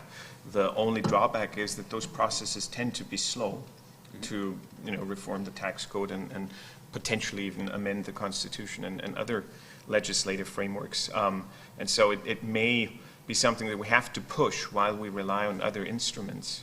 I don't know, is Charles Hernick coming? Yes. Still? Okay, yeah. He might push, or he might describe his offsets framework that he's developed and sort of advocated and gotten some traction for in the US. Ultimately, I think that if we go, again, a few steps back to sort of the theoretical starting points, we have Pigou, the British economist, telling us that the government should set the price and that will internalize the market failure, or internalize the externality, correct the market failure. But then we also have Coase a few decades later telling us that it could be done by bargaining. And I think that in a framework in which you may have offsets, but not subject to a mandate or a top-down sort of limitation, but rather as a voluntary option for, say, multinational companies to voluntarily, if they think that it makes sense for them, because their shareholders are pushing, their consumers want to see it, whatever the motivation is, to voluntarily engage in a contractual arrangement with stakeholders, say, in Brazil, in the rainforest, to develop. I could see that working without necessarily introducing barriers, but rather just creating an option, like a framework that allows that. And Article 6 of the Paris Agreement actually is that, because in the Paris Agreement, parties are not willing to agree on anything that caps anything for anybody. They just won't have consensus behind that. So it's really just sort of creating accounting mechanisms and some transparency frameworks and procedures. That I could see as maybe something that comes alongside the important legal and institutional reform work that would enable what you described. Well, I know that sounds hopeful, Michael, but when people give money for rainforest conservation in a country that doesn't have private property rights, who is going to actually do the protecting of that land? We already have forests in Brazil and other countries that are supposedly protected, and yet people are going in there, and deforesting them. The only real way to stop them is to have, private landowners, rule of law, and people standing there with a shotgun saying, "Get off my land." Yeah. Just one kind of additional thought here. I mean, the reason, at least to the best of my understanding, you have a lot of this deforestation is effectively for agricultural purposes, but amongst people who are, desperate for some kind of economic furtherment in themselves. So it seems a need to kind of negotiate with those people on the ground with respect to how can we turn them for people who are going to cut down more land. Maybe, we protect most of the land and they can have some for agriculture. Is there some kind of negotiation where, you could legitimize what they need and ensure they actually have a broader incentive to protect the land as well themselves? Because I think that would be the real struggle. Even if you privatise it, the policing of it would still be the real struggle. In a country without the kind of institutions that we have. So how can you change around the incentives for those people who want to be farmers, and what economic opportunities are for them, which I think probably speaks to the broader issue with asking a lot of still developing countries to address climate change, which is they still want to develop as well, and they don't have the prosperity we have, and they have every right to it. And telling them to slow down that development, telling somebody, no, you can't deforest, we just want you to live in abject poverty is not, it's not going to persuade them. Right. And I think there is, No, please. I think there is one comparison that we might use with the financial and insurance companies that have shown that private pension systems are possible, and these are, a pension system is intangible. However, a forest and land is a tangible good, and you can educate people, and it took certain politicians a while to make the transition from a pay-as-you-go system to a private-based pension system. So there is definitely hope there that we can do this, but it needs education and the right regulatory framework and the rule of law. So this leads me to my final question, then we'll take one or two questions from the audience. But my final question is this: we have, this is a panel of all think tanks. And these are a set of ideas that need innovation and they need application. These clean free market ideas are new, and this is a challenge that we face as a race. Would you folks be willing, in your role in your think tanks, to advocate for study of these ideas and collaboration between our think tanks and other people in this room to help develop these ideas further for international application? Yeah, well, absolutely. I think we already are kind of thinking through these ideas and a clean market approach. I mean, Connor, who's in the audience, did an excellent paper for the ASI investigating issues around market environmentalism, carbon tax, clean free trade, nuclear, and thinking about how to create the right market incentives for that. So I think that's work we're definitely interested in pursuing and building on. Echo that. Yes, great, yeah, wonderful. I'd offer an entire day at the European Resource Bank meeting to just discuss this and have all the think tanks, whether they are conservative or free market, to join us and have a debate there and just get this going, bring the network together. That's the full range of opinion, from conservative to free market. No, nothing else. Yeah, but if we do not act together, act together, then we have other people opposing us, and so I think we should be united. I mean, after all, we all believe in freedom. It reminds me of my high school library that had every left-wing view, from kind of Labour left to socialist Marx and nothing else. We need that, but in the opposite direction. Well, as a free market guy, I'm willing to, invite the conservatives in. So, but in any event, my best friends are conservatives. So, we have time for maybe one or two audience questions. Do we have any questions? Chris, let me give you my microphone.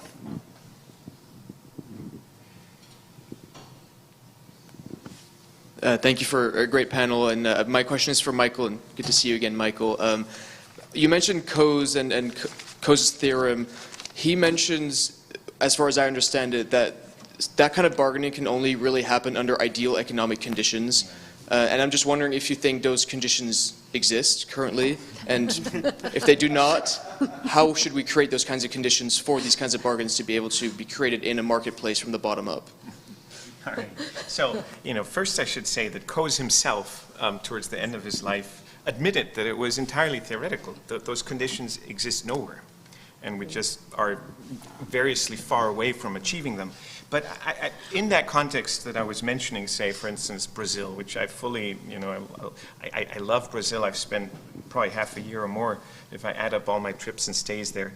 And it's an enigmatic country, and I certainly would not suggest that its legal and institutional frameworks are like the AAA in a global comparison, for sure not.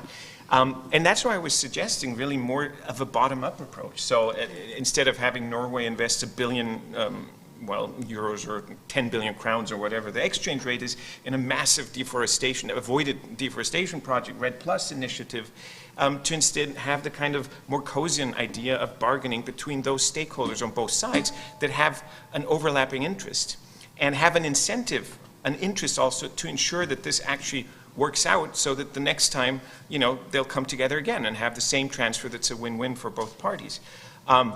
Now, when the legal and institutional systems aren't there, or they're there but they're still very flawed with a lot of transaction costs and political risk and other things, then I wonder if there's other new innovations, disruptive, governance, forms of governance, interaction, transparency that don't necessarily rely on government structures. But indeed, I think social media, for instance, civil society can play some of that role. I don't think I have a silver bullet answer, and I think that was probably the most honest thing we'll hear in the 2 weeks in Glasgow is there is no silver bullet. But I think that there might be some unexplored ways to make it work more towards Coase's original vision. Well, I think our time is up, and I want to thank my panel very much for coming up here and joining me to discuss sustainable finance frameworks. Hallie, would you like to introduce the next panel? Thank you. Well, the next panel. Thank you. All right, let's give a hand. Don't go away. We'll take some photos up here after that. Well, thanks, everyone. What we have coming up for now is the next coffee break. And then we'll go into our next panel. So we'll take about 15 minutes. We'll regroup. Maybe some of the panelists will be able to come up here and take some photos. We'd like that. And maybe feel free to go outside and have some refreshments. And then we will regroup here right about 3 o'clock. Thank you.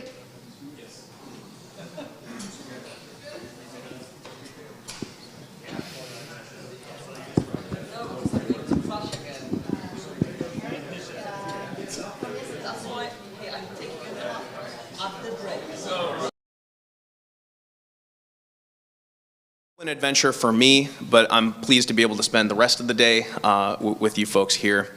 And I think I'll start with a little bit of level setting. The focus of the conversation that we'll embark on here is innovation. And we make these climate pledges, and my organization, we track different corporate commitments and different climate pledges from companies.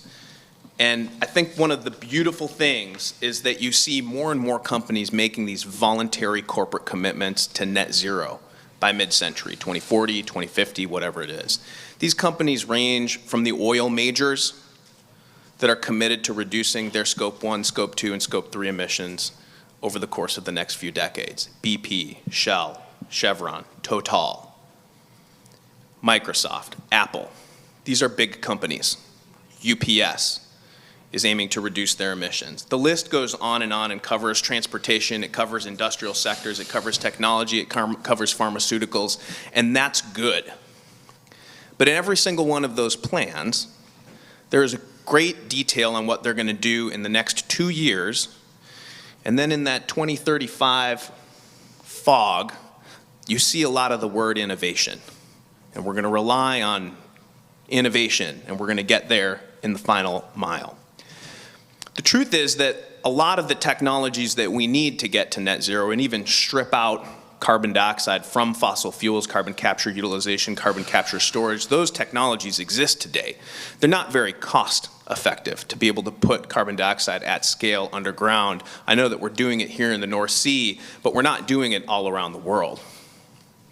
My wife is a yoga teacher, and Lululemon, they make yoga pants. And they're trying to figure out how you can take carbon dioxide and make yoga pants out of them. And I think that in the future, when we're at a point where you can buy net zero yoga pants and regular yoga pants, we know where folks are going to go. But those aren't available in the market right now, at least not at a very affordable price. Neither are some of the veggie fuels that are able to power airplanes and whatnot. The price point just isn't there. So what I'd like to focus this conversation on is how we bring those new technologies to market and put a better definition on what we mean by innovation. So with that, I'd like to introduce my two panelists. Actually, I'd really like them to introduce themselves, because there's nothing worse than you sitting here and me read their bios. So Jimmy, I'll start with you, and then Graham, you'll go next. But Jimmy, if you can introduce yourself, introduce your company, and then help us define what is innovation. Does it mean just invention? Does it mean some level of market penetration? What does innovation mean to you, and how do you know when you've seen it? So Jimmy, go ahead. Charles, thank you very much. And there's nothing more I like hearing than someone reading the bio of myself. So you should definitely go ahead and do that. We can do that after. We can do that after. So my name is Jimmy, and like Hallie said, I do hail from the U.S. I've spent time in California, Washington, and Washington State, and Massachusetts. And at the moment, I am the venture partner for ESG at PiLabs, which is Europe's largest venture capital company. in prop tech. So everything from real estate all the way from the construction sector into tenant lease out, into appraisals, into all different sorts of technologies.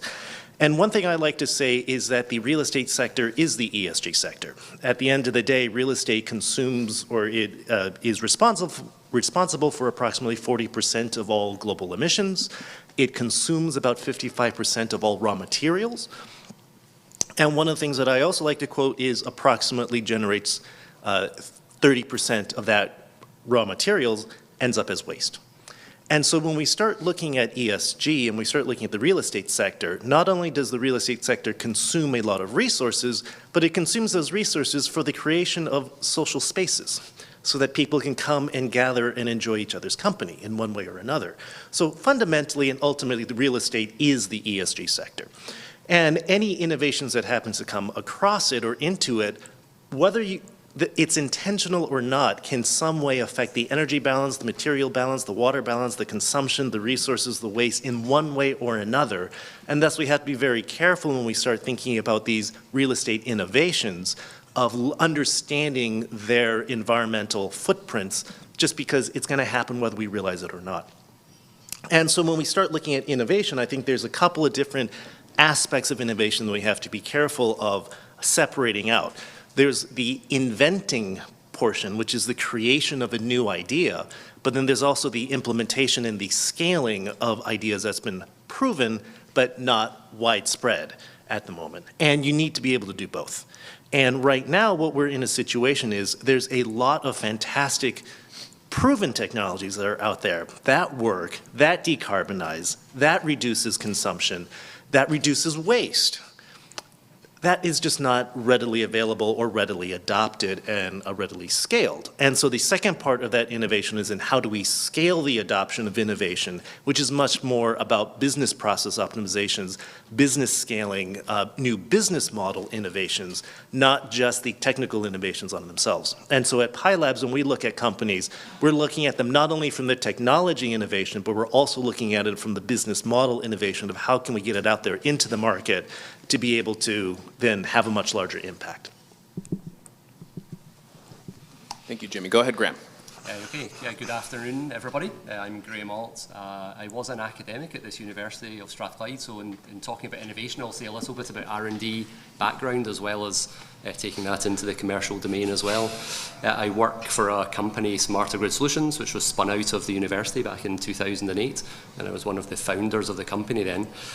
My background is in energy and power systems, so I was in the electrical and electronic engineering department here at the university.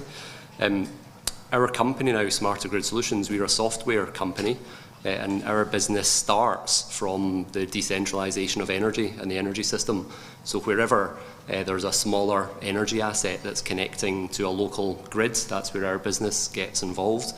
We enable those connections to the grid of all sorts of energy assets, photovoltaics, wind power, electric vehicle chargers, batteries, and so the list goes on, and it's becoming longer now. That's one of our givens, is that's happening anyway, and there's a lot of finance coming into that area to try and have more of that happen. And as more of that happens, the grid becomes under stress. Those investors want access to new markets to monetize the capabilities of those new energy assets, and then our software helps connect those assets to the grid and to the marketplaces for the services there. So that's what we do. I suppose in looking at innovation, I've seen a number of sides to this personally, so I can't speak on any great matters of innovation policy or and larger scale innovation. I can only really speak to what we've observed as a company and also as a spin out.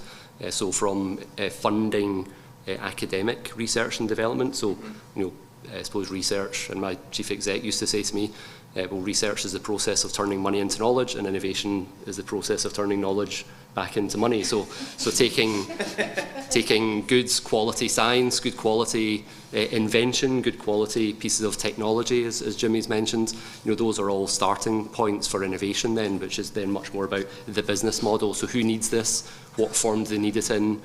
Where's the market? What are customers really looking for? For us as a company now, that's the process of our innovation. So taking the technology and the products we have, think about who needs those, for what purpose. Is it to do with a new business model about hybrid battery storage and rapid EV chargers, or is it about some new business models about connecting photovoltaics to a grid and allowing some of the technological capabilities to do something better for the grid than is possible, or is actually baked into the rules of the marketplace as they exist today? So our process of innovation is much more now about the customer, the application, the needs for a decentralized and a cleaner energy grid, and I suppose that's a good starting point for the conversation. Yeah. Thank you, Graham and Jimmy. I think that's super helpful, and I think it helps with our definition. I think it's always important to start with good definitions, and what we heard from Jimmy was innovation goes from invention to proof to market deployment. But I do like the way that you put it, Graham. It's taking that knowledge and making money out of it at the end of the day. Earlier today, it was put to me in slightly different terms, where there's the invention component of it, but the innovation process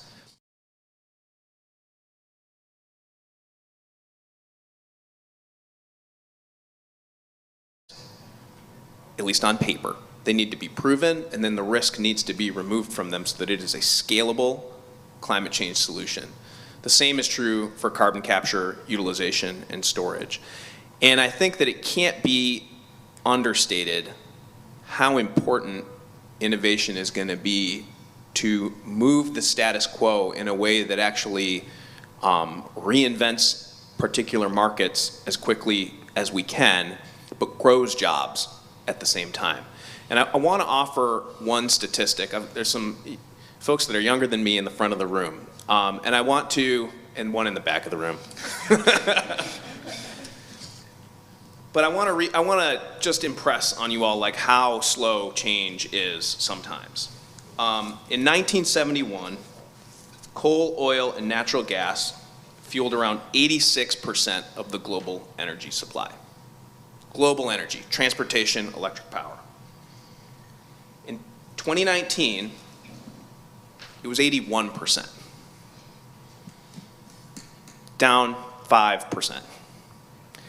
Now, rapid change is possible, but to think that we're going to drop fossil fuels from the global economy in the next 5 years, 10 years, 15 years, or 20 years, I don't know if it's possible, but the inertia certainly isn't in that direction. Now that's one sector. And I think that a lot of the innovations that we see can help answer some of the questions for how to reduce emissions in transportation and electric power. But I do want to ask, Jimmy, from the real estate standpoint, I think that that's another interesting space, because there's so much embedded carbon on the front end, whether it be in the concrete that's poured, whether it's sequestered carbon. It could either be in the concrete or is actually in the wood. Or the processes that go into manufacturing that, and the widgets that you put into your home embed a certain amount of carbon emissions for a 5-year, 10-year, 15-year, until your dishwasher breaks lifespan, right? I wonder if you can expand a little bit on what are some of the specific technologies that you're excited about, and then the same for you, Graham, where you've been impressed. And I think that maybe is, I want to leave a hopeful message at COP26. What are some of the technologies that you've seen that have impressed you over the course of the past year, over the course of the past 2 years, during the depths of a pandemic where you're like, holy smokes, actually this is promising, this is going to reduce some emissions? Jimmy, I'll start with you. Yeah, absolutely. Embodied carbon, embodied energy is probably not discussed as much as it should, and I don't understand why. It's such an interesting topic, right? But University of Washington has a clean energy leadership forum, which is working on embodied carbon, embodied energy, so on and so forth. I know MIT has a group working on it, Oxford has a group working on it, but it's not embedded into the conversation of carbon and energy in as much of a robust way as it possibly can. Typically speaking, when we talk about these resource consumptions, we really think about it more, we treat it more like as a flow, essentially, as a cash flow. It just comes in, it goes out, and we account for it in the year that it happened. But if you think about it from a financial point of view, we don't do that. Yeah, there's cash flow, but then we also account for the consumption of that financial resource over the period of time of when we've used that particular asset. Well, embodied energy, embodied carbon is just effectively an asset. Mm-hmm. And it's an asset that we use over time. I mean, after all, there's embodied energy and embodied carbon in that piece of glass right there. 30 years from now, is that embodied energy still going to be performing its function as a piece of glass? Well, yeah, of course. I mean, that's a dumb question, you know. But yet, in 30 years, we're not going to put that into any of our accounting metrics, any of our calculations, and really think about that embodied energy that was there when it went to the piece of glass. And so then there's basically two components to this question that you're asking. Number one is, can we reduce, what technologies do we have to reduce the upfront cost of that energy, the upfront carbon, upfront embodied energy, in order to be able to reduce the expense of it, reduce the footprint of it today. But the second part of that is time. How long am I going to use that piece of glass for? Because the longer I use that piece of glass, the more use I get out of that embodied energy, such that I don't need to replace it, replenish it, spend it again over and over and over on an ongoing basis. And both technologies are important. And so then when we look at it from a construction sector point of view, yeah, we absolutely have to invest in the reduction of carbon in cement, in steel, in glass, and all of these fundamental materials. But then we also have to invest in technologies that extends their life. And if we can extend the useful life of the mechanical systems, the embodied systems, the building systems, so on and so forth, that also has a way of stretching out the carbon impact of all the technologies around us. We need both solutions. Yeah, thanks, Jimmy. I think that's an important point, and it actually is one where I have seen a lot of growth over the past 2 years alone in terms of level of focus on calculating what is Scope 3 emissions and what is involved in understanding how much carbon is in any given product that we might buy, and that can be of extreme value. Graham, if you could talk a little bit, I think the electric power sector is what first comes to people's mind in terms of where we're seeing innovation, where there are some good wins. There's a remarkable transformation that's happened here in Scotland, where 2 decades ago it was over 80% of power was coal power, and now it's 0. That's a pretty remarkable shift. It's required a lot of changes. I don't know if you can talk about the electric power sector, what you're seeing that's a particular encouragement that makes you feel good about where we're headed. Yeah, when you mentioned pace earlier, you know, things don't happen overnight. It was exactly that, the decarbonisation of some of the more you know, rapidly changing power grids around the world. That is a cause for some optimism, because I think going back a decade or two, most engineers looking in would have thought that would be very hard to run a system that was dominated by wind power or solar power, and of course natural gas has been one of the substitutes for coal power as well. So we shouldn't step over that.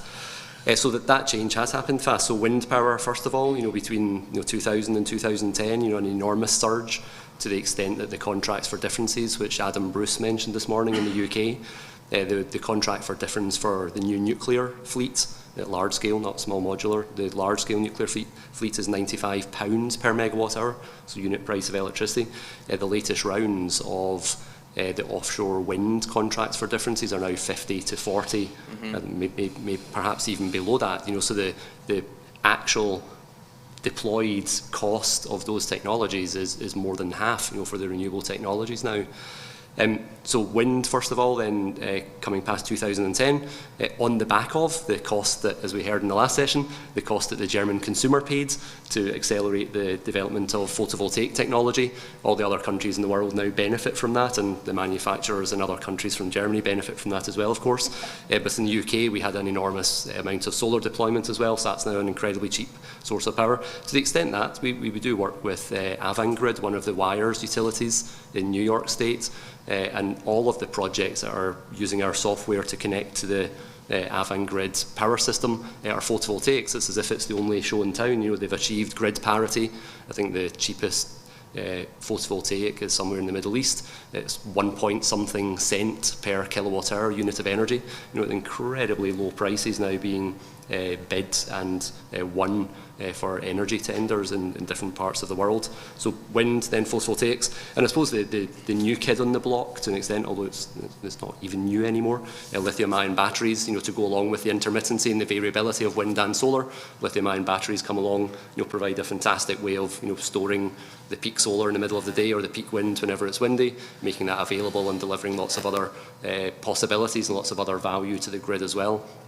And then looking to what's happening now and what I expect, I expect there'll be a lot of electric heating and cooling, so in the form of heat pumps, air source and water source heat pumps, and geothermal heat pumps as well. That will radically change the way we heat buildings. So that'll be one of the mechanisms to decarbonise, as long as it's a clean grid that's powering the heat pump. And then other technologies, we might see electrolyzers, to produce hydrogen. It might be that the applications for that are narrow, for the difficult to decarbonise or difficult to lithium-ion power, different applications that might come along as well. So there's an awful lot of new energy technologies coming along.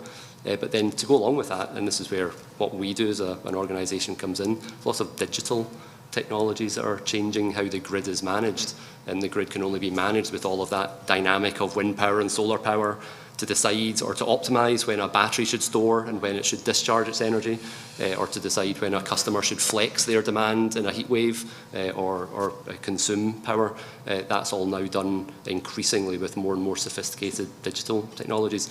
And I think that will increase as well. People talk about something called transactive energy, so breaking the energy system down into more and more micro chunks of energy and power and services that go along with that, trading those much more interactively, and that probably will start to include customers, end residential domestic customers on a day-by-day or hour-by-hour basis, or with whatever service provider is going to do that clever stuff for you. So I think what started with the introduction of some decarbonising energy technologies, is finding its way through into a greater diversity of those, and then this overlaying of all the digital and new market mechanisms that come along with that as well. So there's all these other things that are now starting to happen and should continue to happen. Yeah, I think that's a very important point. I think you made two important points there. Number one, the digital control part is hard to see, but I think that the impacts of more digitization and the use of technology in the electricity sector to maximize energy efficiency, maximize the efficiency of generation in the first place, and eliminate waste throughout the processes, really, it's hard to imagine. And if we just look at the advances in cell phone technology from one generation to the next, think about that similar type of move that has been happening in the electric power sector, and you're getting to see similar results and benefits. We were at the Flexitricity headquarters this morning in Edinburgh, and that's a whole business model that is built around using digital technology to help maximize and optimize the grid. You can make money doing that. So moving from that market deployment and actually being able to make that money. The other thing that you said that I think is really important is that as costs are reduced, as one country embarks on an effort to deploy and implement a new technology, it reduces costs, you come down that cost curve, and other countries benefit. And that's of particular importance because climate change is a global problem, right? And as an American, I can thank some of our European friends for absorbing some of those very expensive front-end costs associated with offshore wind, because it's made it so that I live in Maryland in the United States, and off the coast of Maryland for about 5 years they've been trying to permit an offshore wind project. That's not remarkable, that's about average. It takes between 5 and 7 or sometimes 10 years to permit large infrastructure projects in the United States. It's ridiculously slow. But it means that in the 5 years, the company, US Wind, has had to reimagine which turbine blades they were going to use and which generators they were going to use, because the technology has evolved so fast thanks to the large-scale deployment that we've seen here in Northern Europe. So it is a big deal, and it is one where folks benefit from it. And it's also changed the dynamics of the global economy, because you've also heard from folks in developing countries that need more power. We need to double the amount of electricity that's generated worldwide by 2050 and get the carbon out. So that's like a two-part problem, right? But right now, globally, it's cheaper to build solar, wind, onshore or offshore, or natural gas than any other type of technology without subsidies. And that's because of wide-scale deployment, and that's something where developing countries are able to bring that benefit to the developing world as a result of it. So I mentioned permitting, slow permitting, And I want to now shift a little bit more to the policy focus here and see if Graham or Jimmy, if you can talk a little bit about what are some of the roadblocks that you've seen to innovation, to bringing costs down, to deployment, to get some of these products out in the field, to de-risk new technologies. I don't know if you could speak to that a little bit. As in a venture company, all we talk about is risk, right? We're in a very high-risk business. And, you know, as much as it's about innovation, and I think I want to build, Graham, on what you were talking about with risk and innovation, is that a good number of this is wrapped into that business model innovation. Heat pump technology has been around for, what, 100 years? Something like that? We're not talking new technology here, but we're talking about wrapping a new business model around the technology such that it can compete, it can scale against the existing ways that we achieve thermal comfort. So it's like setting, what's that baseline? You know, if the baseline is we all want to sit in this room and be warm, we can be warm within half a dozen different ways. We can insulate the building, we can put in a heater, we can put in a heat pump, we can put in this, there's dozens and dozens of technologies to be able to achieve that outcome, but each one of those outcomes has a different business case. And so if we want to be able to achieve a decarbonized world, and I'm speaking real estate on the demand side, not on the supply side, we have to be able to understand how do these decarbonized consumption technologies compete as on a business model point of view with the status quo, with the way that we're building buildings and doing business today.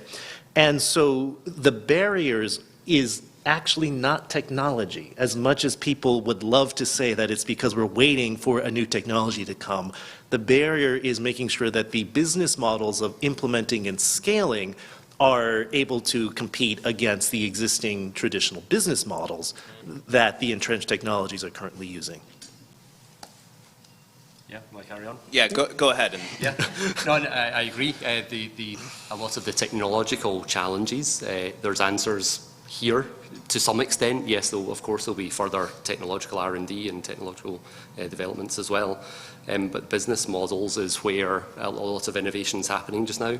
So some of those that are happening in the electricity and the decentralized electricity domain are things like, flexibility in the grids, where the wires utility company that's a natural monopoly, if the regulator has the right incentives and policies in place, then they would be incentivized just as much to have a digital non-wires, as it's called, non-wire solution to manage the flows and manage the capacity in their grids, rather than building more infrastructure, more grid infrastructure. That's a new business model, needs to be reflected in regulation, needs to be incentives for all, to participate in such a business model. On the owners and operators of the energy assets, there's lots of business models coming along as well. Energy as a service, as you said there, where it's not the production of electricity that's the model, or the shipping of the electricity through the wires. It's the provision of the end service, and then somebody will come in and finance the installation and manage the operation of a set of energy assets on your premises, and then you get the benefit of all of that without the hassle. And clearly you have to, there's a deal where you are contributing to the financing of that as well. Virtual power plants, another business model that's come along, where participants in the energy market will aggregate a number of smaller energy assets and then package those up and bring them to the wholesale market, or bring to balance the wholesale markets, or bring them to the ancillary or system services markets to help manage the grids in lots of different ways. So there's all these new business models coming along, and I think we participate in some of those. We provide the tools, the underlying digital tools, which are hidden and, yes, difficult to explain, as you said earlier. They're hidden in there to make those things work, to make a customer's business model a reality. We're working with some local government organisations where they've declared a climate emergency. They have a net zero carbon plan with a timeline on it, and now they're looking to us not just to manage their energy assets, but also to tap into the right source of half-hour by half-hour carbon information, so that they can optimise, to achieve a 24/7, hour-by-hour net zero carbon. Not now, but that might be 5 or 8 or 10 years away. That's the pathway they're on, is using digital technologies to make the energy assets financeable, to run a new, it's not exactly business, it's local government, but run a new business model and use that as a mechanism to get to a true net zero as well. So that's all the business model innovation, those sorts of examples that I've quoted there. I think the two things that go along with that for me, which are potentially problematic, are market design and natural monopoly regulation. So market design, first, it might be that we pick up on these in a greater way, given there's been quite a focus on economics here today. Market design, the detail of the design for each of those flexibility services to run the grid differently, to allow smaller scale assets to contribute to overall wide area system balancing, so the whole power system stays afloat. The design of those needs to be intricate. That's not moving as fast as it needs to. If you think about all these new assets coming along, EV, electric vehicle smart chargers, and heat pumps in people's homes, batteries in your garage, batteries connected to the grid, photovoltaic plants, those markets have to become a lot more accessible to lots of different types of owners and operators and technologies providing lots of different services. That's moving slower than it probably needs to just now. I think even the more progressive jurisdictions around the world are just keeping up with how things are happening, and that's a relatively small number of geographical areas or countries. And then natural monopoly regulation is the other, where this is for the economists, a classic case of information asymmetry, where the economic regulators can never keep up with the technological knowledge that the regulated companies have. And because there's such a rapid change in technology, it's very difficult to have in place the rules about regulation that's fair to consumers, who the regulators are there to protect, but it's also fair to the companies who are taking the risk of investing in the grid infrastructure, as well as being fair to those that want to come along and connect up these new assets and run these new business models that are part of the emerging grid system. So on both market side and regulation side, there's an awful lot of work to do to get to put in place the foundations that will allow a whole heap more innovation for lots of different types of participants. Yeah, that's really well said by both of you, and I want to pause and talk about that business model for a second. So, by quick show of hands to see who's really awake in the room or not, how many people had heard about a virtual power plant before Graham slipped that out there? And we're not going to get into the whole definition of it. All right, so there's like 5 people in this room that have heard about a virtual power plant. Unless the regulators have anticipated and written rules for the road for such a thing to exist, it won't exist. And that is a major challenge that we see in the innovation space, is that the rules of the road are written by the current drivers. They're written by fossil fuel interests. They're written by existing car manufacturers, and we're starting to see changes in both fossil fuels and in car manufacturers. But as soon as existing interests start looking ahead more, those new business models will be able to exist. And I think that that's the challenge. In the United States, permitting is a huge problem. And it's impossible to have an offshore wind business if you can't get the permit to build. It's impossible to bring forward a small modular reactor if the licensing process wasn't designed to give you a license in the first place, because they never anticipated that a nuclear reactor 2 of them could fit in this room.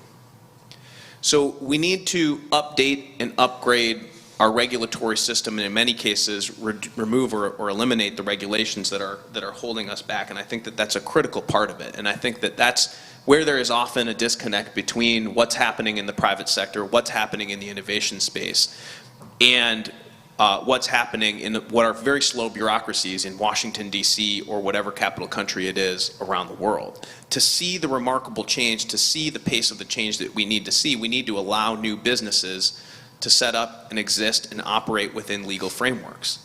And I think that's why I love the title of this symposium. It's Climate and Freedom. We need to liberate the innovators to be able to create these new business models and be successful. If there's not that economic freedom, we will fail. We will not reduce emissions fast enough. And I think that that is something that we need to think about, is how do these business models need to adapt?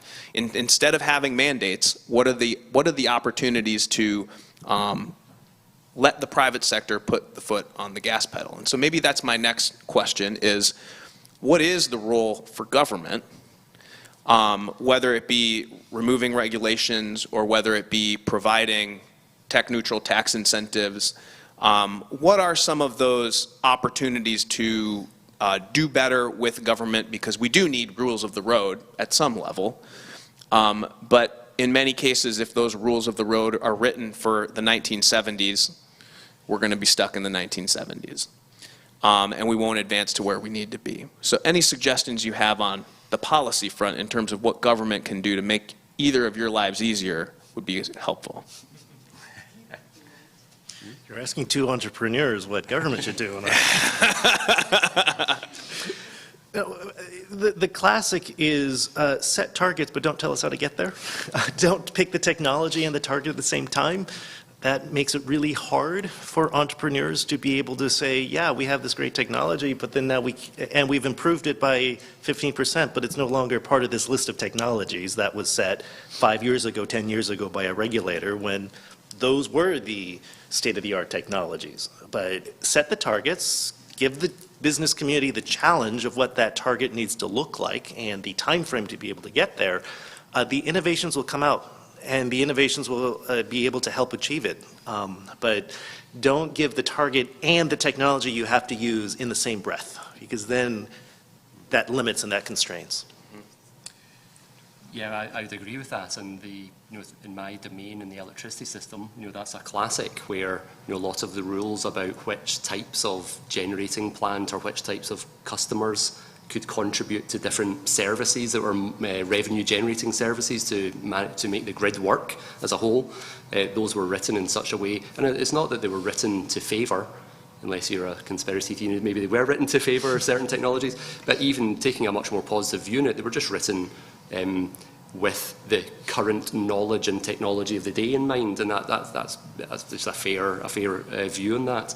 Things have changed quite radically, so those do need to be rewritten. And in the best examples where that's being done well, so some of the classic grid services that have to happen are, day ahead.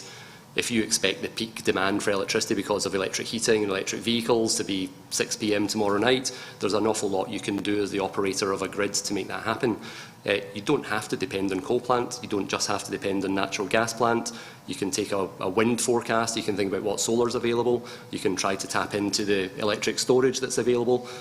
When and if it comes along, if batteries that are sitting in your driveway in a car are able to contribute to meeting the peak demand, let them do that. All of those rules don't really exist. What is required is known, but the mechanism to have lots of different market participants play a role isn't. In actual fact, the opening up the market to be completely technology and scale neutral would have a dramatic effect, because there's lots of people with energy assets, there's lots of individuals with some flexibility in when they need their electricity. We could all contribute if the mechanism was there for us to participate. And the benefits of that are, more liquid markets, greater competition and choice for lots of different participants in the markets. Those are all good things, but the markets have tended to favour larger scale and slightly different, if not old or carbon-intensive technologies for the time being. The other side of innovation that maybe we wouldn't talk about too much is the earlier stages in the innovation chain. As a company, we came out of university research, that was government grant funded. Then we had a knowledge transfer project with an industrial utility supporter and sponsor, so we got our first field trial out of that. Then the local economic development agency in Scotland were invested in us from day one, along with a venture capital firm, so we had venture finance as well as state finance. We then had a regulator who provided an incentive to the power companies in the UK to innovate and to try new things. And so that came along at a good time, and we were able to deploy solutions in trial environments. And then after that, the journey became a little bit trickier, because to go from, even with all that nice, good quality, helpful stuff along the path, the full horror of rules that were written that didn't favour a new technology, you then hit that at some stage along the track. And so you're then looking to innovate your business model, pivot, work out what the technology can do, work out what other customers you can solve a problem for. So there's all of that innovation at the tail end of that journey.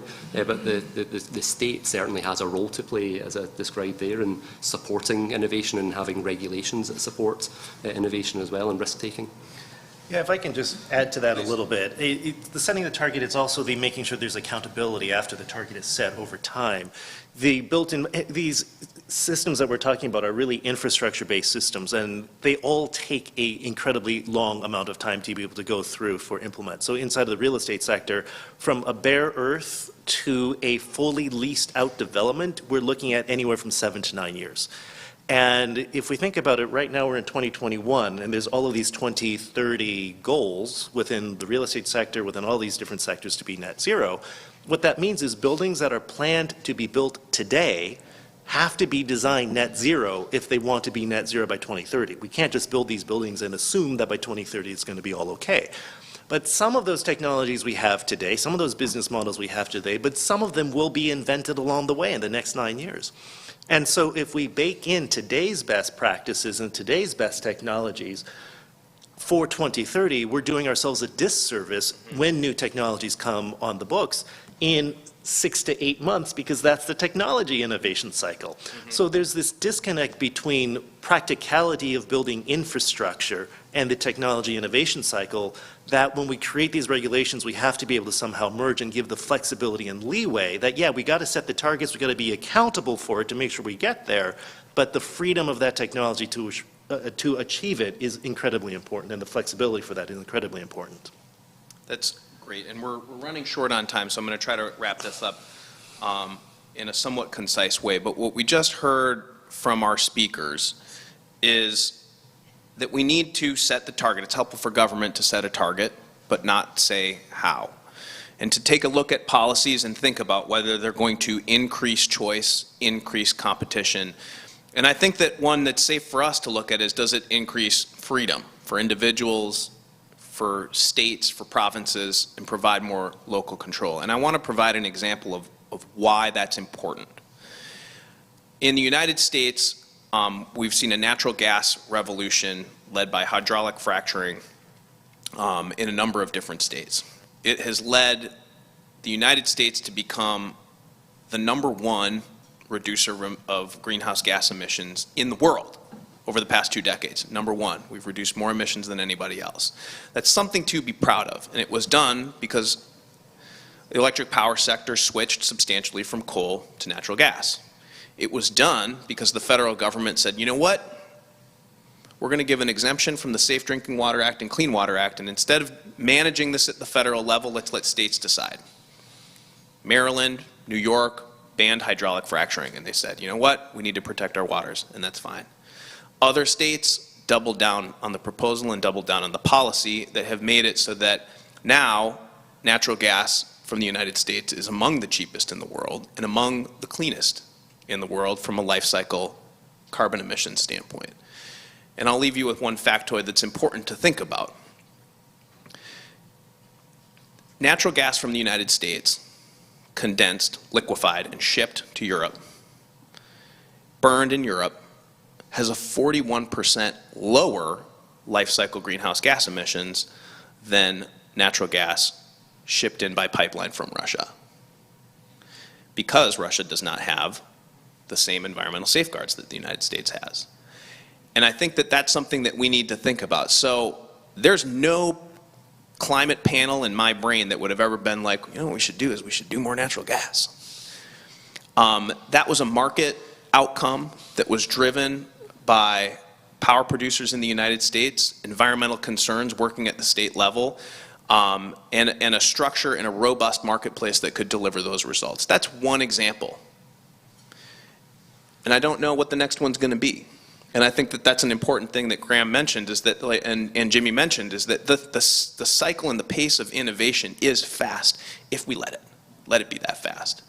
So I'll wrap up there, but I do want to thank my panelists, Jimmy and Graham. Thank you very much for your participation. Oh, do we have time for Q&A? Oh, look at that. These two guys have a question. Questions, Rod? Go ahead.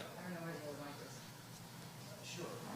So I have a question for you related to some of the instruments we were discussing earlier and some of the concepts. So a two-part question. One second. Speak in the mic. Two-part question. If you were able to finance many of your DER technologies with tax-exempt bonds and loans to bring down the cost of capital. And if you were able to finance buildings, real estate that bring down emissions at least 30% or more with these kinds of instruments, would that accelerate the deployment and innovation in that space? And also, second part of the question, if in fact global markets could be opened up to more of these technologies, so that, you know, when entrepreneurs are putting together their business plans, you know, for taking to the venture capitalists, they can say there's, you know, X% bigger global market. Would that make it easier for innovators to get capital and accelerate? How would these ideas work for you, for innovation?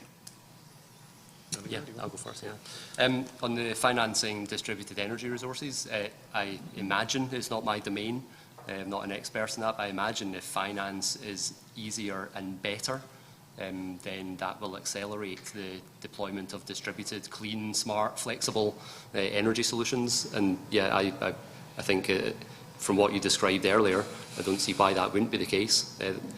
So that's the first part of the question.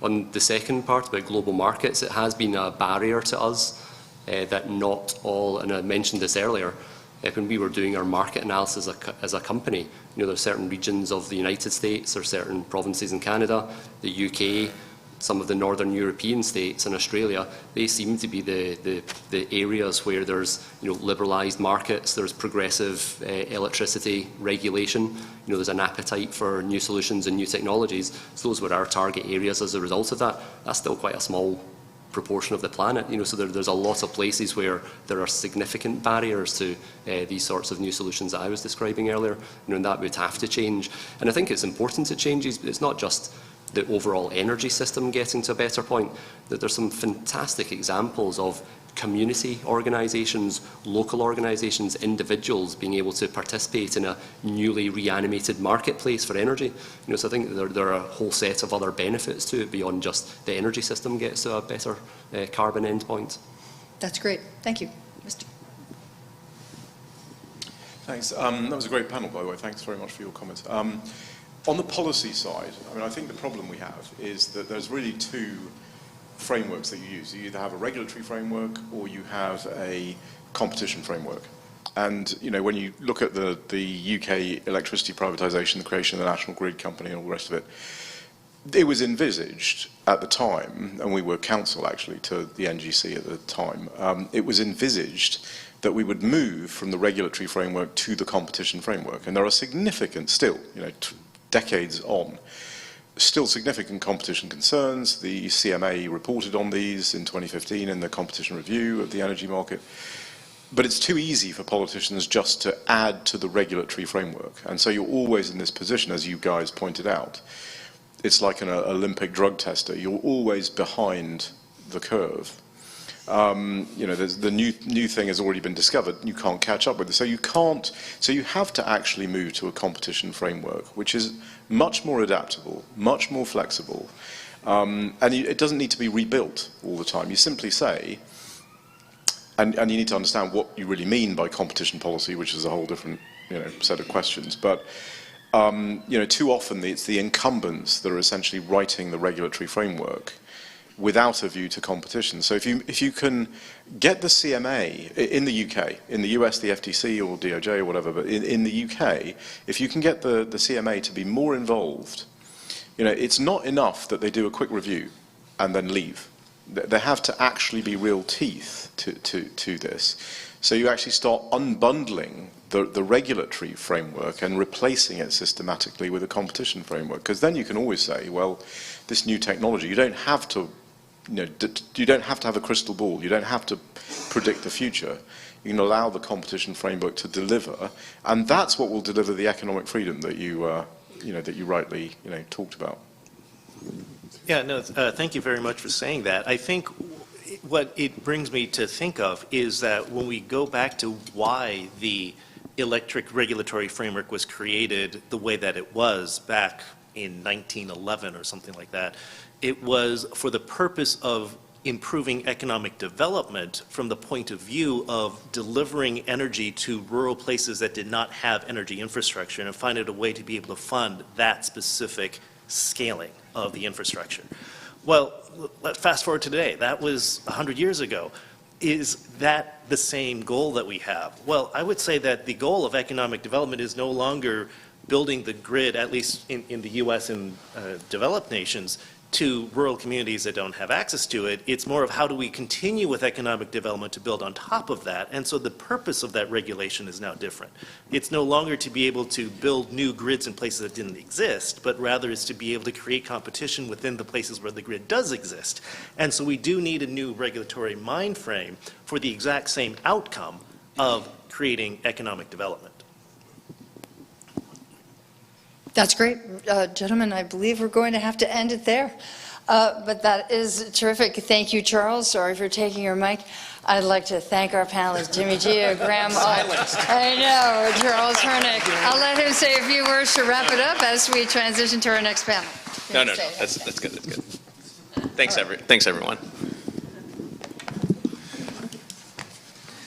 Thank you, Graham. Thank you. No, well done. Good. Great conversation. Yeah, absolutely. Thanks for leading it. Yeah, absolutely. No, it was good. Yeah, well done. Well shared. I got the honor to tell the story and what's happening. It's a win. It's a win-win. Yes. That was good though. Really, I mean, I find it always fascinating, the number of topics that we surfaced there, and they're never really, I mean, all of them are big topics, and they're important big topics. They really are. Yeah, and I think it's serious questions. Thank you. I'm at Alan Golding. Oh, yeah. Quite a few years ago. I'm very short. I used to be with people. My name come to some of our events and we talked about stuff. So, yeah, it's good to see you guys doing really well. Yeah, no, absolutely. I will definitely ping him. I mean, I don't know if he still remembers me. I'm sure he mentioned that. Recently, actually, we were talking about it because we were a part of an exhibition in the summer. Yeah. We were doing various things about how the journey got. Okay, here we go. Who was talking to? I know that was such a stimulating conversation. Everyone wants to keep talking. I understand completely. I think it's also, or me, and I'll pass it on. Fantastic. Fantastic. Yeah. Okay, great. Okay, we're going to ask you to hang in for just a couple of seconds. We're going to go straight through. Or not? Yeah.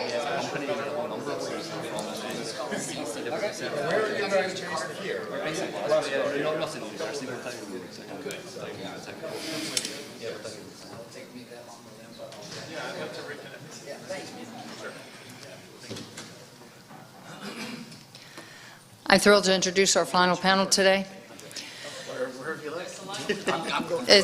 Yes, I'm thrilled to introduce our final panel today, Business Strategies for Clean Capitalism. We have some experts in business. A lot of them have experience in the Department of Energy. Michael Bruce from the Emerson Collective, Andre Shortell from Pantokrator, and some people call him the Space Cowboy, Andy Karsner of X, and a newly elected member for ExxonMobil. Well done, sir. I was part of the ESG movement and shareholder movement brought forward by Engine Number 1. Congratulations. We look forward to hearing all of that. I believe Drew might want to say a few words before we get going. Yeah, thanks, Allie. I just want to take a little bit of a personal privilege here as one of the organizers of this event. And just, if you haven't figured out our strategy, in addition to having incredible speakers throughout the day, is to have a couple of the most exciting ones at the beginning and the end of the day. And so we have required you to stay after lunch. And I think it's been worthwhile, it's certainly for our listening and viewing audience. And I just wanted to say a special thanks for all of you still being here. And I think you're in for a real treat with these gentlemen, Michael Bruce and Andy Karsner in particular, and Andre and I just got to know each other, so we're long friends, a day old. But Andy Karsner and Michael Bruce and I worked together at the Department of Energy, the U.S. Department of Energy, back in 07 and 08. And I'll say both of them attracted me to that organization, to the effort of clean energy, having no background whatsoever in clean energy prior to that, but very much focused on energy security and recognizing that we were in a place that we shouldn't be at that point in time, where we were importing all of our energy and beholden to our enemies. And since then, things have changed because of innovation. And I would give a lot of credit to the innovators out there, certainly a lot of credit to people like Andy and Michael, who are smart enough and motivated enough and passionate enough about these issues to really help drive markets in a way that, that we need in terms of free markets. So I just want to say thank you for being here. They're excited to have you on the panel, and I just felt like you deserve a special introduction, so thank you. Thanks, Drew.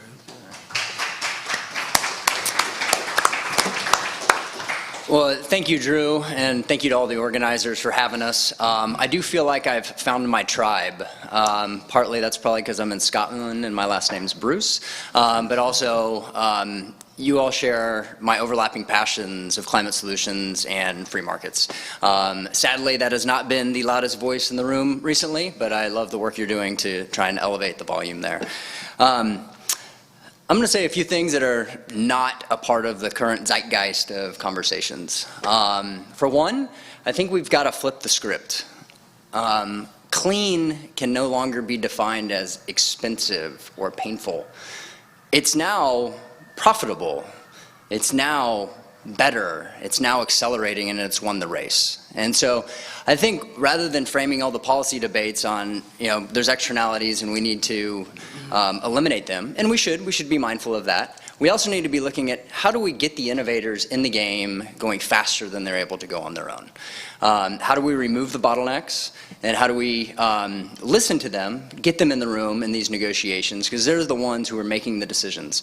The policy work is great, the conversations need to happen, but ultimately someone's got to do it. Someone's got to get on the ground and actually implement these solutions, and that's what business is here for. I believe that markets are the most powerful tool humanity's yet devised for scaling innovation and for deploying solutions. Why would we not pull that tool off the shelf to solve this big problem? And I find it a compliment to markets that they've scaled this big and been this persistent to have this problem. 100 years ago, we never would have imagined that. I mean, it's really quite the compliment to markets to get that big, but we need to take the edge off of it. Fortunately, clean is fundamentally better at a physical level. Electricity can move energy without mass. Think about that for a second. It's one of the problems that we have. Electricity is invisible, so most people don't understand how big it is in the system that we've got to get moving. Also, for those of us who are free marketeers, fossil fuels are not a free market, and we don't do our cause any help by trying to defend fossil fuel markets. They've got a long way to come, and clean certainly provides what we called, 15 years ago, a credible threat to substitution for OPEC. And then, real quick, I want to kind of dive into what I do as a day job. I'm a venture capitalist in Silicon Valley. And so I have the privilege of partnering with entrepreneurs who are passionate about an idea and help them breathe life into it. Many of them have really innovative ideas that the market hasn't yet proven out. It's called product market fit. Sometimes it's technology, sometimes it's business model innovations.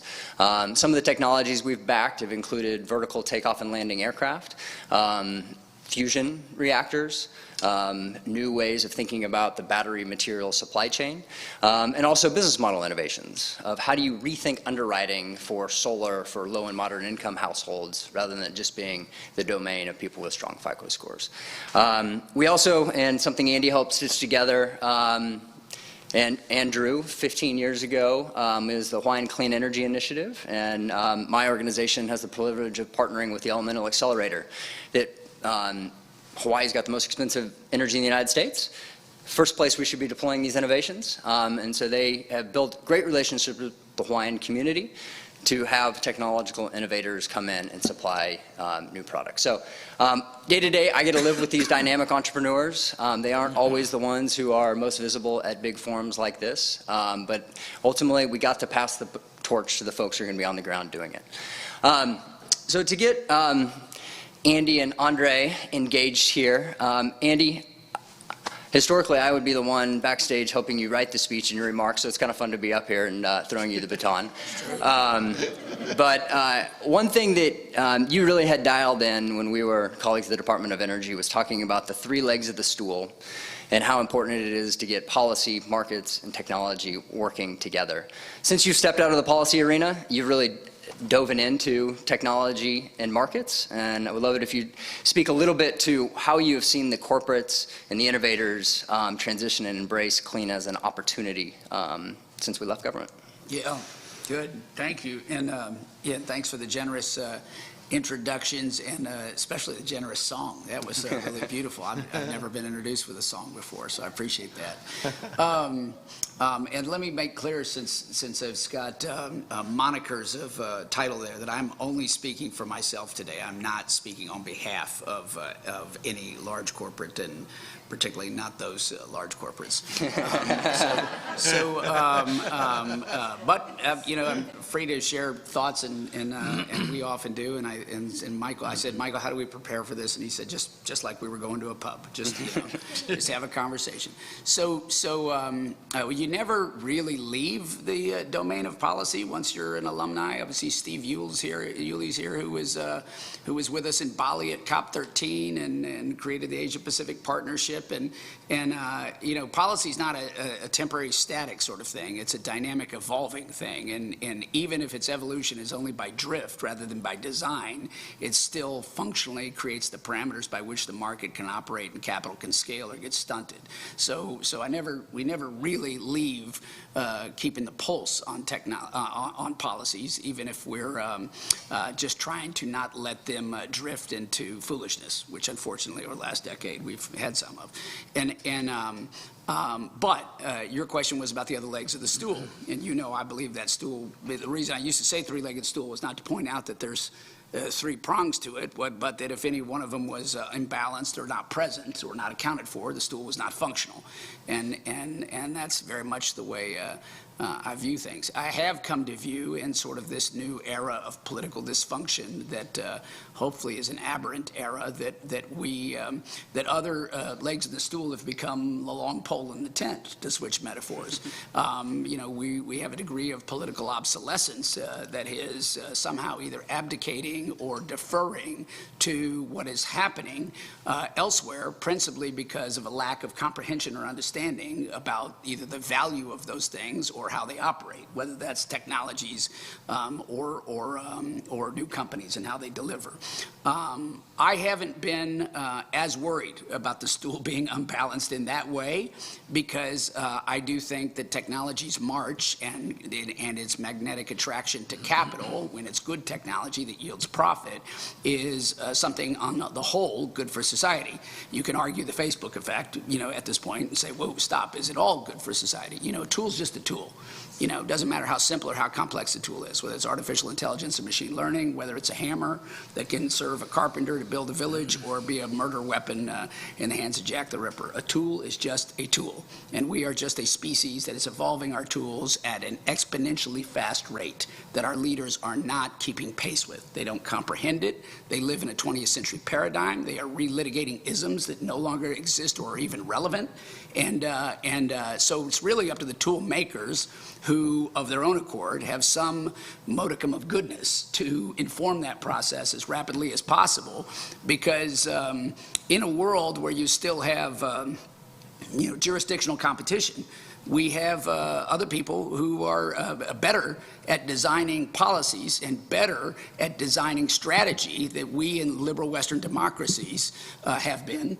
And we're going to find ourselves with tools of artificial intelligence, machine learning, clouds, sensors, all the things that we have innovated that have come from our market-based system are going to be employed with a strategy that is not what we would have liked. And so the good news is all our kids get to read about Orwell in middle school and high school, and so you've got a preview, you know, of what that looks like. You know, it's not like a big mystery of where we're going with the social credit score in China. You know, there's not like a big mystery of what's happening in other quarters of the planet. So I'm hopeful that if we sustain the pace, without waiting for permission to ask our leaders in Washington or other capitals that may be deficient, that we can, again, reconverge and have that stool be rebalanced, I guess is what I'd say. But I'd also end with a note of optimism that, you know, Michael, you're out there doing the finance and investment piece. You know, I'm kind of more on the technological side now that we're no longer in the same tent. But I'm confident that that positive iteration of learning curves is happening with as much rapidity as the world could hope, and that necessity is going to be the mother of invention, and that innovators and entrepreneurs are going to take us to where we need to go. The only question is whether policymakers will let us go there faster. Yeah. Thanks, Andy. Andre, you get a chance to see the world from this side of the Atlantic. We can speak to the American experience, and you work day in, day out with 400 entrepreneurs who are on the front lines of making this dream become reality. Can you speak to how you've seen that evolve over the course of your working in that sector, and where do you see the market going over here in Europe? Yeah, no, absolutely. You know, my job is probably one of the most fun ones I could have imagined. You know, we do interface off against 400 or 500 tech companies here in Europe alone, and particularly Northern Europe. So, you know, there's in Asia and North America, South America, an equivalent number of companies that are innovating. We see a 15% turnover in the market, either through companies just going bust or getting bought or merging. So you got to, you know, within 3 years, if you don't keep pace, you know, half your market's gone, right? And there's new innovation coming in all the time. And each successful innovation, let's say like solar, it begets batteries. And then success of batteries would beget something else, like long-term storage, you know, hydrogen or fuel cells. But so it's a never-ending process. So, you know, to that, over the last 10 years, I mean, I think someone earlier mentioned that solar, you know, has decreased by 95% in the last 15 years, which is absolutely the case. Lithium-ion is following the same level, and we're only just beginning. I mean, when we look at incumbent industries like the automotive industry, it's had 100 years to get where it is. You know, you look at guys like Cisco, you know, that took them 20 years to get where they are. So I think there's been a huge amount of change that's seen some early successes. Even in my own firm, we did, 10 years ago, we did a lot of solar finance, solar M&A in the tech side. Then that shifted to water.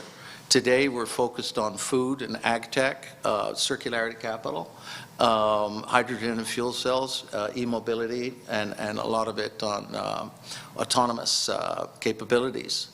But, you know, as much as you see these companies come out and hear about their capabilities, you realize that it's not the technologies that fail. And I think this was mentioned really aptly earlier. It's the business models that fail.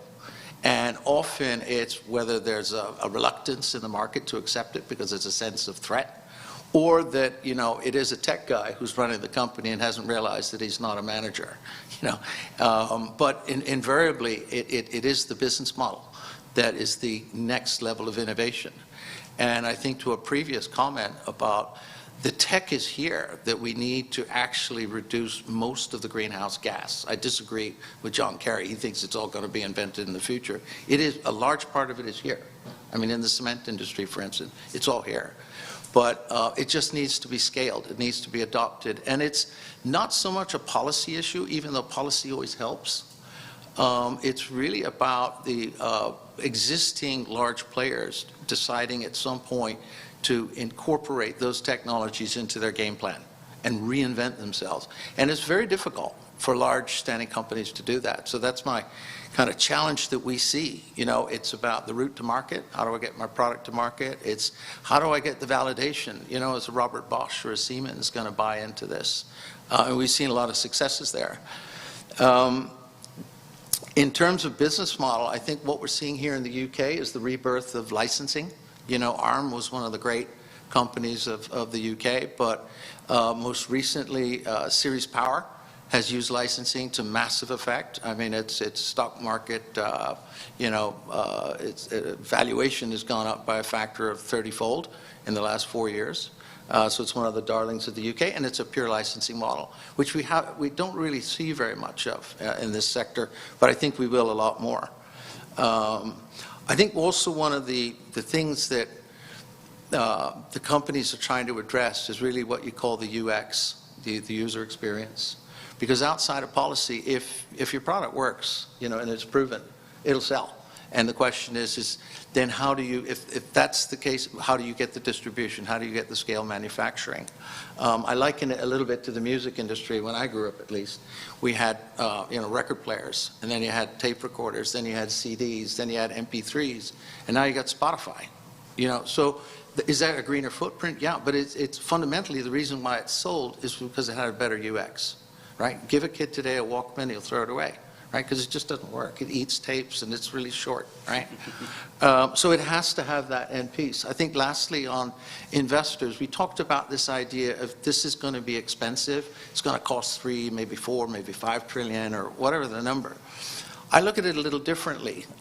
In that 4 or 5 trillion, that's an opportunity to create current income. That's an opportunity, which we don't have today. Interest rates are very low. I think they're probably going to stay low for a long time. They have been low for 12 years. But investment portfolios are all lopsided. They're all geared towards equity. They're all geared towards real estate and incumbent technologies. So with all the infrastructure that needs to get built, that's a huge cash flow that can go into fixed income investments and pension funds that would really solve a lot of problems. So I think, you know, we talk about, you know, the problems and how much, who's got to pay this and who's got to pay that. We're actually at the edge of, I think, what is the greatest transfer of wealth that the world will have seen. You know, we saw it in the tech industry in the last 20 years. But that's just one vertical. When you talk about what you eat, how you move, how you live, what you wear, that's so much bigger. So I think we're going to see a rerun of that. Now, it carries a lot more hard assets to it, which is harder to finance. But that's what's looking, and that's what our entrepreneurs are you know, targeting. Yeah. Thanks. So I would love to pick your guys' brains on what is a trend or a business strategy that you guys see coming around the corner that hasn't yet reached the current conversation or the hype cycle. And also, what is, if you had a magic wand and you could remove one regulation that could help the entrepreneurs go faster, what would it be? I'll go first real quick. So I think this thing when we were all in government wasn't invented yet. This is, Popular Mechanics described it as the best gadget of the last 100 years. But we haven't really figured out how to use it for our energy problem effectively yet. It's too new. I think there's going to be a lot of interesting opportunities on computer vision and AI and processing all that information to help us know where are the points of intervention and be much more effective at a granular level in our energy system than previously. And if I had one thing I could change, in the United States, we have a very balkanized electricity system, and our regulators have not yet realized that the technology sand has shifted underneath their feet. They're still designing regulations for a bygone era, and so how do you help demand-side management, distributed energy resources, or other digital technologies help deliver energy more efficiently than we currently could? So that one would be a really big one because there's a lot of nuance to it, but I do think if we could make that big change in the United States, it would really catalyze a lot more entrepreneurial activity. So I don't know who wants to go first over there, but I think you mentioned the good one. But I think actually it's not a thing, right? You know, I think Elon Musk has got a lot of, you know, admirers and detractors. But what I think he did is he set an example if you can break the mold. I mean, because most innovative companies ultimately get bought by somebody else and very rarely break through because the journey from tech to manufacturing is harder than inventing the tech, actually. And admitting you can't do the manufacturing is a big hill you got to climb. But I think that the fact that he actually was able to break the mold, now he got lucky in many instances. There was some timing issues there that kind of saved him. But I think it's showing that we can change. That was the, you know, he took a very unsexy kind of gee whiz car, I forget what they had in the States, maybe the golf cart or the milk cart, but turned EV into something desirable, something that actually performs better.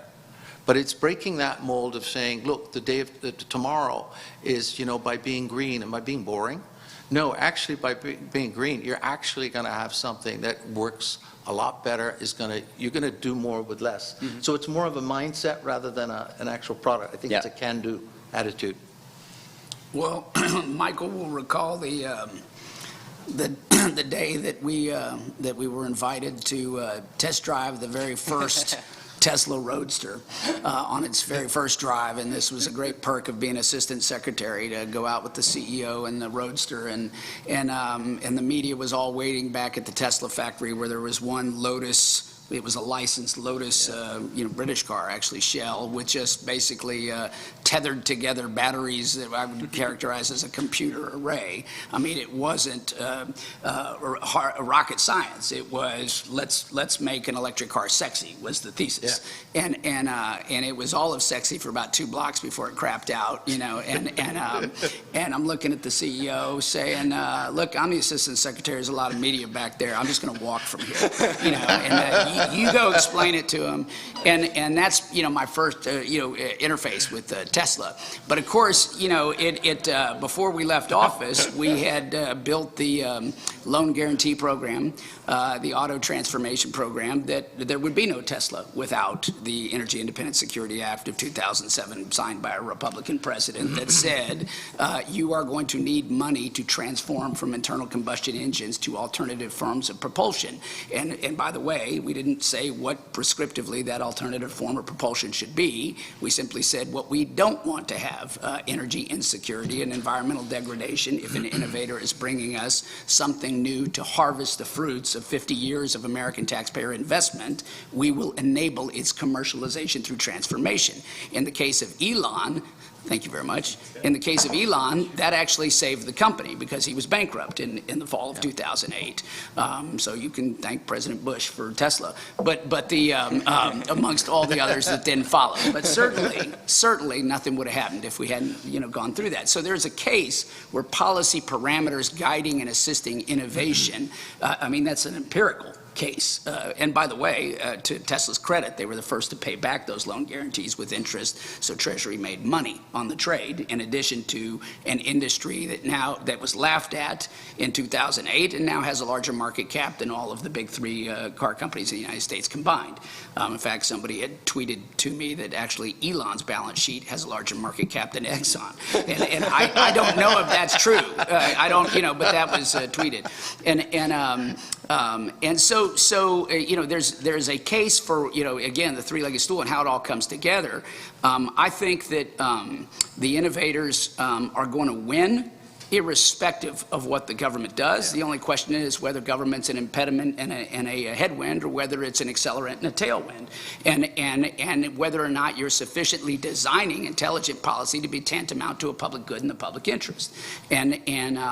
So we need more of that. And as it turns out in the flywheel of what you're talking about, that the more you do that, the more people suspect you're cultivating the conditions for catalysis with entrepreneurs and innovators to excel and profit and win. In fact, the greater the margin of profit and winning, the greater the speed of success, the more magnetic you're making it for college students to say, I want to be in that realm, and probably a little bit less on the street, because they can be doing something more constructive than merely protesting the status quo. And so on the policy piece, I'm very public on where I've been, obviously, after 26 testimonies. But I don't know, there's a lot that you can take away.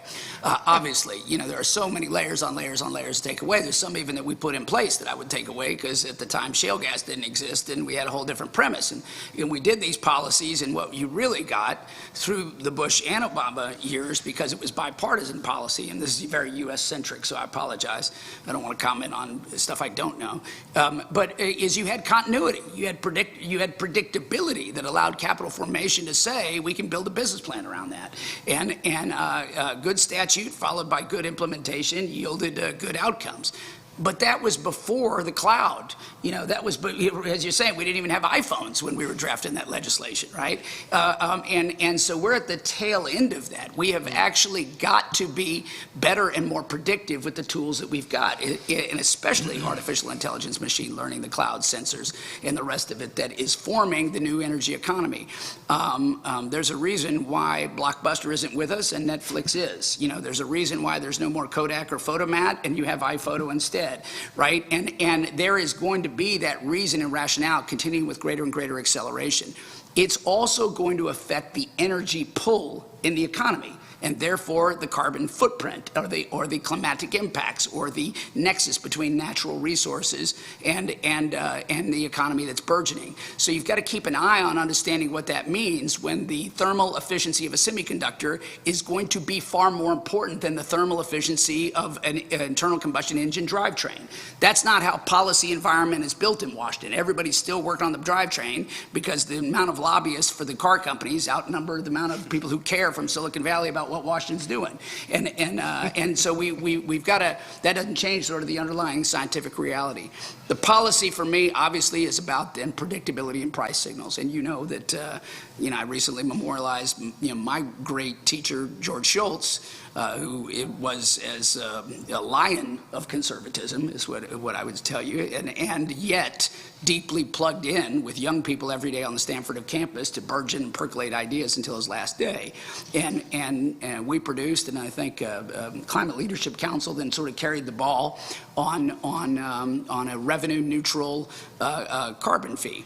And so the premise was that should be traded, that having a clear signal, which is what we aimed at many layers of legislation, to say what shouldn't happen, as opposed to prescribing which part of the economy should do it, but simply say we do not want excess reliance that affects our security through this. We do not want environmental degradation. What we do want is economic activity and innovation to spur the solutions. So simply dynamically affecting the price that lets the business community plan and invest and finance and scale is, I continue to believe, the most important thing. It may be amongst the most improbable things politically, but it is paramount that we keep a North Star out there with simplicity and design. The trade is that in making it revenue neutral is that the government shouldn't put its hands on that money. That money should be dividended out, that it shouldn't be a new source of taxation, but rather a recycled rebate that empowers the general population to make greater choices more valuably based on economic stimulus. So that would be my killer app. So I'm getting the 5 minutes left sign. As you can tell, we have a lot of energy up here, so if anyone wants to lob a question out there and get some reactions, now's your chance. Go for it, Steve. Yeah, so we're in the UN Framework Convention talks. And if I look at the big emitters in the world today, there's Russia, there's China, there's Indonesia, there's India, there's Brazil, there's South Africa, there's Mexico. These are not free-market countries. So, don't get me wrong, I think the discussion is great, but I think we also have to understand that this discussion we're having here has very little relevance to what's going on in the Framework Convention because I haven't read the Paris Agreement in a while. If you look at Article 6, which is all about trading, right? They don't even mention the word market in Article 6 because market is a dirty word in the Framework Convention. So I'd like for you all to comment on how do we get these ideas to the Framework Convention where we really have the difference. Maybe I'll just, on a kind of practical level, the companies I support, look at India, China, Indonesia, and so on as real, very large markets. And, those markets are kind of somewhat closed to them, 51% ownership locally, and China's actually making it more difficult because they want the tech, not the company. But so that being said, the kind of models that our companies are using is kind of like joint venture or licensing to actually get the tech deployed into those countries. If you look at the cost of energy and cooling, particularly in a place like Singapore, it's double where it is in many others. So the idea of them adopting those technologies is big. So what I think we have is a dearth of investors in Europe that are willing to invest in the homegrown tech. So a lot of U.S. money is coming in, and I suspect a lot more, because European companies, their expectations on valuations is a lot lower than what they got in California. But I think for the market application, it's trying to work with the large players in those local markets, in India, in China, in those growing markets, to figure out a way of how you can partner up without losing your IP. But that's really the main source of growth for them, you know, as a first step outside their home market. But I think looking broader into the policy change, it's the guy you partner with. Hopefully that's a guy who can influence the policy locally in his country. Yeah, Steve, it's a great question. I think, you know, and I'm trying to figure out whether I should handle it as a former climate negotiator or as a modern critic.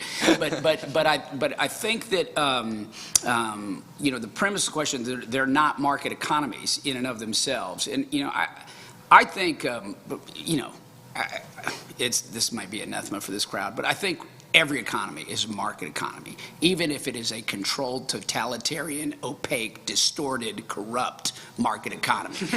We as a species are traders. You know, from the time we planted the first corn, you know, we have been traders. That is endemic to our nature as a species. Okay, so you can get a king with imperialism, or you can get Kim Jong-il with an army to distort all of that. But, you know, for me, underneath it, inexorably, there is trade going on, even if it's a trickle and distorted and poorly managed and non-democratic and everything else, right? So I sort of start at that premise, that they don't get an exemption card from the planet just because they have oligarchies. You know, but I think your question more is, well, you know, WTO's kind of collapsed. We don't really have mechanisms for how distorted and uneven the playing field is. So are they getting an exemption when we're talking about all this goodness of liberal Western ideas, meet entrepreneur and innovation? You know, is it sufficient as a contagion? Will it be everywhere?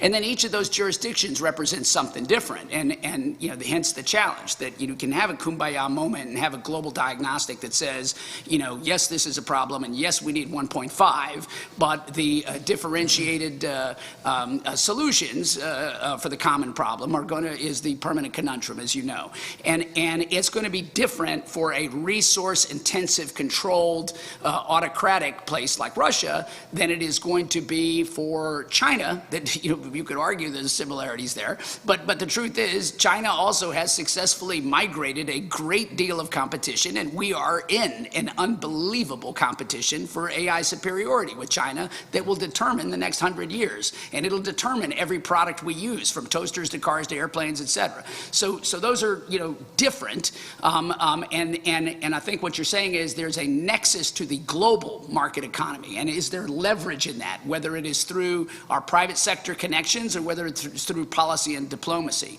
right? And that's the hard work that I agree with you is not really going on in the big tent of the UNFCCC, that needs to happen more in a G20 context, and it can't be ignored. So I'm not dodging your question. I think you're just pointing out a stark truism that we can get to pledges all we want. The truth is, markets, even in our country, where we argue about healthcare for markets, don't work if you don't have transparency, if you don't have disclosure, if you don't have accountability and accessibility. That's why most of what we're talking about here is the work of entrepreneurs. We ourselves have corporations in liberal Western countries that don't sufficiently ascribe to democratic stakeholder capitalism and access the our values onto our market-based systems. So I think the more we infuse with enthusiasm and actual proof points that democratic stakeholder capitalism with transparency and accountability can work, then that has to be what we seek in hopefully a far greater sphere of the United States to make the right kind of global contagion coming out of this COVID era. And I'll just tack on to that too, that while market may be a bad word in those countries, technology is not. So they didn't invent this, but they typically buy it. They don't make Airbus or Boeing planes, but they typically buy them. And so I'm generally of the conviction that technology has the ability to narrow the green spread or even invert it to where it's a no-brainer for those countries to adopt these technologies. But the way we get there is through innovation and scale. And one example in our portfolio is a company called Aurora Solar. They use computer vision and AI to drop the soft costs of rooftop solar installations. 10 years ago, that model didn't make any sense. AI was expensive, solar was a nascent market, it wasn't a big enough TAM. But now that the market's grown and AI has gotten cheaper from non-correlated technological advances, they are a unicorn in solar design. That was something we could hardly imagine 10 years ago. So I think the march of technology is going to continue. It will make it ever easier for those countries to adopt these carbon-free solutions. But there's still certainly work to be done up at the multilateral level. But even if they get the perfect agreement this week, which that would be great, I kind of doubt it, someone's got to still be on the ground getting it done. So I want to thank Andy and Andre for being with us and being part of the group that's getting it done. So. Thank you. Thanks, Michael. All right, everybody. That was fantastic. You must realize that we are in a rarefied room because we got a venture capitalist from Silicon Valley to put on a suit. And someone left their car keys. So anyone have a Europcar, a gray CrossFit? Please come and see me after. Okay, good. And now we'll do a little bit of a wrap-up with C3 Solutions, John Hart.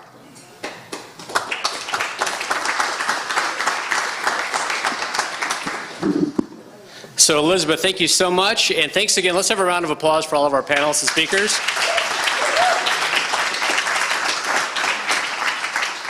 So that was a great way to end it. So we've got about 15 minutes, and we want to talk a little bit about takeaways and open it up to you all to have some dialogue. So, and I want to do this with my friend Danielle Butcher. Danielle is the VP of ACC. Benji was here a little bit ago, a lot of their team. Let me hand you another microphone. She can take this. And I'll go to the back. There you go. Yep. You bet. So, Danielle, I think as I reflect on today, I'm thinking a lot about first principles. Going back to what Liam Fox talked about, is that we have a challenge with the degrowth movement. And there's a culture right now in the United States and around the world of political tribalism, where one side, we want to own the libs. And so my response is, well, once we own them, what do we do with them?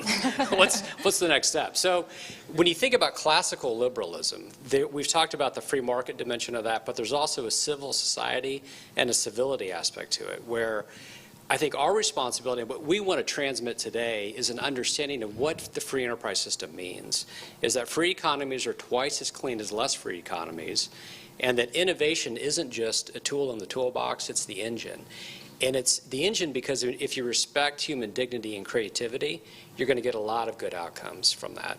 So as you think about your generation, are we dealing with a lost cause? Is there hope for the younger generation to persuade them to think about our ideas so that there can be, a conflict of ideas so that the best policies will prevail, or is it just a lost cause of socialism? No, I mean, I think you're exactly right, and I want to go back to something you said, which is that we want to own the libs, but then what?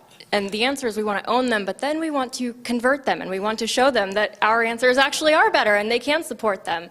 And so I think that for young people, climate change consistently ranks as a top 3 issue for them. 68% of young Republicans said that climate change is an issue that influences their vote. Not that they care about the issue and that, they're mildly concerned, but that it impacts the way they vote and the way they elect their legislators. And so to me, that says, this is an important issue and we need to be messaging on it.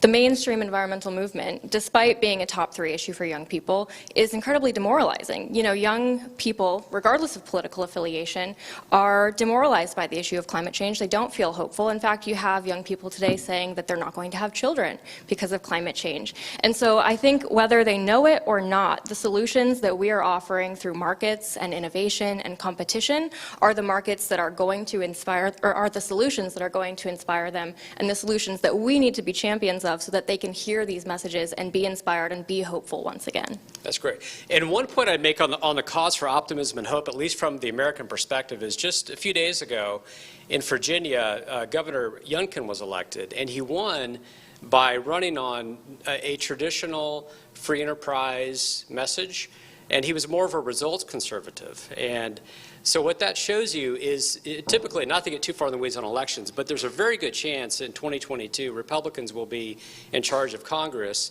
And the ideas that we were talking about today in Liam Fox's speech, which I encourage everyone to read, it's on our website, C3 News Mag, it was a time for choosing caliber of speech where he laid out this is how we should be thinking about this issue. So we have not just the opportunity but the responsibility to help drive an agenda that's going to persuade Americans of all ages. So with that, why don't we open it up? And if anybody has any comments or questions or different thoughts on what your takeaways are from today, we'd welcome your input.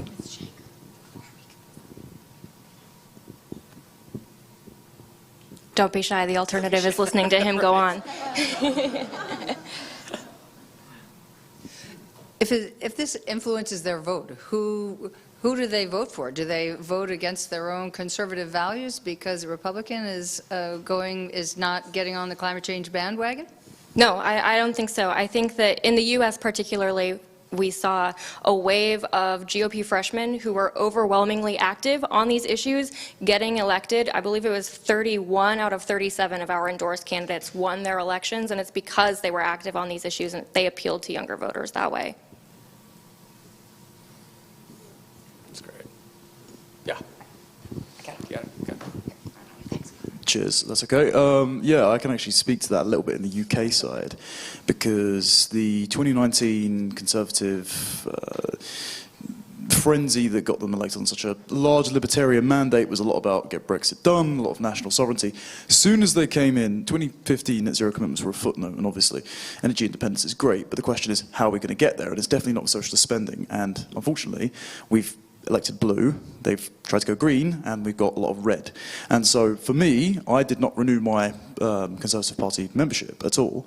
And it's not just that you're going to vote against your interests, but you're going to get so much voter apathy for people that are very amenable to environmental issues or conservatism or both, but they just don't think you're heading in the right direction. And they don't think, hey, if you're going to stand on a market standpoint, and that's the principles of your party, and you're going to betray that because you've got an ideological commitment, that's just going to put you off. So I think this summit's very important. The conversation is very much, as the last question was on the last panel, how do we get those ideas to cross over the other side, and suddenly they start listening to us. Hopefully their big spending ideas run aground on the rocks of reality, and they might come to us. Let's hope it's not too late.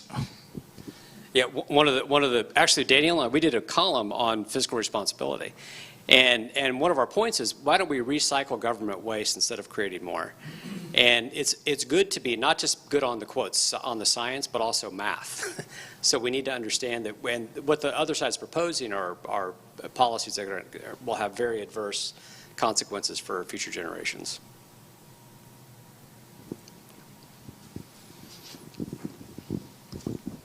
Well, I think what's been quite evident over the last 2 days is something that we all talk about, but it was something actually that got mentioned at the meal we had on Saturday night, which was people and the general public outside of the bubble are bored of politicians arguing about net zero now. They just want to know what they need to do.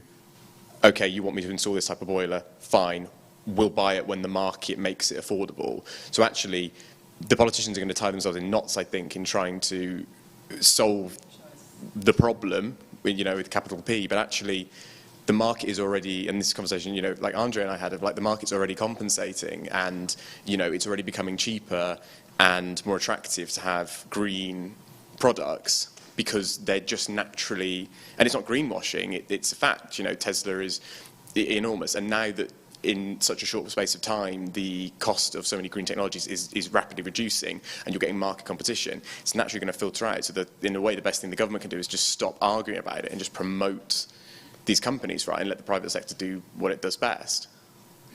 But, yeah. That's right. I think it gets back to what Andy just said too, where and he spoke about Tesla.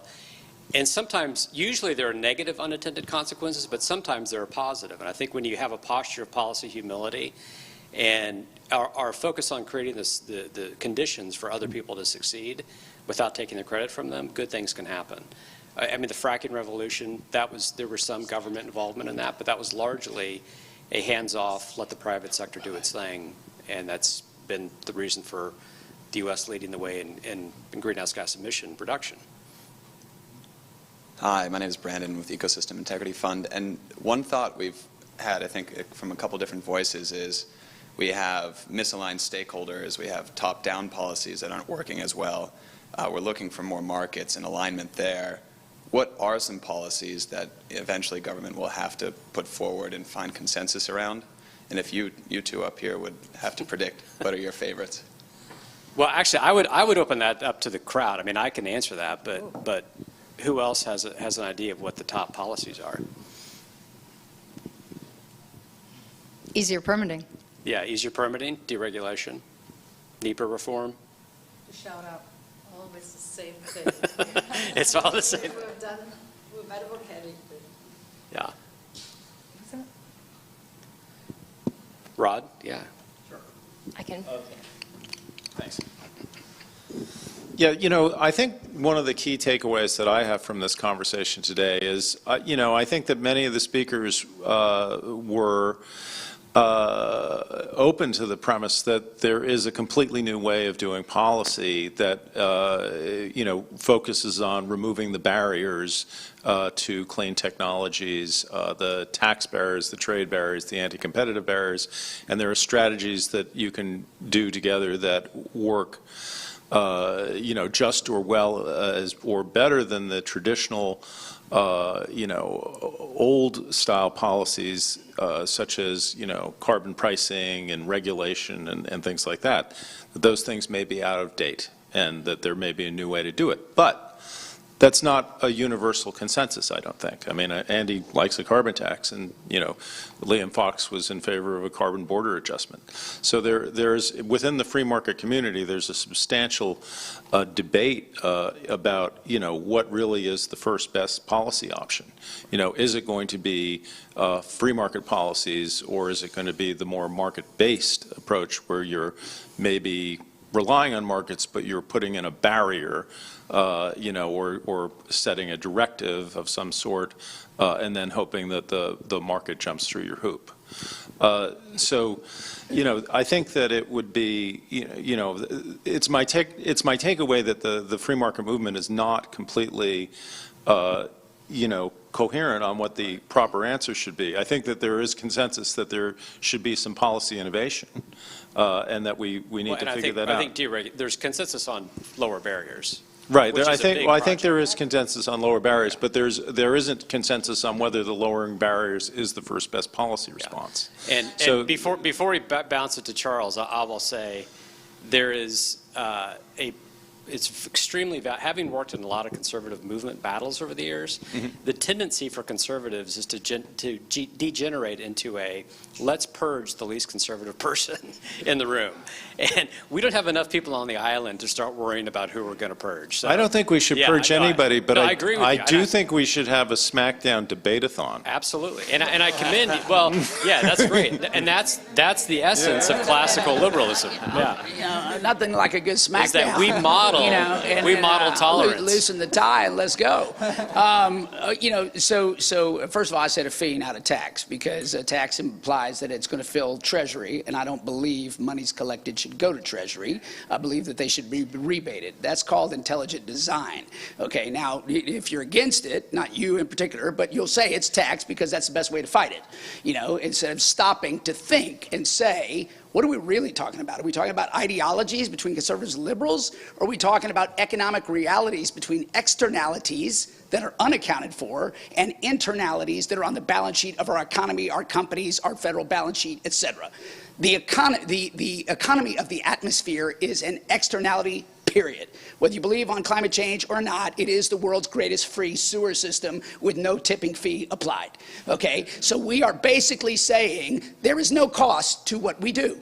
But there is a cost. We know there's a cost. There's a collective cost, and we have not brought it integrated into our capitalism to solve for the cost. So that's a challenge. Now, as conservatives, we can do what other people do is say, well, let's just control everything. Not as conservatives. As we can accede, we can abdicate the field and say it's not an externality, blah, blah, blah. The market will solve for it. The market absolutely will solve for this problem.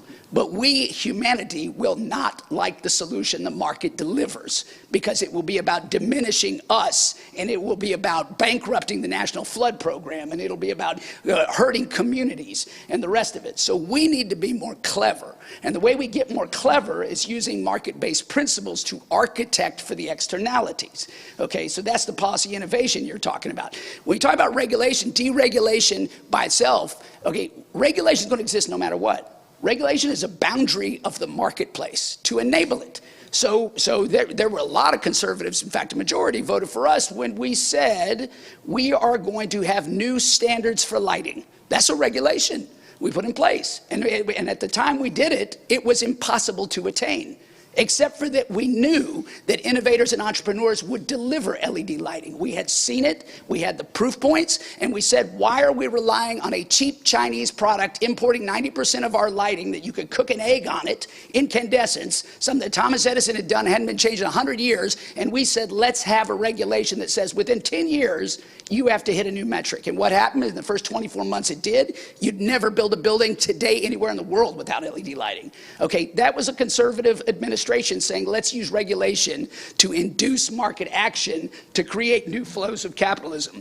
So I think we've got to be careful about black and white, you know, when what we're talking about is a very difficult conundrum of a tragedy of the commons that needs a remedy of the commons, and our old ideological things are not commensurate with the flow of technology available or the inspiration of entrepreneurs to apply those things. We've got to go, what do you need, and tailor to it in new methods, right? So I just caution you, get rid of the old speak, deregulate, not re-regulate. Yeah. It's not about that. It's about doing things smarter that enable capitalism to deliver for humanity. And so humanity's not serving capitalism, capitalism's serving our humanity. So great response. Okay, let's take it to Andy, Charles. I'll build on that. May I just as a we'll get back to you in a minute. well, let's go to Charles. SmackDown thing, you know. Okay. I'll make one brief statement. Yeah. And then I think we're headed to a pub next, right? Right. This is.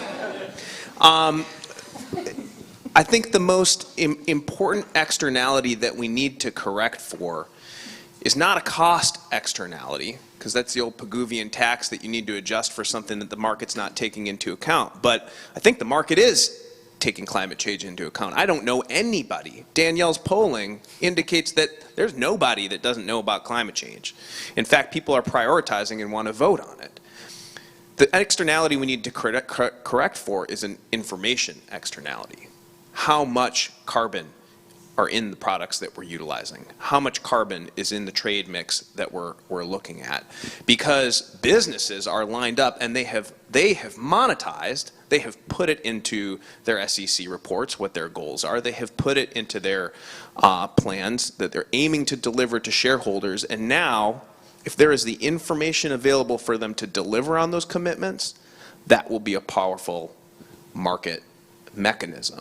And so focusing more on the accounting, focusing more on the transparency, focusing more on that data is going to be an important and big win. And it is one where democracies and freedom-loving countries that are willing to have an auditor report my books will have a leg up on countries like China and Russia that will never allow that.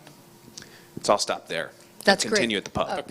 Thanks. I don't know if you want to No, I answer think Mr. we need to- Singham, and then Dan has a And couple then we of need to comments. wrap it up and head it to Marston for a closing comment. Right. Yeah. Can we do Yeah. these two additional quick comments, sir? Thank you. Yeah, just two comments, and not to engage in the smackdown going on over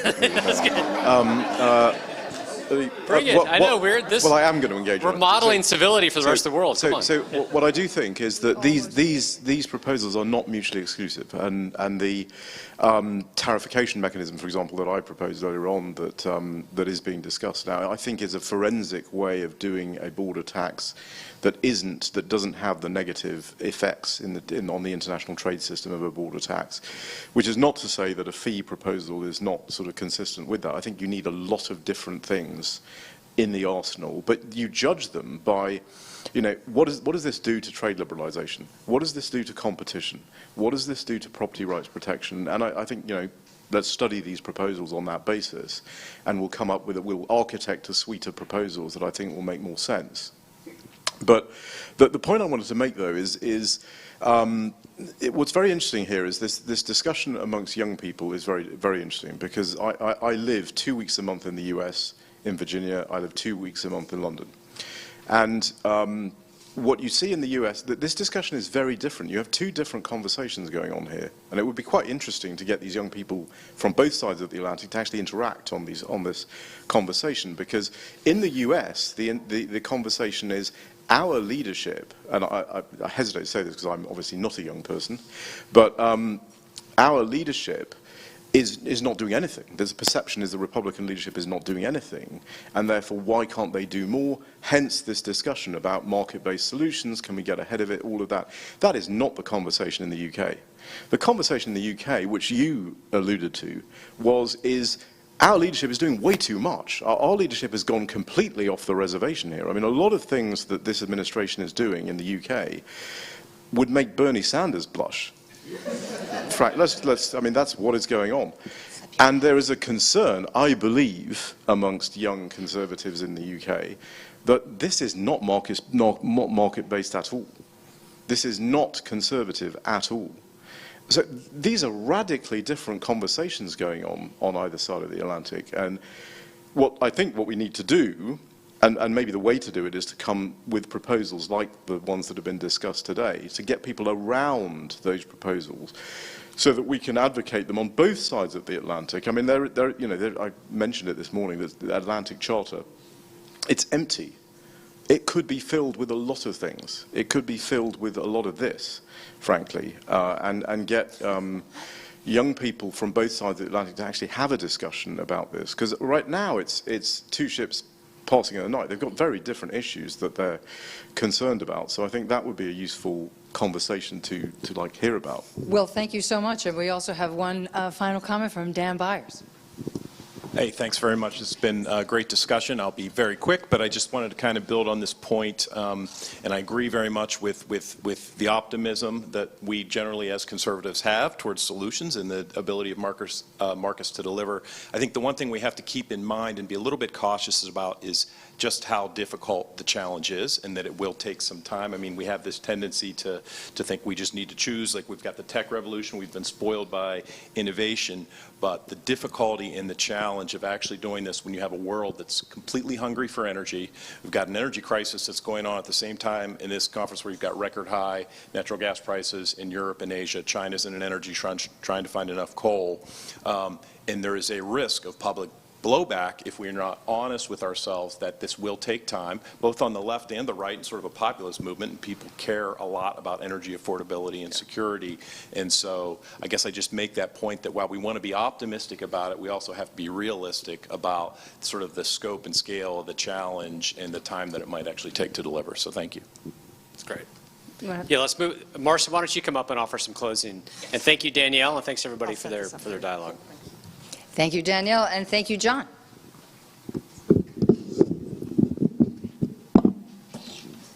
Brilliant. So thank you so much for this wonderful smackdown. I really enjoyed it, and I think it really signifies why we are here. Because yes, we've been talking for 2 days now about innovations, solutions, policies, various ways that we can achieve our shared goal of combating climate change and making sure that the next generations have not only a better economic life, but especially a better environmental life that they can flourish in.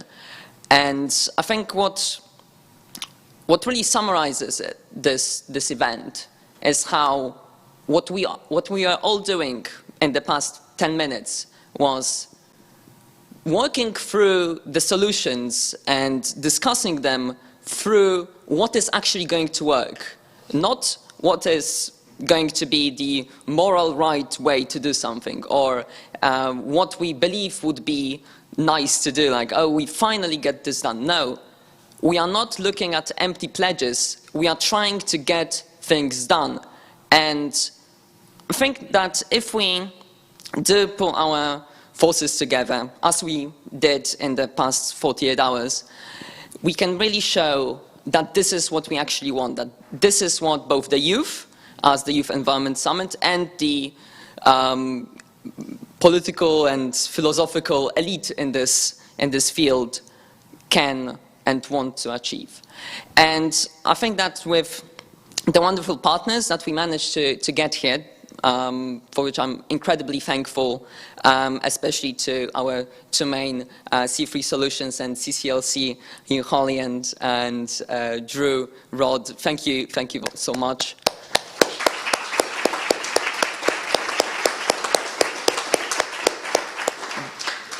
Beyond that, the brilliant Austrian Economics Center, ACC, Casey from Young Voices, and the billion other organizations that we managed to get here, especially the youth organizations such as already mentioned ACC, but also Students for Liberty, LIMEC, EDS, Volta Europa, Youth for Conservation, and many more. All of these came here because they don't think that that the only thing that youth people can do is to be activists, to post on Twitter or Instagram how sad we are and how things need to change, but actually show how things can change and what we want to change.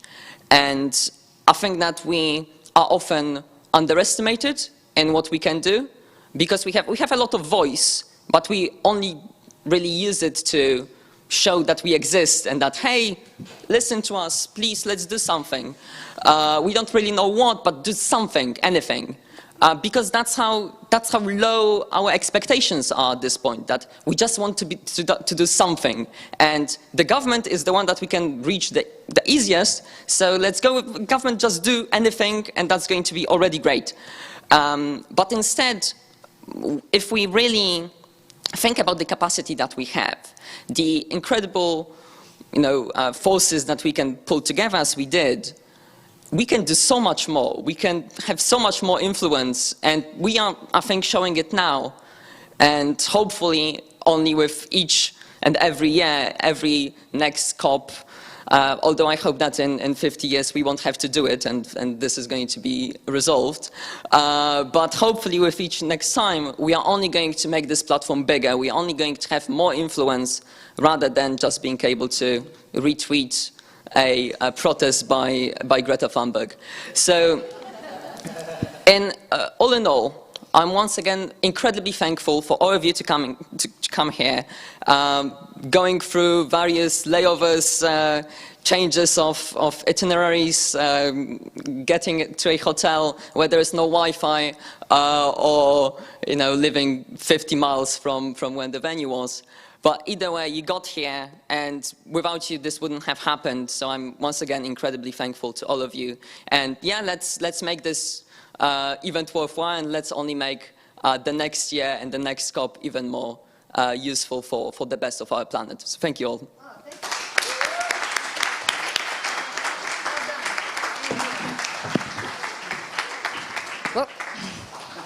Well, that was wonderful. Thank you so much. And the youth movement is probably the only one thinking about the end of the COP process. So congratulations on that one. Well, I'm Elizabeth Halliday. I'm incredibly thrilled and thankful and grateful to everyone for coming. It's been here, most of you have been here the whole day. For our sponsors, Navalier and Associates, Calculated Investing, and Young Voices. Pundit training for those under 30, congratulations, and make sure you speak to Casey afterwards.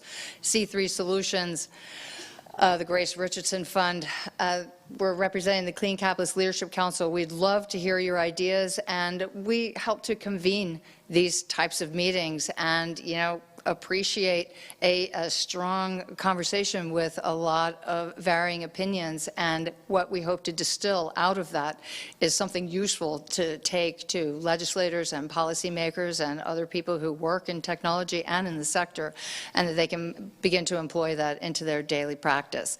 So for those of you at the beginning of your career, there's going to be a whole new set of technology coming down the pike that you're going to have to learn and adjust to, and we're here to help you on that regard, and we're incredibly thrilled that you've all managed to be here. This will conclude the Climate and Freedom Symposium. 2021, and Just I one hope other- that you all have Before we conclude, you nice can time. conclude in a second. But before we conclude, I just want to say, not all you know this, but we're doing a reception afterwards at the Corinthian Club, and you're all invited. So, you know, in case you didn't know that, but that's happening at 6 o'clock, so you have a little time to take a break. But if you want to join us for drinks, we'll be joined by the U.S. congressional delegation, I think, and it would be wonderful to have you there and continue the conversation. Thanks very much, Rod. Okay, so that will conclude the Climate Freedom Symposium. Thank you very much for coming.